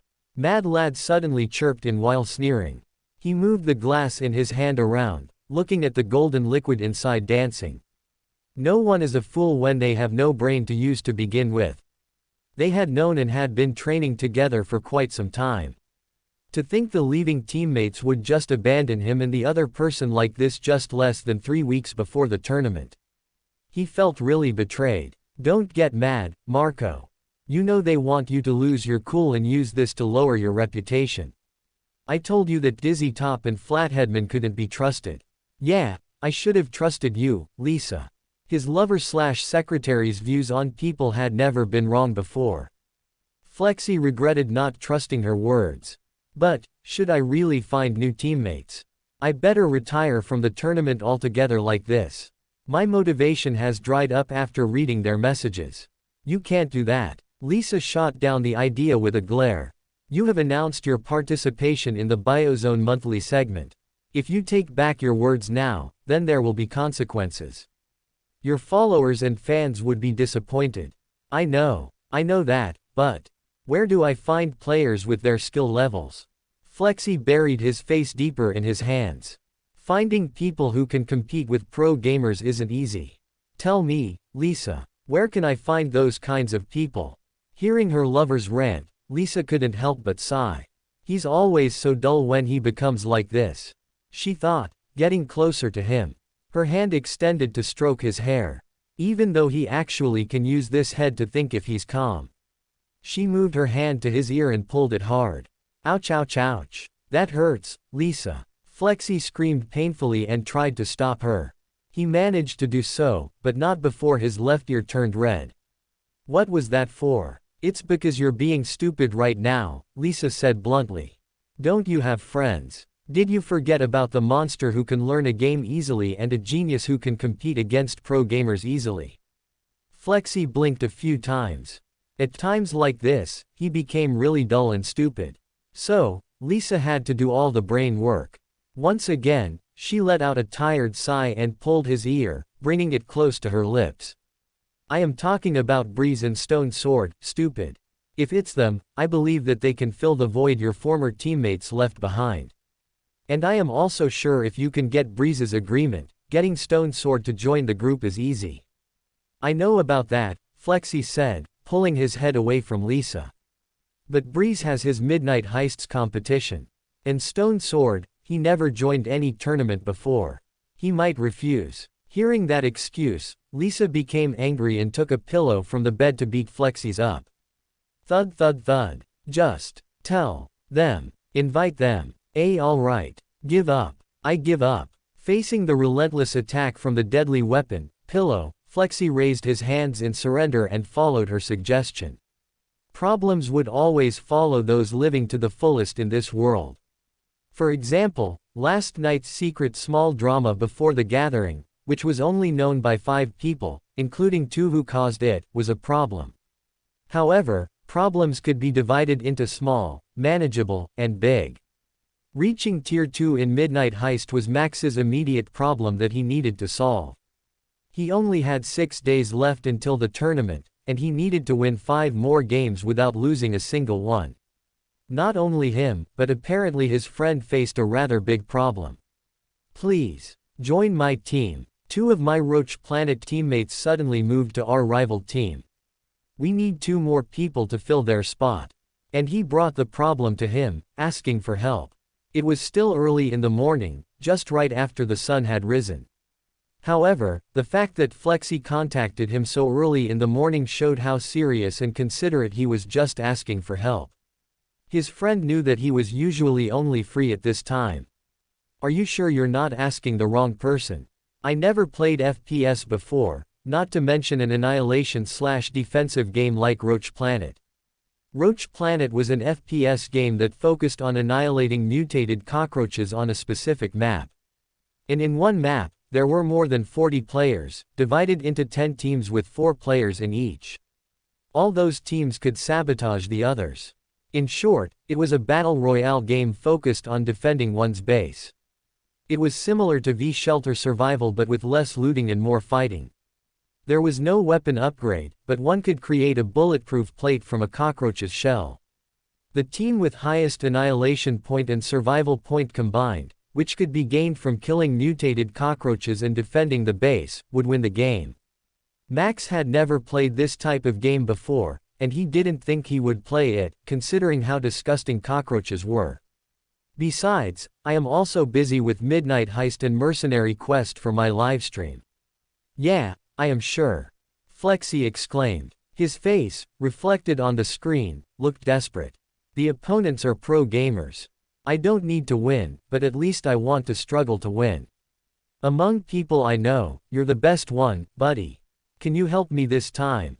I know it's a hard request because you have a Midnight Heist tournament. But consider it, please. Naturally, there is a pay in it. People. Flexy's face suddenly appeared and filled the screen. He had a friendly smile. How are you doing? Today, we will annihilate roaches. The orange-haired streamer exclaimed proudly, having his hands on his hip. The camera showed that he was surrounded by 3 other people. The ground he stood on was gray, and the sky was dark. In the distance, one could see a large blue planet glowing slightly with the sun hovering on the right. Just from the first look, Max realized that the game's setting was on the moon. Space cockroach. Max winced just by thinking about it. How scary were they in space if they were already so scary on the ground? They would have an infinite ultimate skill, fly. No, let's focus on the video. Roach Planet was in short a pretty balanced game. Flexy and the other 3 were given starter equipment, which they could further upgrade in the base after killing cockroaches. After the initial 3 minutes of grace time to get themselves in position ended, they arrived. It's at the 6 o'clock direction. The first raid has started. Someone from the south area warned, and everyone but one person ran toward him. They climbed the stairs and pointed their energy gun toward the distance. A second later, their appearance was clear. Hundreds, or maybe thousands of black dots crawled to the base. They weren't just 2 to 5 centimeters big. No, they were in meters. Their bodies were covered in shiny exoskeleton, and their 8 legs could allow them to crawl more than 20 km/h. This is madness. Max shouted loudly when he saw their figures. The game's designer is so nasty. Why would they create such a game? Madman. They are madmen. Even so, Max still watched. Surprisingly, he had no problem with what he saw. Was it because the cockroaches were big? They weren't as scary as when they were small. Was it because he saw them through the screen? Or was it because of their size? He didn't know. At least he could rest assured that they wouldn't be able to crawl inside his ears. That was a saving grace. If it's like this, then maybe I can play it too. I can take revenge at them for scaring me in the past. Just when he thought of that, he heard Flexy shout energetically from the speaker. Fire! Energy beams were shot from their guns. They traveled at a fast speed and exploded when touching the ground. Unlike the beam gun in Midnight Heist, this was a real destructive weapon. The incoming cockroaches were decimated at once. Small craters were formed from the gun's explosion, but those didn't stop the Black Army from advancing. Battle ensued. Energy beams kept flying from the 3 guns. When one stopped to reload their energy gun, the others would cover for him. The last person who didn't help in defense was getting all ammunition from inside the base, dropping them near the 3 who focused on annihilating the cockroaches. It was a strategy so they wouldn't need to run around getting extra ammunition when they were depleted. Before long, the first wave was successfully defended against. And then, a rumble echoed. No one knew where it came from, but Flexy gave out a command. It's the cockroach's first boss. Let's find it before the others. After those words, the scene changed. It didn't show how they explored or something, but it immediately showed Flexy and one man hiding behind a tree and observing a large, shiny black boulder with what seemed to be fur on its back. There it is, the first wave boss. Upon closer inspection, that wasn't a shiny black boulder at all. It was a large cockroach, the boss of the first wave. Max didn't recognize it at first because it didn't look similar to a cockroach he was familiar with. It was as if that boss was a monster from Mercenary Quest instead of the black nightmare that haunted most people in the world. Flexy and his teammate used hand gestures to communicate. The other 2 were apparently in the base to guard it from an unexpected attack. With simple coordination and swift attack from 2 sides, they bombarded the large cockroach with energy beams. The boss, getting hit many times, stood on its 4 legs and spread its wings. It initiated a fly. Aim for the wings first. Don't let it fly. Fire in the hole. The teammate threw a sphere filled with blue gas. When it touched the boss cockroach's wings, it exploded with an intense blue flame that spread quickly. It seemed to contain biochemicals that hurt the boss as it moved frantically. Either because the developer or the game designer didn't know how to make cockroach sounds, or they just thought it was too disgusting, the boss's scream was filled with silence. At that point, Max had enough watching and closed it. It wasn't because he was scared of the abomination, but it was because he found out that his trauma seemed to be non-existent and just his imagination. They can be killed. He nodded in satisfaction. And based on what Flexi said in the monthly segment a few days ago, it seems that poison and insect repellent work, unlike the real thing. I can play this game. A smile adorned his face. A new challenge, on top of an ongoing challenge that could split his head due to frustration. For him, such a challenge was something that he sought. It sounds interesting. He might have to alternate between the two games that he currently played to play Roach Planet, but that wouldn't be a problem. Yes, Senior 07. The other police were unknown. They probably were running toward him now after catching the other thieves. Once again, they weren't important. Because the time limit was nearing an end. Only 30 seconds left. It seems he won. Did we witness his advancement to Tier 2? Finally. And it's only the 9th of May. 25 seconds left. No thief or other police in sight. Finally, after a few days of grinding, he can compete in Midnight Heists competition. Hey, it's only natural, Max said, playing with his gun. On the outside, he appeared to be calm and acted as if this was natural. Inside, however, he felt relieved that he could reach his goal faster than it was supposed to be. This way, he could invest his time to help Flexi and settle all his debt from before. In the end, the last thief hid until the time limit was reached. He was probably afraid that his RP would fall greatly if he got caught. In the case he wasn't caught, he would only lose half of his RP. Max knew this from his past experience with bad teammates. When the clock reached 0, the notification rang. His body was covered in a bluish light before he was teleported back to the familiar bar he used to wait for matchmaking. The scenery around him didn't matter. His gaze was focused on the matchmaking screen in front of him, more specifically at number 3 written on top of the matchmaking. It slowly disintegrated like sands, blowing away by the wind. By the time the number disappeared, number 2 came from the sky with a lightning bolt, crackling harshly with words, "Congratulations," written boldly with lightning. Secretly Thief has donated 2,222 diamonds. See you in competition. Bloodsucker has donated 222 diamonds. No, I don't want more work. Many donations poured in, congratulating his achievement. Max chuckled when he saw Bloodsucker's name. It seemed like he was still watching. My mom has donated 200 diamonds. Congratulations. Handsome Police Dog has donated 299 diamonds. Hey, I am still more handsome. But do you know that police are actually not doing that to thieves? It's said. Sighing in relief, Max let his body relax. It had been a long journey, but he reached his goal now. I am done with this game. Only tournament is left, I can do it. When Max finished with the grind, the sun had almost set already. It took longer than expected. Phew. Exhaling, he took a look at his body. Sweat was formed and wet his body, making it cling to his skin. Looking at his condition, he thought, let's take a shower and then get dinner at Nina's place. It had been a long time since he visited the restaurant. He was curious about what she had been doing lately. Besides, he wanted to talk about tomorrow's outing to the aquarium. That sounded like a nice rest time, and he also could livestream the outing as a vlog if Nina didn't mind. With a quick decision, he took a shower, changed his clothes, and exited his mansion. Max always greeted the security to keep their relationship good. Who knew if he needed a key to the roof again in the future? Walking through the street, he quickly arrived at the restaurant. It was still too early for dinner, so it was pretty much empty, with only 2 customers inside. Just like when he first came to the restaurant after he got his memories back, the short-haired waitress inside beamed with a happy smile and waved her hand upon seeing him. Max, she shouted energetically, approaching him while clutching on an empty tray. Smiling, he waved his hand back at her. She stopped before him and asked, "Are you here to eat? Or are you just visiting because you miss me?"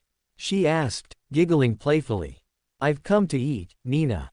Can you bring me the spicy noodle set with grilled pork belly?" "Aw, what a shame. So you don't miss me."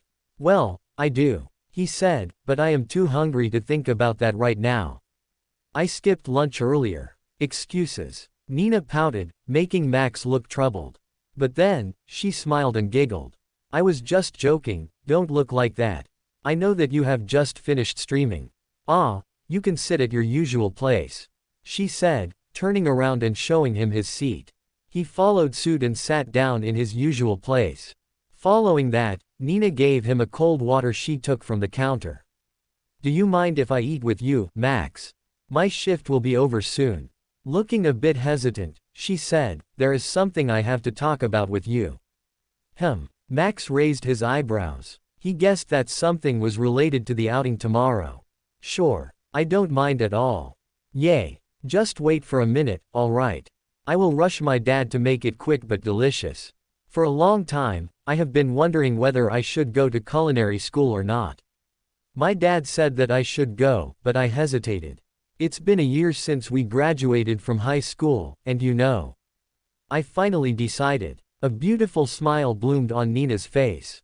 She looked like she was relieved from something that burdened her for so long. That's great. Max smiled with her. Then, he asked curiously, does the school require you to attend physically? I remember that some higher schools only require VR attendance. Yes, Nina confirmed with a nod. It's cooking, so we need to learn it with our real body. No matter how advanced VR is, it still can't perfectly recreate reality. That's right. He had to agree with that. Even now, he still longed to do parkour IRL because it felt different than when he did it in VR. Where is this school, by the way? It's southwest of the United Nations, directly opposite this city. If I use Sky Rail, then it would take me around 8 to 10 hours, I think. I am not sure. And I probably will leave next week because I was already accepted. I have talked about this with Dad, too. That's far. And so suddenly. Sky Rail could be comparable to normal flight in his past life. 8 to 10 hours of travel showed how far that school was located. Sorry. I could only tell you right now because. Well, this is also a sudden decision from me too. I only tried to apply, but who knows that I got accepted. It's a miracle. Nina ruffled the back of her head. She was sad to be separated from her friend too, but she held it in. But, Max, we can always meet in VR whenever you miss me. A call is the only thing you need. Are you sure it's not the opposite? Max smirked, teasing her. Then, his smile disappeared as he realized something. That's right, he thought. I have memories of being together with Nina for so long. Not being able to see her directly for some time might feel a bit lonely. Sighing, he smiled softly again. She didn't show her sadness, so he also couldn't do that. I guess we will have to do our best to have fun together tomorrow then. I will buy your ticket to the aquarium. Think of it as my congratulatory gift. Nina blinked a few times before bursting into laughter. I guess so. Let's have fun. Many people entered the restaurant. They were bustling with their own activities as the part-time waitress did her best to serve them. At the corner of the restaurant, two youngsters were laughing merrily. No one knew that behind their laughter was a painful temporary separation after being together for many years. Still, their smiles prevail. Because they knew it wasn't an eternal separation. Max returned to his apartment after eating and talking to Nina for a while. He wanted to stay longer, but Chef Rush kicked him out, saying every table was important. The chef said he could stay if he helped in the kitchen, but Max politely refused because he knew he wouldn't survive there and ran away. Nina saw him off with a smile, which reassured him. When he arrived at his apartment, he checked his message. There was still no reply from Flexi. Is he that busy to the point he couldn't read my message? Or did he encounter any problem? He thought and began to get worried. But he shook his head immediately. There was no way Flexi would get into trouble with Lisa backing him. She would punch and knock him out if that meant keeping him out of trouble. Looking at the clock, Max found out it was already 8 p.m. He planned to play Roach Planet if Flexi replied, but because there was no response, he decided to play Mercenary Quest and livestream it instead. There was a storyline waiting for him. Let's get to work then. Entering the VR capsule, Max dived into his lobby. There, he prepared his stream like usual and changed the title. I have enough of crying old man. It's time to start the storyline. Hashtag mercenary quest, hashtag hunting monster, hashtag quest storyline, hashtag crazy movement. Looking at the title he made, Max nodded in satisfaction. Perfect. There was no need for any clickbait anymore. His follower count was already nearing 500k. If a random viewer saw his thumbnail, taken from the automatic loading screen provided by the system, and the viewer's count, they would be curious and visit. It was natural for humans to be pulled by the crowd. Livestream starts. As soon as he started and played the loading screen, viewers immediately gathered. 4K, 8K, 10K. It kept rising until it finally stopped at 13K. This number was mostly influenced by the fact the next day was Saturday, a day off. They could afford to relax and watch the livestream without thinking of any work. In fact, some of them were new viewers who were baited by clips playing on the loading screen and the title. Mercenary Quest Story. Count me in. It's been a long time since streamers actually followed Mercenary Quest storyline. They are already so far ahead. Breeze has started another storyline. It will be epic. Oh, newbie. Have you approached me because you heard the rumor? That question seemed to be strange. But for a player, it was a natural progression. Rumor. Max asked, getting the keyword from his sentence. Can you explain more about it? I have heard nothing of such. Hey, that won't do. As a mercenary, you should open your ears to the rumors. Jamal shook his head. Well, let me tell you, newbie. Apparently, Tromax has been spotted in Misty Forest. This monster is troublesome. Weak, but it can multiply fast. If left alone, it will destroy one area with its offspring. So, go back to the Stronghold Mercenaries base and ask Hunter about this. He knows more than me. Ding. A new mission is generated. Tromax's clue. Visit Stronghold Mercenaries base and find Hunter. Ask him the details about Tromax's appearance. You can find Hunter on the balcony. Looking at the notification in front of him, Max nodded in satisfaction. The mission in this game was apparently not as linear as the one in Knight's Journey. Max would find out later whether it had roots or not. Curiosity was the best spice to get motivated to finish the game's storyline. As expected, playing a game with a storyline feels nice. Max turned around and saw the lump of light that served as his guide. It flew toward the train, giving him a clue about the next destination. Well, it's starting. It has begun. The journey to the peak of the mercenary world. All the suffering. All the despair. Ha ha ha. Ha blood god will enjoy this. My right arm has felt it. The arduous journey that Breeze will go through. Are you guys okay? Stop it. Get some help. Choo choo. Boarding the train, Max arrived at Stronghold Mercenaries base in just a few seconds. This game's skip feature that activated whenever one boarded the train to the next destination was truly a lifesaver to cut time. Without it, a lot of time would be wasted just sitting inside the boring metal carriage. Stepping outside the train, Max was greeted by a base on the side of the cliff. It was made in a way so the monster couldn't reach it. At least small class and medium class. Buildings hung over the edge of the cliff, and the entrance was right in front of him. The train didn't even enter and had a separate station outside the tall stone fence. It's massive, Max exclaimed as he looked at the main base beyond the fence. A massive structure stood in the middle, piercing the sky. There were some balconies connected to the main building, with people merrily sitting and laughing. Among those people, at the topmost balcony, Max could see someone with a question mark above his head. That must be Hunter. Let's visit him and make progress on this quest. Max entered the base. The people guarding the gate didn't ask him for identification or anything. Rather, he was greeted and allowed to enter. Finding the entrance to the base was also easy. Who would miss such large doors in the middle of the small residences? And when he entered, he noticed something. There is no elevator, he muttered as he faced the long stairs in front of him. On the sides, beautiful NPCs were taking care of many mercenaries who drank beers and ales. There was no elevator in sight. The only trace of technology he could see was the steam heaters in a box that looked like a refrigerator. Are the devs serious? The hell has started. Welcome to the first step of trials. Ha ha ha, you shall taste hard work. Not even you can escape this. Caesar said great minds come with great bodies. So he made these stairs so the mercenaries could train their body. Nah, this is bullshit. Max shrugged his shoulders. He could feel his motivation slightly dismissed. Is there no other way to reach the top? Looking around, there didn't seem to be any way aside through the stairs from inside. It was just one big stair that connected all floors together. No holes could be seen from the inside, unlike on the outside. At that moment, he had an idea. Climbing those stairs would take a long time because it was one step at a time. So, why didn't he just skip all the steps and just jump around like a monkey? He was a Tresor, for God's sake. Isn't that the perfect strategy to reach the top faster?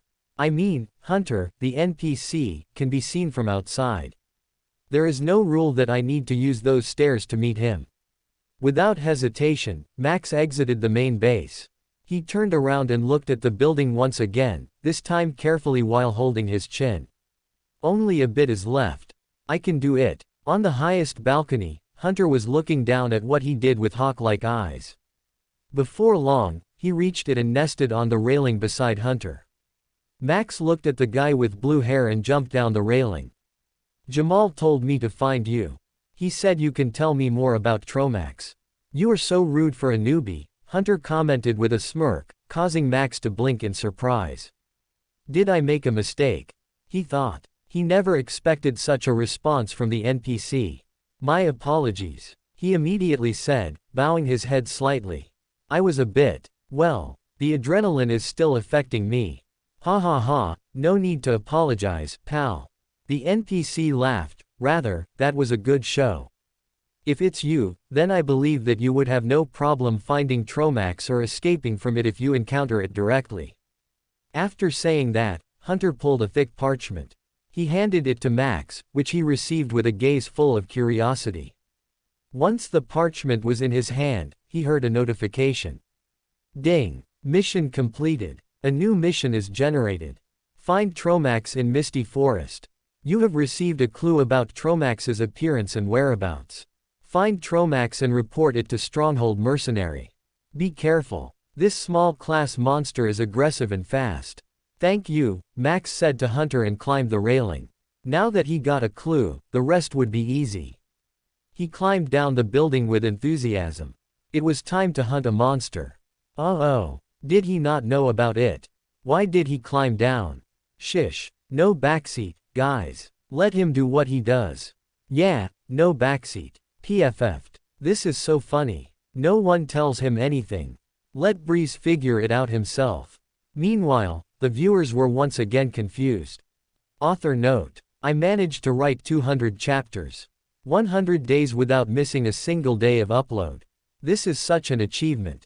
And I want to say thank you for all your support. Thank you. For more thrilling fanfiction stories like this, check out my channel Fanfic Audiobook. Dive into epic adventures, mysterious realms, and legendary journeys brought to life through immersive storytelling. Don't forget to like, share, and subscribe for more amazing audiobooks.